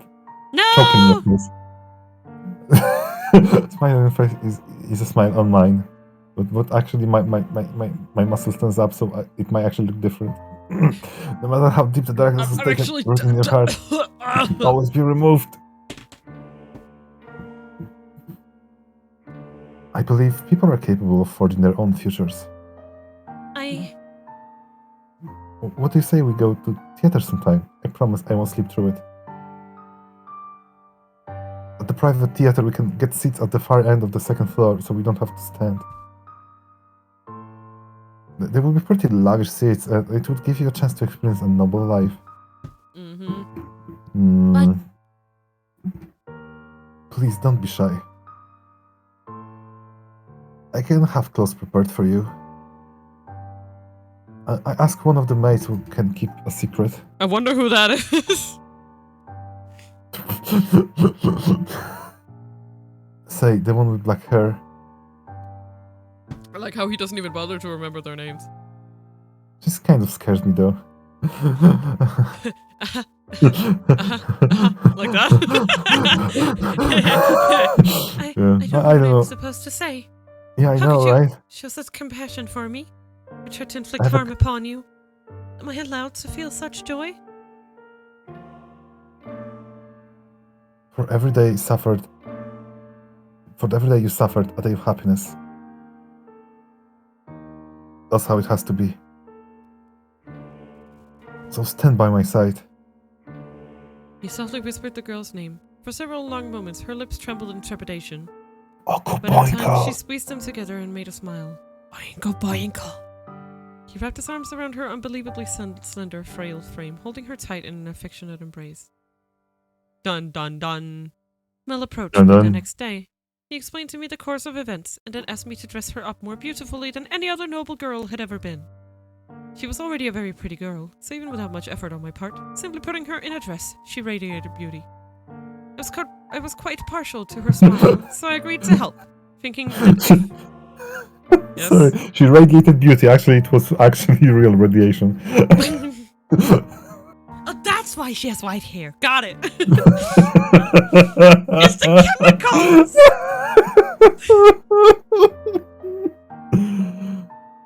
Stupid. Oh my god. I was quite partial to her smile, so I agreed to help, thinking that if it would lead her to their happiness, I could not ask for anything more. I never anticipated what would happen next, though. Perhaps my hopes were unreasonable after all.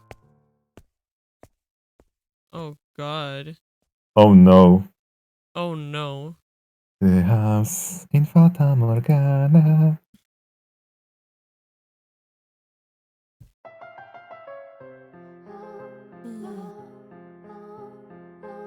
Oh god, it's fucking Arthur. Arthur! No, I don't love the theater. Don't look so cross. Nellie was out with a man other than her brother that evening. A rare sight indeed. And she was quite clearly in a foul mood. This is a good song. I will not stand for this. That I should have to marry a man as disagreeable as Arthur? Fucking Arthur! It's unthinkable. The young man at her side was Nellie's fiancé, selected by her parents. On any other occasion, she would have snubbed an invitation from any man who was not Mel, but she had little to say in this matter. She was, for lack of a better word, forced to go out with him. And oh, how furiously she had fought against it. She had shoved aside the Abigail trying to fasten her corset, locked herself in her room, and sobbed for quite some time. It required the combined efforts of several of us to get her ready and out the door for her date. Come now, you should at least pretend you're enjoying yourself. Or do you want people to think we don't get along? Do we get along? Well, I want to, for what it's worth. What it's worth to use my name, not me. Are you really going to be like that?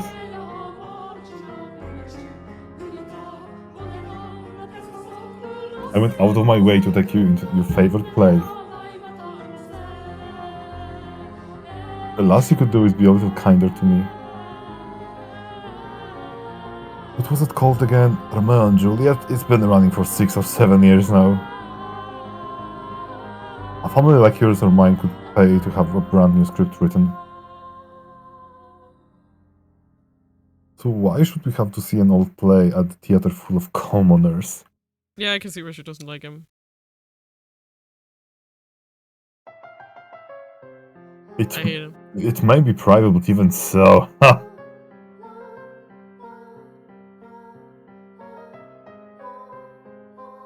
I would rather just have a show put on my estate. Stop talking already. Why should I have to marry someone like you? I have absolutely no desire to marry you, fucking Arthur. Whatever it takes, I will put a stop to this. I'll talk to father as many times as I must. Please don't make such a scene, it's shameful. There are people around, remember? You represent your family. Besides, our families are hardly strangers to one another. Try as you might, but I doubt you can get rid of me. No matter what you say, you can't break this engagement. You don't. Your parents gave you too much freedom, and look at what a spoiled little girl you became because of it. Goodness, you're going to be quite the handful. Oh, get off your high horse. Now you're the one on the highest horse, Nelly. You're going to be my wife. You could at least put some effort into liking me. What happens when I take you to a social engagement and you act like this? It's shameful for the both of us. It's coming from someone who used to call me Lady Nelly. What's your problem? When you choose to act like a lady, I'd gladly call you that again. He's not even worth a portrait. Goodness gracious. He ain't even worth a portrait. Fucking Arthur. Put yourself in my shoes for a second. I have to marry a bratty little girl because it will help my family. How dare you talk about me that way? You're not a damned princess. Open your eyes. Gosh diddly dang. If you think talking to your father will grit you out of this marriage, you're welcome to try. I doubt he'll have, though.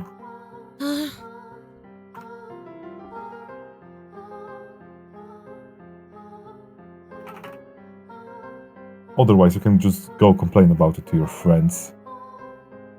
Oh, that's right. As far as I'm aware, you don't have any friends. Enough. As you wish. This is so frustrating. Why should I have to listen to this jerk mock me? I have Mel. I know, if father won't listen to me, I'll ask Mel to talk to him. Mel will be able to convince him. Come on now, your favorite play is about to start. Maybe you should face forward. Enjoy it while it lasts. You won't be talking down to me much longer. What? Is that? Is that Okuboinko? Oh, wait, Nelly! Get back here! What is this damn child's problem? Jesus Christ. I see you behave much like a man of the time, do you? Women I are your didn't give her property or whatever. permission to leave. Also, why does he want to marry someone who thinks of us as a child? That's kind of creepy. Oh great, he's that child. Hello, Draco. Maybe we should just call him Draco. Draco? And you want to know what's more Father, fun we about surely it? ought to hear He about acts this, like 11-year-old Draco. yep. That's what's fun about it. My dad will hear about this.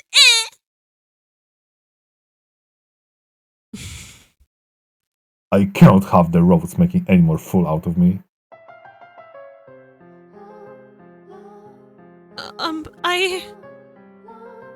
You're fine, don't be shy. It's me, Mel. But so many people are looking at me. I know, right? It's a nice dress. Yeah, it's a nice stress. That's because you're gorgeous. No, it's because I look strange. And gorgeous. Sure, that's not the case. It is true, you I'm have going to an roast unusual Arthur appearance. over a fire. Hell yeah! I don't know, he might be into it. Well, yeah, but eventually he's gonna die. Can we just make it quick so he actually gets no. Yeah, we put it on grill. And then thermal, freaking. Yes. But right now, the unique color of your hair, your skin, and your eyes all serve to accentuate your beauty. Sound like a prince, Lord Mel. What, you think so?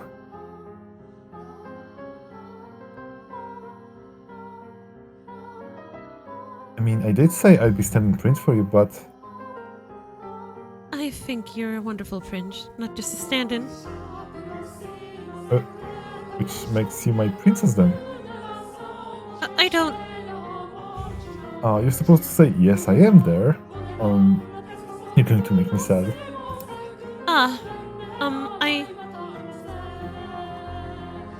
I guess I just have to keep working on it until you submit.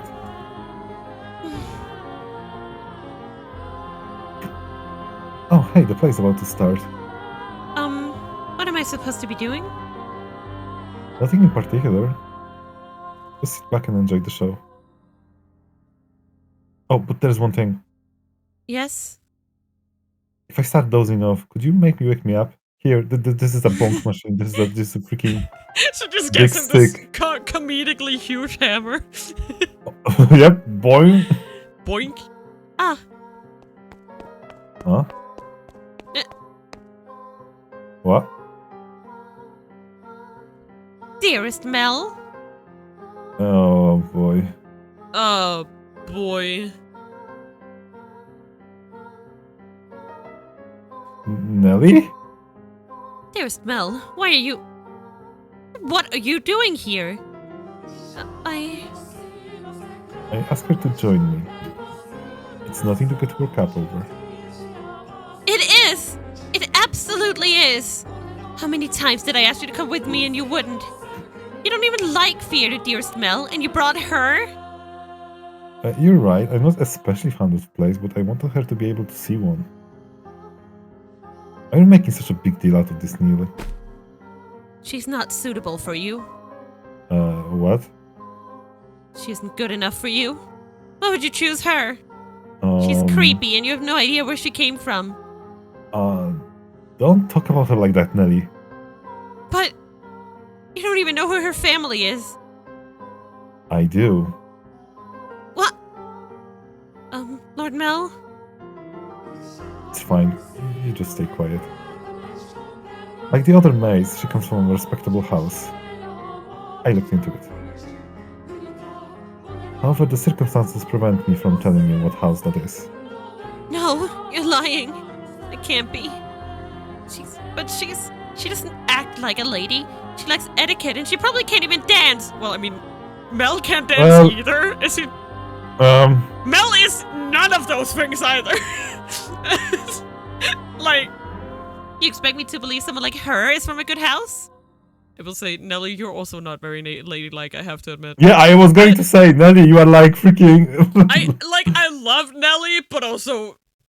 Jesus Christ. She's a yes. bitch. No, she's really bratty. She's extremely bratty. Yeah, like she's a very likable character, but I don't like her as a person. Like, it's hard for me to dislike characters like this. Enough already, Nelly. Mel yelled at me. You have my word. You don't have to worry about her. She's just a rich 14-year-old, TBH. Yeah, I mean, this does give me very much, Evilist Chronicles. Like, if you raise a girl like that, this is what's gonna come out of it. Like, that is exactly this. Like, this is exactly the vibe of Evilist Chronicles, except in that story, she had the guy, like, she had her servant kill the girl in question. So we're gonna see if that's gonna happen. Interesting, you know? Is any of your business if I spend time with her, is it? But there's Mel. You need to stop hanging all over me, Nelly. And find someone for... Wait. What are you doing at the theater?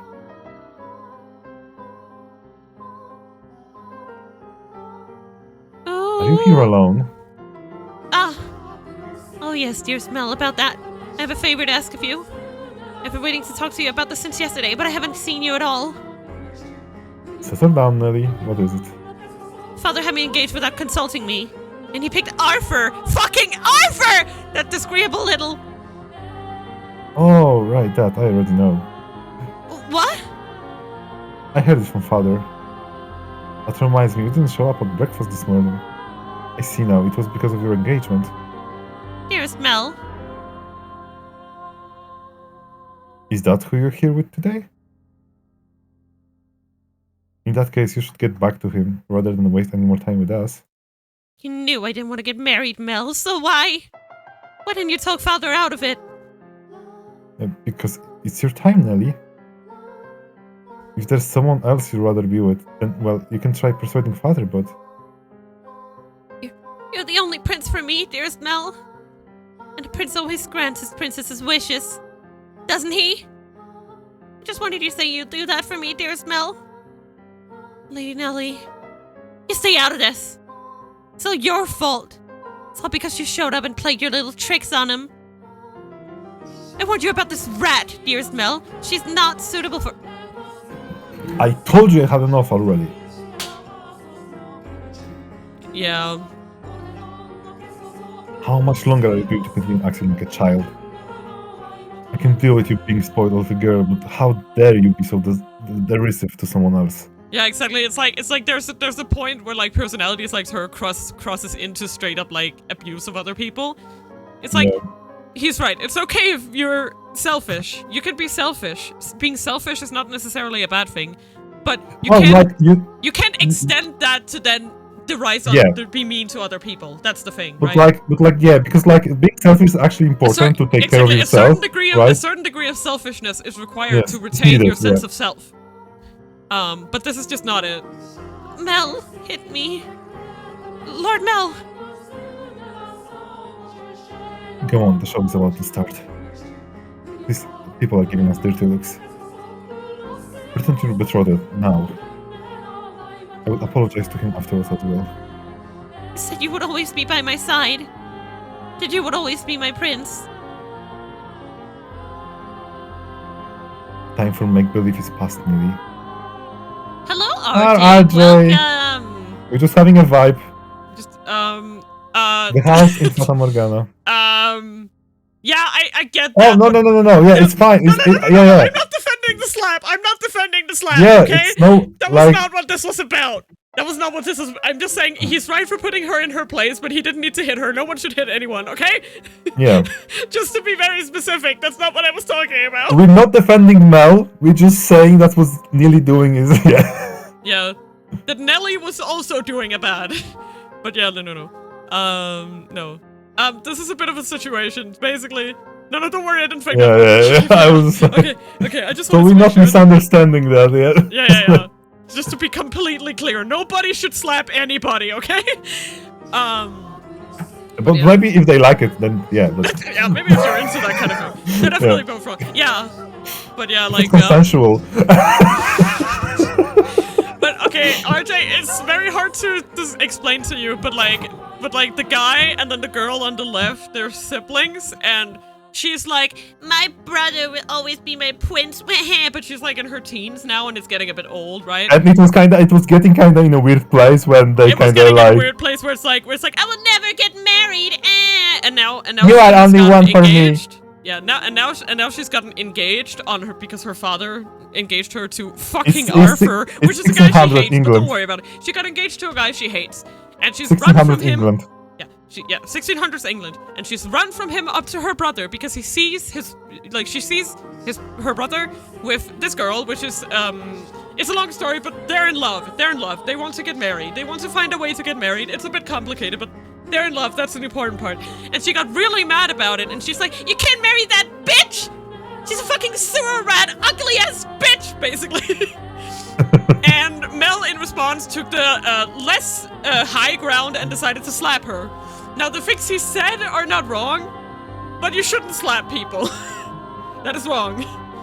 And that is the very TLDR of this.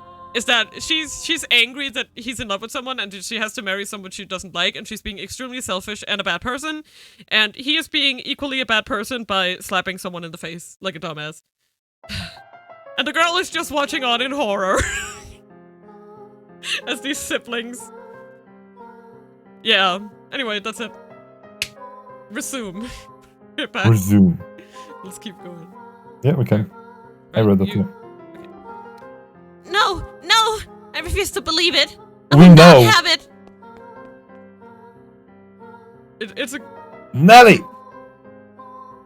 Oh my goodness, that girl. Are you not going after her, Lord Mel? No, just let her go. The only place she even has to go is home. I just wish she'd start acting a little more like an adult. I imagine Lady Nelly simply... She what? No, it just was not my intention to get in between you. And don't blame yourself, it's not your fault we had an argument. But you two were so close. Well, yeah, we're siblings, so we're close, but nothing more. I do care about Neely, and I enjoy spending time with her. But she's my sister, nothing more. I sure fucking hope so. Yeah, fuck hell. I sure Like, Nelly fucking hope so. Nelly definitely not happy about it. Yeah. Anyway, sorry for making such a scene. No, We're worried Oh, about... RJ got it! RJ got it! Yeah. We're worried about whether or not Nelly is on board with that. I imagine she left her betrothed behind without saying anything, so I'm going to apologize to him. Also, grandpa of Mel died during doing it. Yeah, right, okay, so basically, Mel and Nelly's grandpa died while having sex with a young lady. Yep, we don't know the position, we don't know the circumstances, it just happened. We don't know the circumstances, we just know that he died while fucking someone. What the fuck? He died doing what he loved. Okay. He died having a good ass time. Appearances. Stay here, I'll be right back. very well. Yeah, exactly, that's the question, RJ. We don't know what the fuck it was. Yeah. Master, What the type of fuck it what are your was. thoughts on the tale so far? Which of the siblings do you think was in the right, Master? The brother or the sister? Oh my, I apologize for the abrupt question. Did I startle you? What do I think? Yes, I believe Mel was probably right. I think if you just look at their words, he was in the right, yes. Yes. He was also surely happier than her. As Mel had anticipated, Nellie had fled from the theater, leaving her fiancé behind. She forced her way into a carriage stopped outside, probably one called for a different nobleman, and ordered it to take her home. Mel's assumption was correct. The only place she had to return to was the mansion. The sun was beginning to set, and as a young lady, she could not simply go wandering through town alone. Nor did she have any acquaintances to take her in. Her world was, in essence, composed of two elements, her brother and the Rose Garden. They were the light of her life at Rose Manor. She lived a very isolated existence. Wait. Aw. Sorry, I don't know why I forgot to read. When she escaped back home, Nellie went straight to her home, locked the door, and began sobbing. The waves of her sorrow came crashing effortlessly over the leaves. Tears streamed through the cracked walls of the dams, blocking her tear ducts. Wait, why? Why? Won't you help me, Mel? I want you to take my side. The decor in her room appeared blurry through her damp eyes. Memories of the day she had it redecorated played back in her mind with crystal clarity.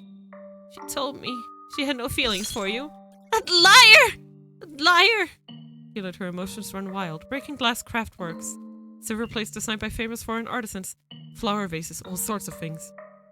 It was as though a beast had been set loose in her bedchamber. The vase she tossed shattered against the painting hanging on the wall, spraying water, porcelain, and roses in every direction. It was the portrait she adored so dearly of her and her brother.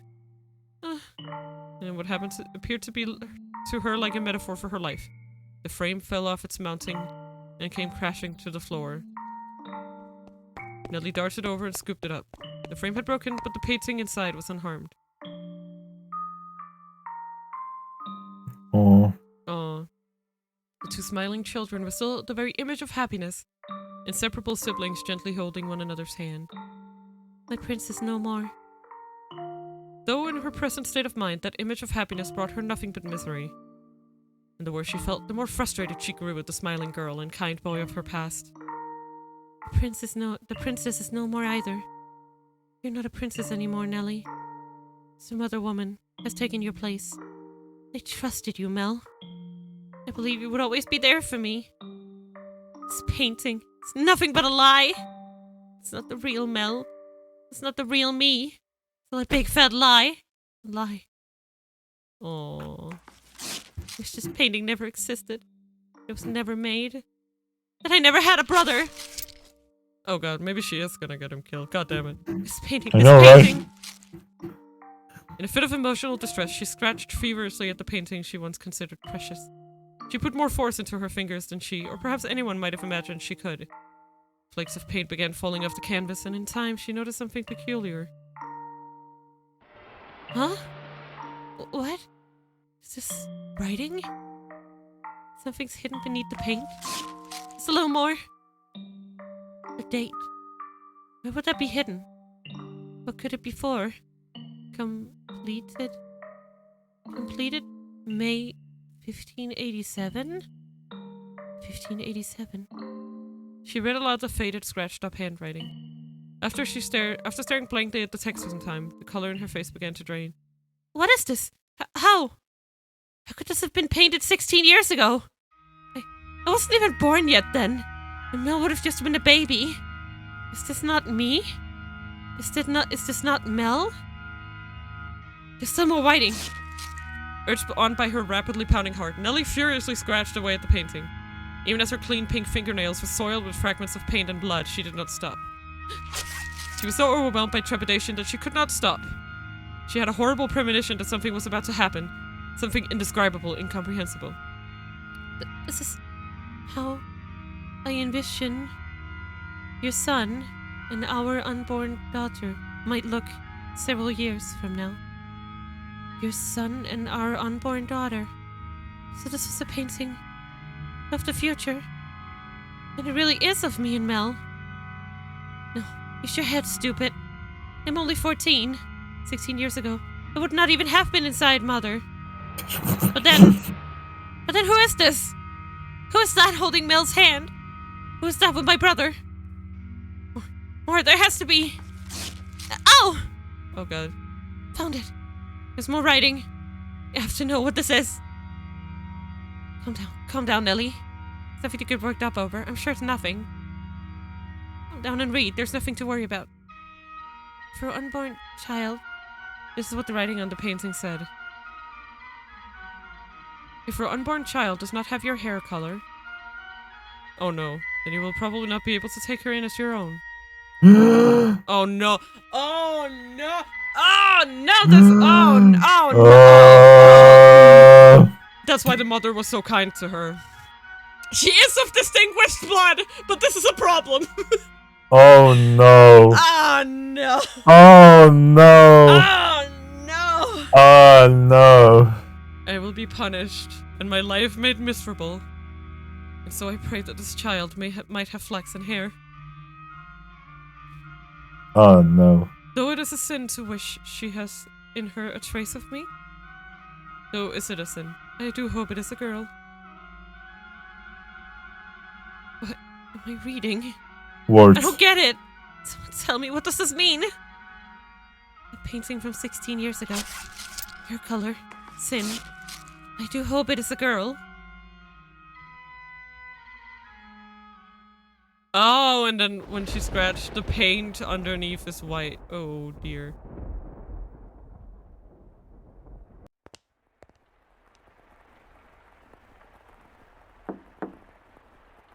Yes. It's Nellie. Let me in. Lady Nellie. Oh, you changed out of your dress. It's a shame. It looked nice on you. It really did look so nice. Almost like you were a princess. Lady Nellie? Say, I've got a question for you. Do you mind? By all means. What color hair did your father have? I beg your pardon? Did you not hear me? Should I repeat Oh my the god. question? Oh my god, that makes No. sense. Yeah, he's not her actual father. I don't No. No, but no. What if No. that's her actual father? Listen, that's actual father, and he No, was it's the like, mom! It's the mom's child, not the dad's yes, child. Okay, but like, and he was given away, father, and his reputation ruined because of that. Yeah, because the dad probably found out about the affair. It was not When the about the child art. was It was born. about the affair and the Yeah, it was child. about the affair. No. Yeah. You assumed it would be about Lord Mel. Oh my I'm just god. so curious about where you got that white color from. My father was more tan than white. So I didn't inherit my paleness from anyone. Ask about your father's hair color. Why would you want to... There's no reason you can't tell me, is there? My father, had white hair. But that was simply because he was an older man. I do not think he was born with. Lady Nellie? Oh. Hey, guess what? I figured it out. I figured it all out. It was so simple. There's only one difference between you and me. I think that Mel fell for his... Oh no. Why do you have those? No, stay back! She actually did it. She's actually gonna kill her. God, fuck, God in Christ. Nellie! Nellie! This ain't it! This is not it. I would very much like to get my food, actually. We can do a short break. We can do a short I've been kind of break. waiting on it. We'll do a short break and then we'll see how the fuck this ends. See you guys in Yep. a few minutes.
vibing.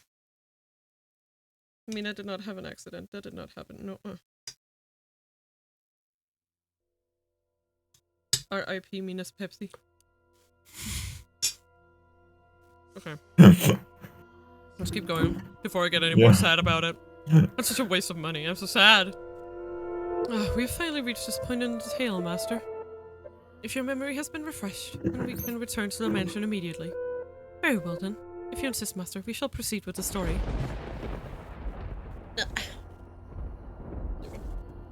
It was a stormy night, much like the one the white-haired girl had first arrived on. It was quiet as a crypt in the mansion, not a single light visible in the halls. I'm just sad. The house sat in wait for the sun to peek out over the horizon. The darkness is, generally speaking, something that rushes by like a gust of wind as we sleep. Yes? Hatsune Miku Project Diva Mega Mix Plus is going to release on Steam May 26th. Oh, fun. And what does it contain? Mega Mix Plus, I don't know. So I can't... It's not an announcement, it's a leak, so... Oh, okay.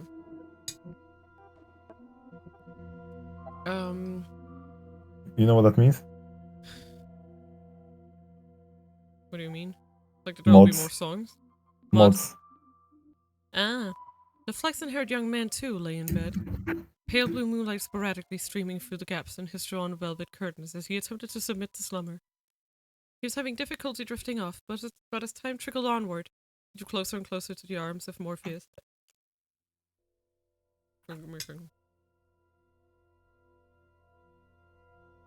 Nice, okay. The black borders just disappeared for me, and I was like, what? Yeah.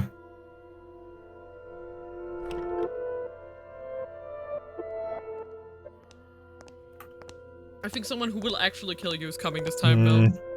Suddenly he sensed a presence in the room. Much like the one from those nights some weeks earlier. Is someone there?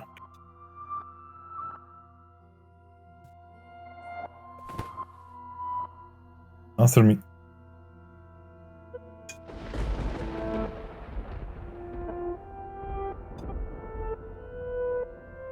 A slender, feminine finger pressed gently against his lips. There was no hostility in the motion, but rather a great deal of affection. You're... The silhouette faintly visible in the dark room was the same as that night. A flash of lightning shone through the dark curtains, illuminating her beautiful white hair. Several silky locks spilled over her shoulders and brushed against Mel's cheeks. A couple soft puffs of air tickled his face, as though she were silently laughing. He assumed her finger, held against his lips, was her way of telling him to stay quiet. She began to slowly, delicately trace the outline of his mouth, moving down his cheek and along his jawline as if over porcelain.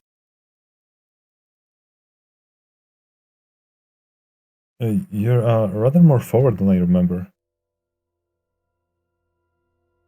Well, I suppose you always were quite daring. This is Nelly? Did she take her hair and fucking wear it or some shit? Yes. It's creepy as fuck.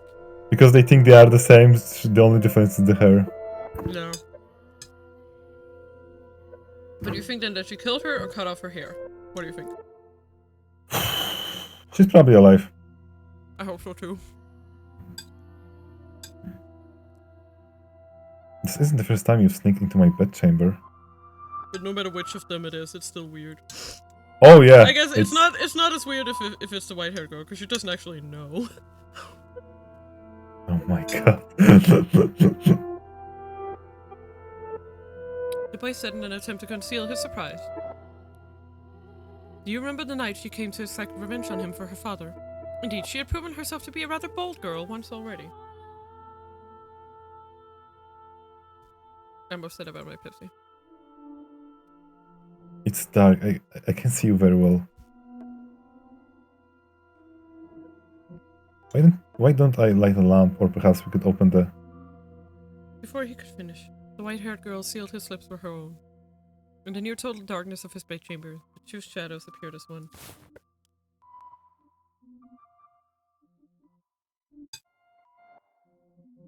They remained that way for several minutes. The kiss was innocent, no more than the pressing together of two pairs of lips. And at the same time, the white-haired girl lovingly ran her fingertips across his skin. When their lips separated, Mel gasped for air. It seemed he had been holding his breath. He would be dead. Mm. But also, this is very creepy to me. Like, this really is Yep. creepy. Because we know that it's gotta be Nelly. Yep. Dearest Mel.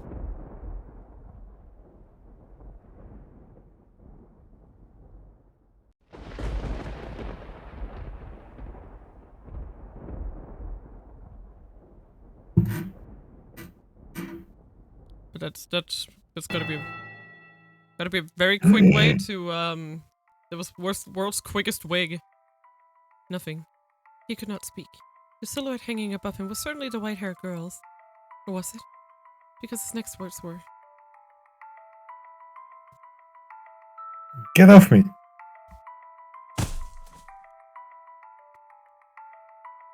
he reflexively shoved the girl straddling him aside. She rolled off the bed, landing on the cold floor, but slowly, gradually, she crawled her way back toward him. That wasn't very nice. Veiled in darkness, she slowly lifted her head, and then there was another flash of lightning. The heavy fabric of the curtains rustled, bolts of light streaming between the gaps.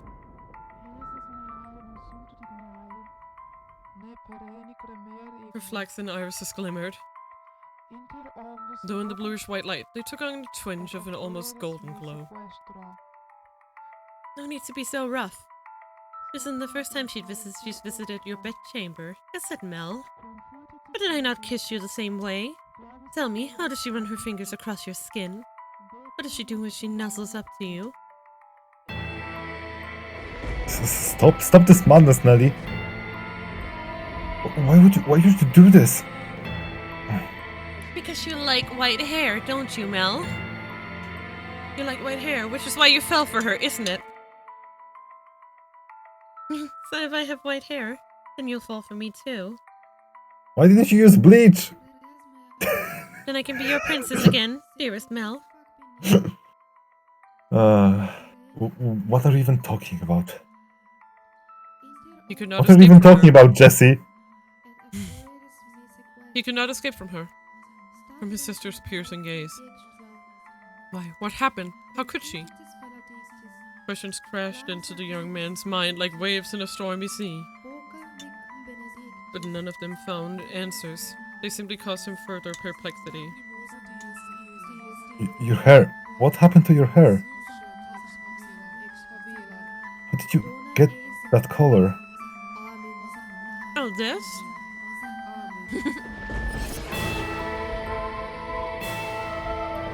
You like my wig? But as soon as the words left her mouth, Mel was in motion, propelled by pure instinct. He clenched Nellie's shoulders tight enough to dig his fingers into her flesh. You're hurting me, Mel. What did you do to her? Tell me. What did you do? I made her leave. It was a perfectly reasonable decision. She was obviously not nobility, and thus hardly fit to be part of this household. But there's no need to worry, Mel. I'm here to take her place. You sound like a mad woman. It doesn't matter if she was a noble blood or not. She promised she would stay by my side. So why? How could you do that to her? I promised you that long before she ever did. And I love you far more than she did, Mel. Have you lost your mind? Probably, yeah. You're not making any sense.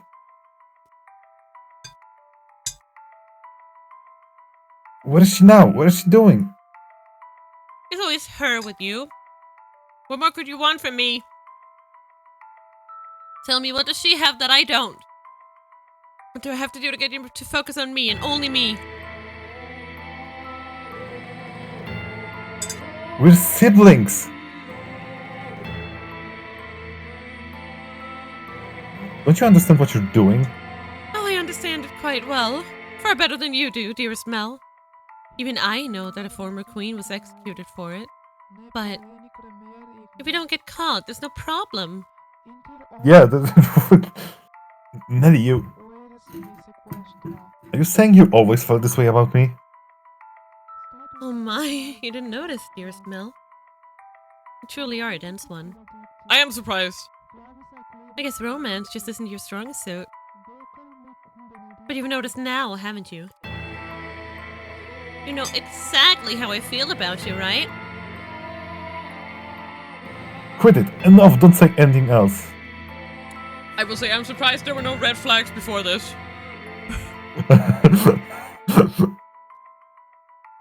He's like, what? Really? Stop having insane feelings for me. It worked. So, oh, she said she's gonna marry me at 14, but she's probably joking. Melissa, yeah, Melissa, I am looking away. I do not see it. Here's that, yep.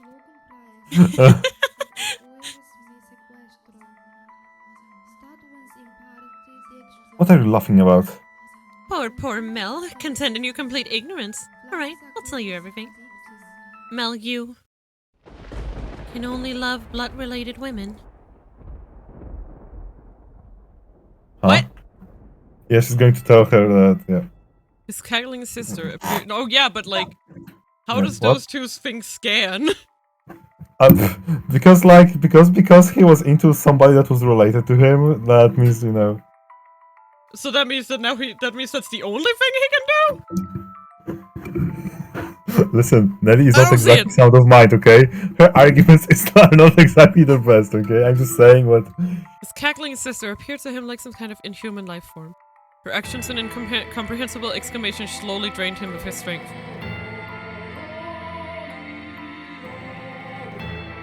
What kind of deranged nonsense is that? But I guess somewhere in his heart he does know that girl is his half-sister. What kind of, I love her.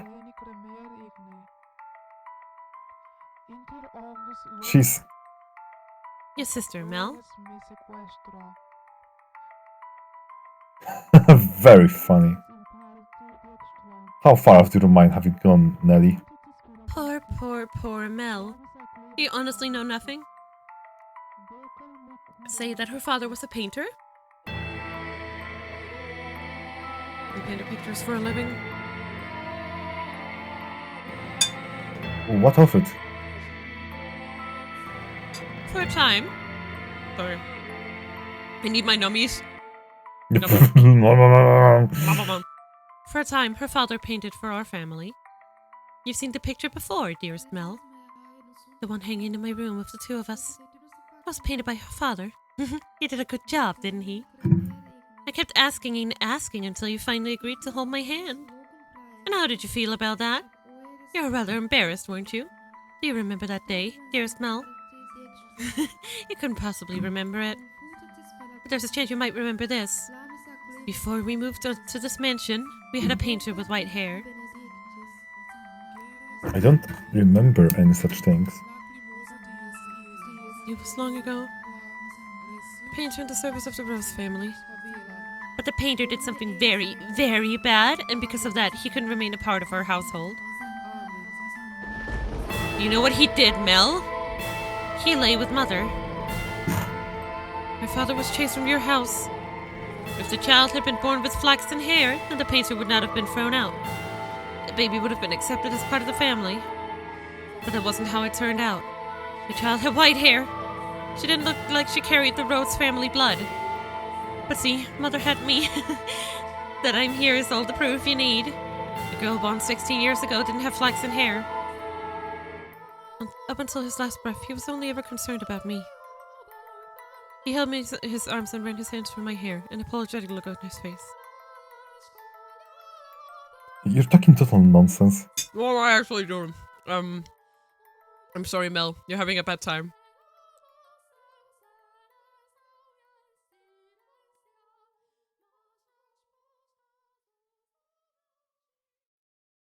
Do-do-do. Do-do-do. Gotta go. What proof do you have? Objection! If you want to see it, I'll gladly show you. The artist left a message in the painting in my room. Tell me, am I truly wrong? What did that girl tell you? You're lying.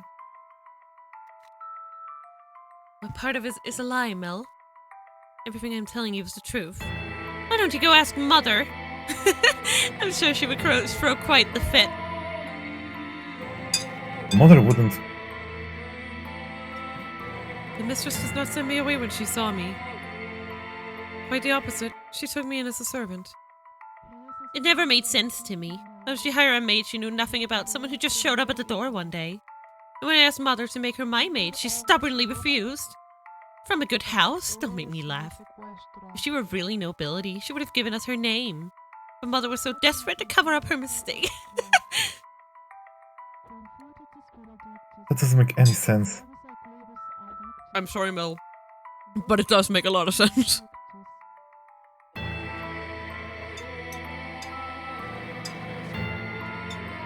I don't believe a word you're saying.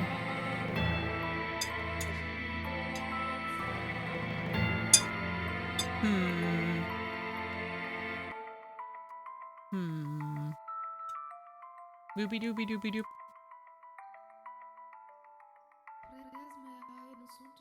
I feel a little bad for him, but I'm sorry.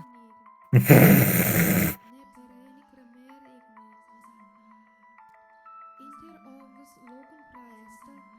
couldn't possibly be true.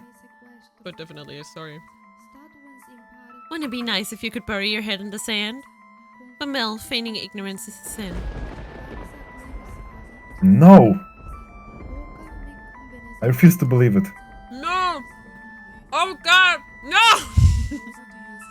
No! Please, No! God, no! Please, God! No! No! No! No! Oh no! Oh man! Oh no! Oh no! Oh man! No chance in hell! You just don't understand anything. How I feel, how much I've suffered. You have any idea how long I've loved you? Knowing that you would never accept my affection. Then fancy that. And Your you! half sister. And you! What type of daddy are you? Then I Oh should my qualify for your love too. Yeah, that's exactly Shouldn't how I, it Mel? works. Yep. You got it. Stop it. Enough. Shut your mouth. No other word. He really is not I seeing it. don't believe any of this. The life is so good. It is. Like that. Really good. I can't do it. Mel! I know you'll never love me. I know there's nowhere for me to run. See, when we were kids, was that really me? Was I really by your side, Mel? That painting tells the whole truth. I was never once did I get to be your princess. Not even once.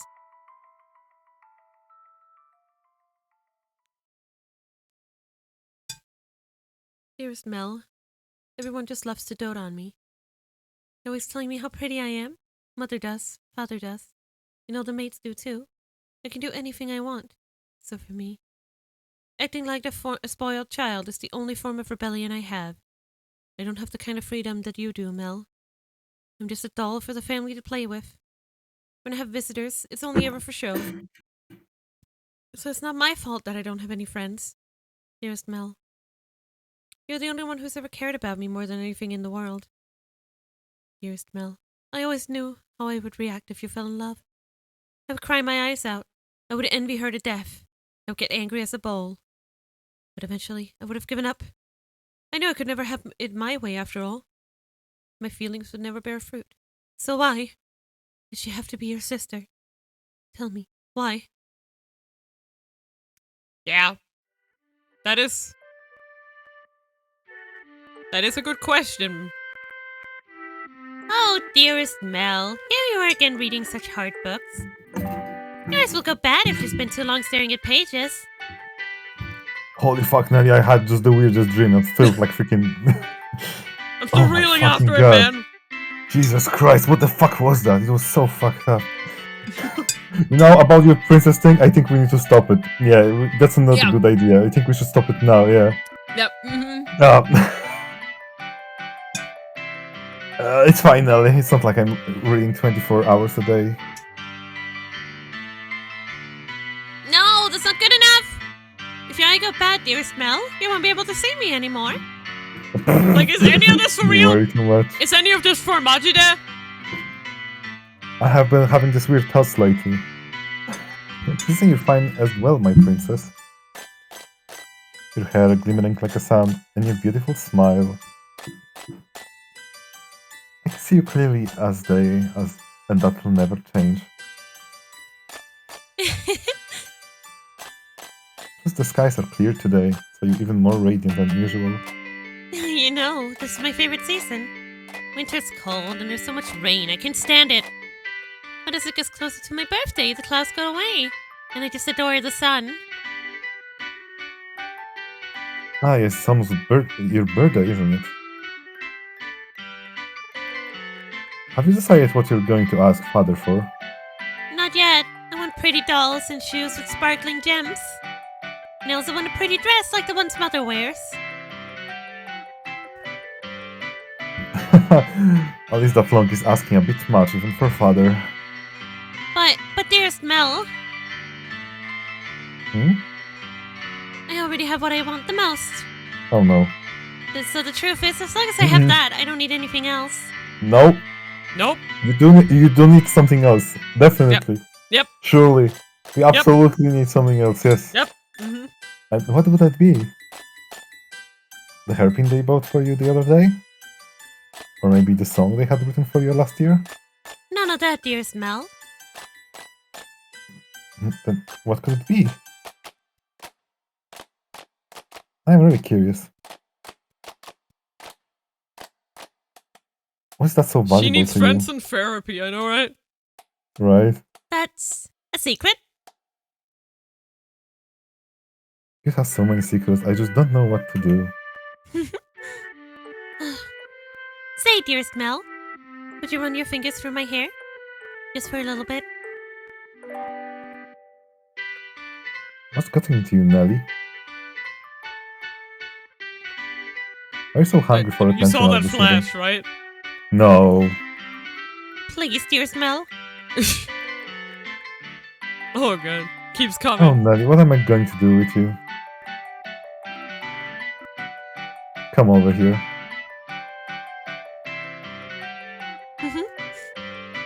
And I want to sit on your lap.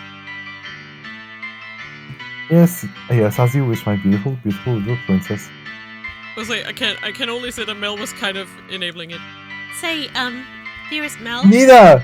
He was a kid! I know. But also he should He have didn't known know better. better! Okay, his parents should have known better. How about Yes! that? Yes! His parents should have known better. Yes! Like about that princess thing, maybe dial it back a little bit, you know? Yeah, that's kind of weird. Yeah, let's not do that. Yeah. Yep. Mhm. Actually, you know what? You go into the other country and you go and stay here, okay? We need to separate you so you fucking... Basically, Mel, you get away for your own safety. Yes. Actually, yeah, because if you stay here, you're going to... Yep. What is this time, Nelly? I wonder if that's why they were so eager to get Nelly married off. Because they knew she was gonna be trouble the longer they waited. It is! There's no way they wouldn't have known that Nelly was like this. Right now, I'm so incredibly happy. Happy. dear. Na na na. When out of curiosity, who was it that you really care so much about?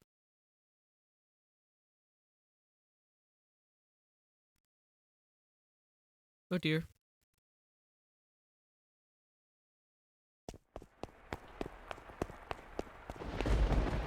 I think he's like dying.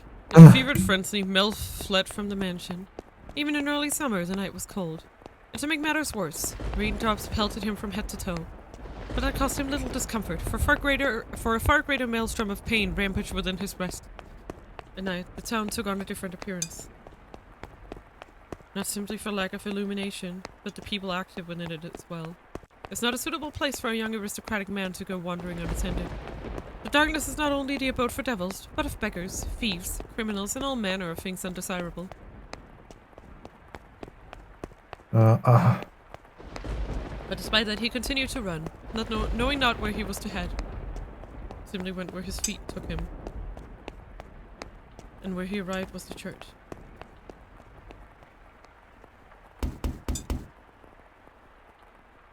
Father! Father! God, he should be able to offer me some counsel. To answer all my questions. About that painting, about her, and about Neely's feelings. Not her lies, but the truth.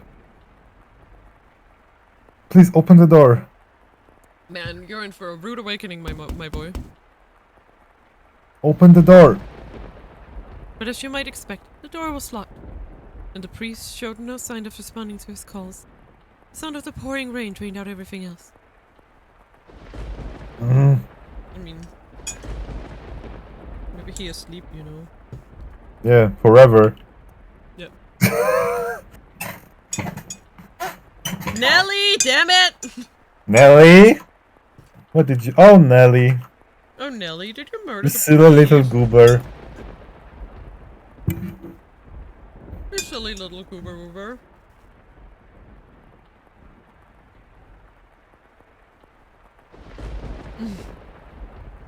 His head dropped feebly. He looked like a helpless little calf who'd wandered alone until a dark and precarious mountain path with no end in sight. Why? Why? He say, why? Sorry, I'm just memeing. Why, oh Nelly? Why would you do that? Oh, why did you, Nelly, did that? Oh, why did you do? Oh, why did you? Why won't anyone tell me the truth? All I want is for someone to tell me it's not true. It's bullshit. I did not hit her. I did not. I did not. Okay, just Where give is me... father? Yeah. I just need to go look at the floor for a sec. I just want to make sure that the floor If and it's the still floor... there? Yes. If the floor is still there, or does it get freaking Pepsi?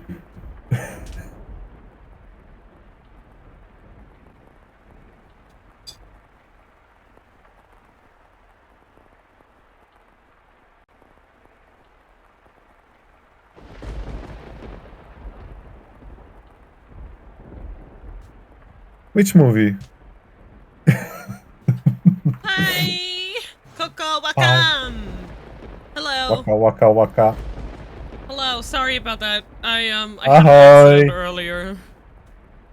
Yeah, the Okay. nose bleeding. Yeah. Sadly. No. Hello. Hello. Hello. Have I sinned? Have I sinned, father? Father. No, I didn't know anything. Oh, you mean the room? Yeah, I'm sorry, I just do it sometimes, like, unconditionally, that I forget. I did not! I did not hit her! I did not!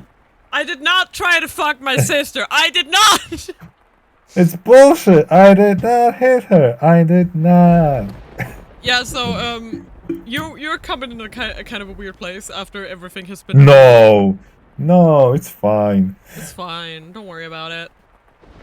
Just like, if you can fuck your other sister, you can fuck me too! I hate this so much. Okay, sorry. Let's press on. Did you read the line? Yep. Okay. Totally normal time, yeah. Super normal, I love it. No, I haven't done anything. No, this is true. I haven't done anything wrong.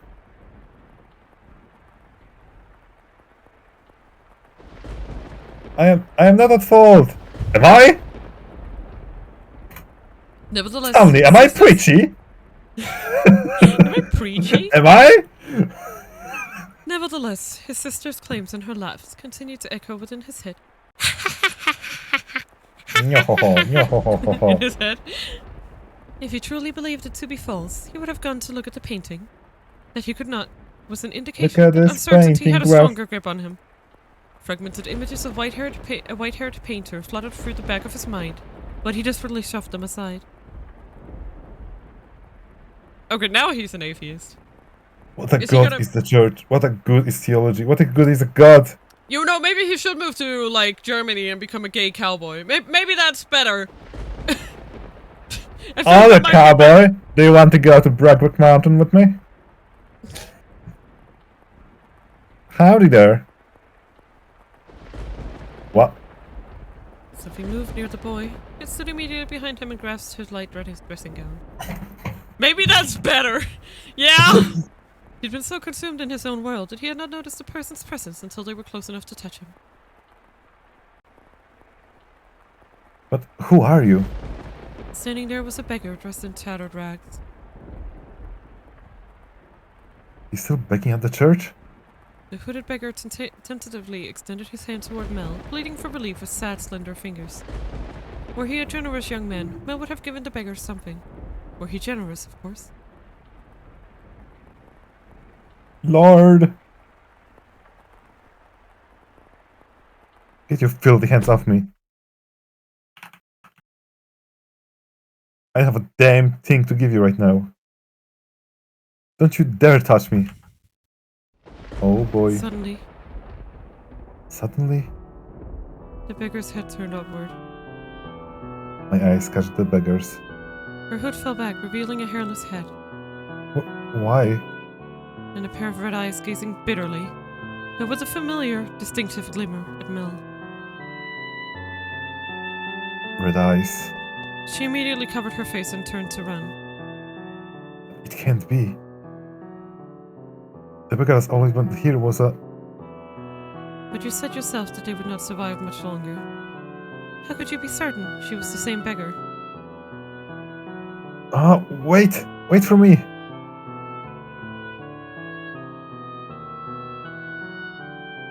Perhaps, as someone of such high social standing, all beggars appeared the same to you. Or perhaps you wanted to believe your meager generosity made a difference, that you did something of value. No, baby, come back! I didn't mean it! You're different! Yeah, exactly. I will not say it is wrong to think so. Wait for me!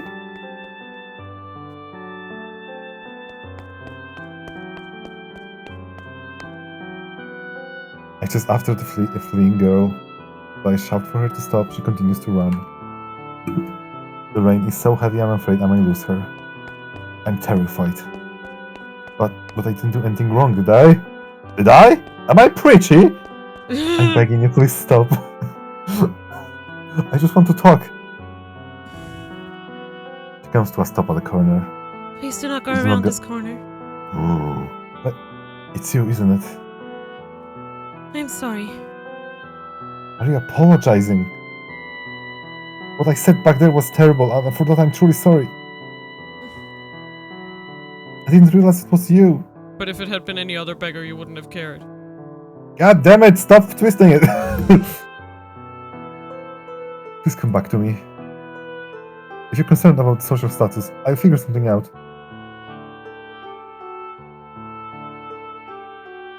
And Nelly's getting married off soon enough. Oh yes, Nelly, quite a character, man.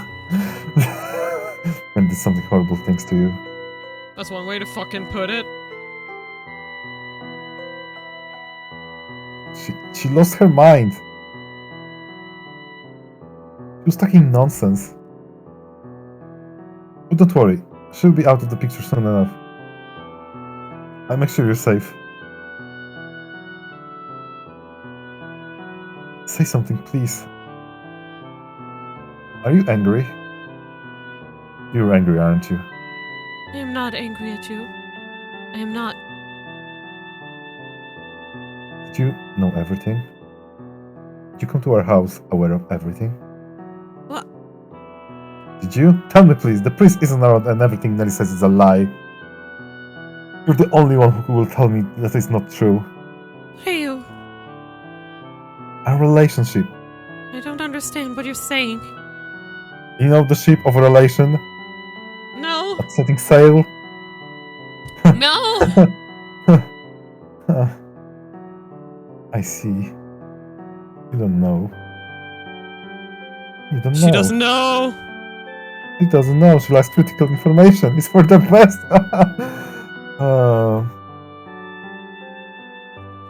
And is the only one who knows, and she'll be gone before long. Everything will be alright. Lord Mel, It's all be alright. Let's go back. I'll make sure you're never put in danger again. I'm begging you, stay with me. my appearance is no longer suitable to stand at your side. Hey! But see, You saw I how told you unsightly she's I not am dead. back by the church, did you not? I Yeah, just thank God. realized. Yeah. Thank God. Thank God that she was only shaved. Hair can grow back because like I was kinda sure of it, but then when Nelly started talking it was really weird. Yeah, exactly. Like, I got a bit worried there. Yeah. Like, that I That's not a sent problem. her away, I was like... Boy. Yeah, right? Now I truly look the part of the hideous witch. But I am to blame. It was a sin for me to find happiness in your kindness. What are you talking about? You're My sin was falling in love with you. Not what happened to my father, nor how we had to spend our days.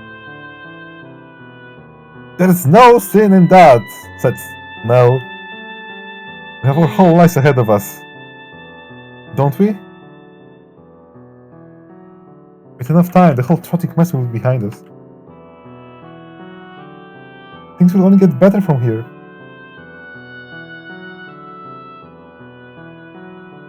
I'll be your prince, like the one who took the girl to see the outside world. So please give me your hand. Come to me. Don't leave me all alone. I need you on my side. Please. I extend my hand around the corner. I sense her hesitating beyond the bend. I'm begging you. I can see what's on the other side, but a vision of her reaching out and put her hand in mine, well, it's up in my mind. But That story never had an ending. what? She doesn't take my hand. I doubt the girl ever wrote that letter.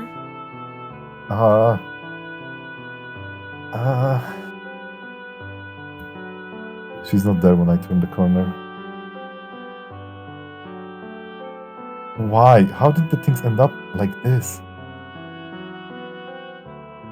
What did I go wrong? Oh God! Falling in love with your sister? Approximately there. Yeah, that's Bro, quite a story, isn't he's it, just Mel? outside in a robe. That's a fun story, isn't it, Mel? Your error was likely your kindness. Listen! Thoughtlessly, haphazardly spreading your generosity. Listen here. If he didn't do that, he would probably be dead. Yeah. Oh, Like- you mean running from Nelly? No, I'm saying if he was not kind and showed generosity, he would Yeah. kill him. Oh, like that. Yeah.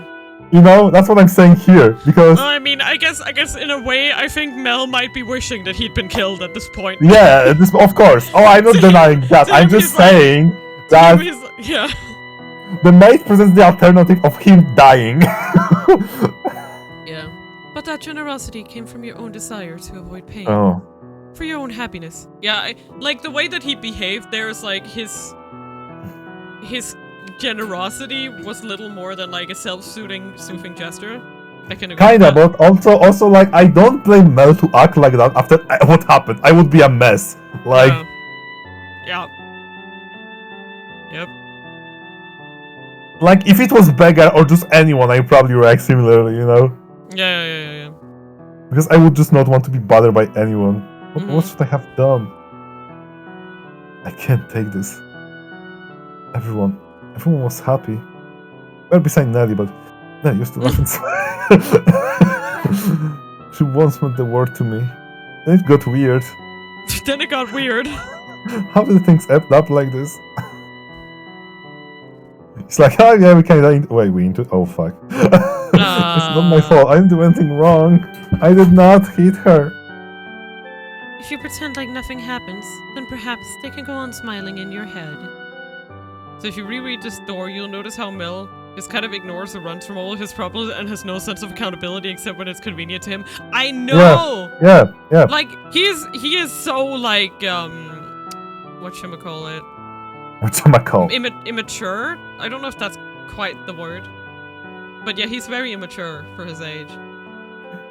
Cause like, he never had the fucking guts to just put his foot down to Nelly and be like, Yep. Nelly, we need to stop with this like prince and princess thing. It's weird.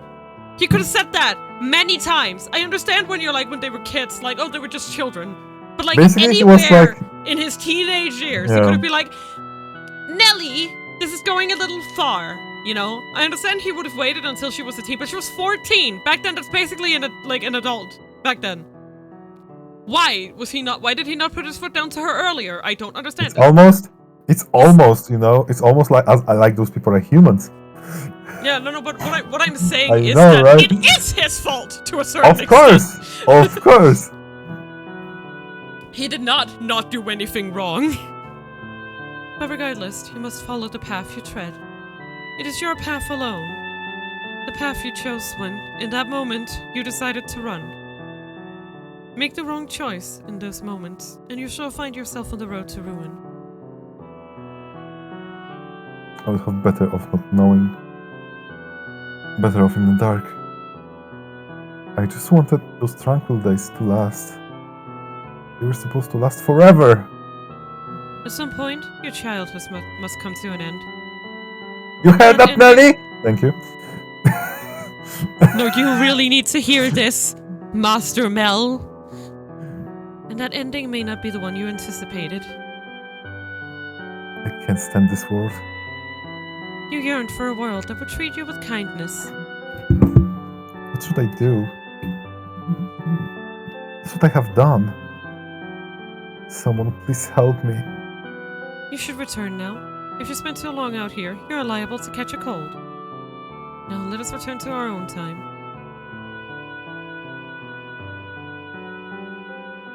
Oh my god, she was a forest ghost all this time. Oh boy. But yeah. Like 100%, there were other people culpable in this whole situation, but Mel had a responsibility to put it clearly for Nelly, and he never did. I can understand in that flashback not doing it. Okay, he's probably like 10 at most, right? But he's 17. He had 7 years in that time frame, at least, to do that. Just the crestfallen young man faded into the distance, and the decrepit double doors clacked shut. Just realized I could use. Yep, almost didn't say for almost 2 hours. Jesus. Jesus Christ, Mina, what the hell is wrong with Through the shattered glass, you could see only the ruins of a garden, not a single rose growing within. You had evidently returned from the past. In the garden, weeds grew taller than people. You found it difficult to look at. A wolf howled in the distance. The children, the sea of roses and the white-haired girl, were nowhere to be found. You and the maid who called you Master were the only people present in the mansion. What happened to them next? Oh, Master, you would know better than I. What? I mean, they probably died because now it's... You cannot remember. Yeah, it's been like, who knows how many years. We don't actually know. It seems this is quite serious then. Worry not, my loyalty lies with you, Master. The mansion has witnessed more yet. Let us make our way to the second door. You know what it gives me feeling of? What? Like the Tales of Grimm brothers, you know? Yeah, exactly. Your hand right? in hers. Yes. Your hand in hers, the maid guided you back through the kitchen and into the tea room. Her palms were still cold. You felt as though you were clenching ice. Master, you wish to know the truth, no matter what may be hidden within? Or, if it is something you would be happier not knowing, would you rather remain in the dark?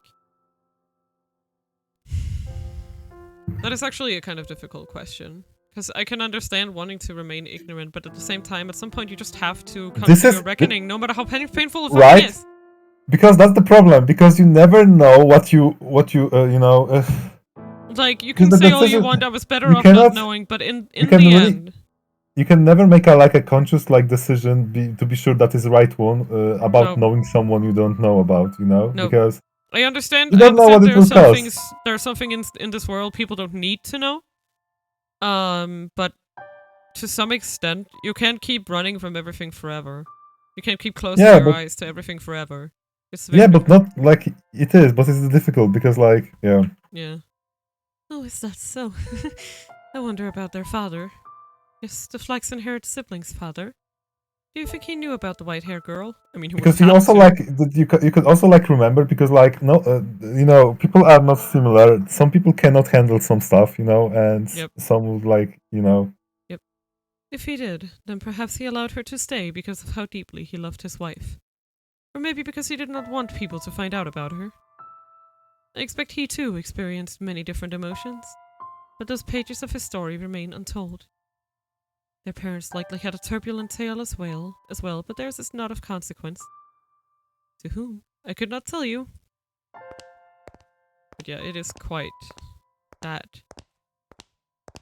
You and the maid crossed through the entrance hall, continuing your trek. At some point, the fire in the fireplace had faded to embers, emphasizing the lack of light within the mansion. The maid took a candlestick and lit it in the cinders. The small frame illuminated her pale face. On a whim, you asked the maid about herself. About me? you're free. I am a maid devoted to your service, master, as I have said. Oh, what was that? You're interested in my name. Flatter me. I truly do appreciate the question, but you're more than welcome to simply call me the maid. Actually, I didn't think of a name for the occasion. I'm sorry. Also, it would make me much happier to hear you say my name after you have recalled who you are, master. A subtle smile rose to the maid's face, after which she began to lead you down a first-floor corridor. Still holding the maid's hand, you passed in front of a full-length mirror. In it reflected the warm light of the candle, which disappeared out of range shortly thereafter. Oh my, is something the matter? Did you come across something peculiar? Probably that we have no reflections. Oh, she doesn't have a I knew it. The maid had Because not she's a appeared in the freaking mirror. ghost. No, she was not the only one without a reflection. Oh no, vampires! I don't have a reflection either! Mommy! Mommy! Mommy, How give me do my I know? reflection back! You reached Oh the my end of the God. corridor. There appeared to be a doorway, but the door itself was long since gone, leaving only a hole in the wall to frame the stairs behind it. Without hesitation, the maid descended into the darkness. You have more interest in this mansion, master, than in a mere maid, do you not? Though it pains me to say as much in your presence, master, this house is cursed. Yes, it is a curse that runs deep. As you just bore witness to, the majority of those who dwell within these fall into misfortune. I have served here for many years, and periods of happiness are as fleeting as a sugar cube and a cup of hot tea. Why did such tragedies befall them? If I were to guess, master, it was because you had not returned. But when you remember your true self, the mansion's curse should be broken. The next door is before us. It appeared to be the entrance to a cellar. The disconsolate wooden door was visibly rotten in several places, and it seemed it might crumble at a single touch. You could hear the sound of something devouring meat beyond the door. Maybe there was a beast living within.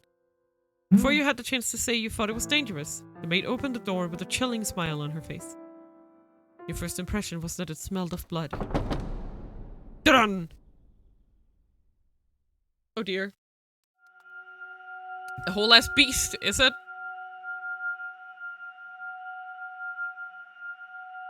I do love just being whisked away by this story. It's Okay, we need to stop. Safe and stop. 1707. What? Safe and stop. Let's not start this story. Oh. Sure. Because we have much better, like, what happened so far. Yeah. Yeah, that would probably be a good idea. Yeah. Really sorry to cut it short. I mean, I don't know What do you if mean it's short? that... What the hell do you mean It's a long short? stream.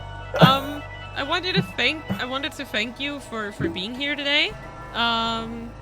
Guys, thank you so much to Catherine for the follow. I'm very happy you managed to find me because, assumedly because I was playing this game. Yeah. And it's been very interesting so far. I'm very excited to see where it goes from here.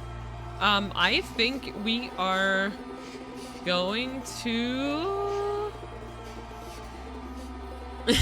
yeah, and I hope you'll you can find both on on my Twitter and stuff, but otherwise I try to post it in my Discord as well, like what I do otherwise. But we're playing a lot of fun stuff right now. I think we're gonna raid We're gonna raid Young Ella, I think. She's playing Overcooked. I love Overcooked. It's a great game. I remember when we had like a party thingy with my other student friends. They played Overcooked literally all night. Like somewhere during the night, I went to sleep, and when I woke up, they were still going at it. So they got really into it. But Young Ella is another wonderful VTuber. She's very fun, very sweet. I hope you will send some love, and thank you guys so much for being here. I will see you guys sometime next week, and you better get some good sleep, and don't do weird things with your siblings, okay? Oh no, guys? no, set boundaries, set boundaries. Set boundaries with Please. your siblings, please, okay? It was fun seeing you guys tonight. Goodbye. Oisamina! Yes, Mina.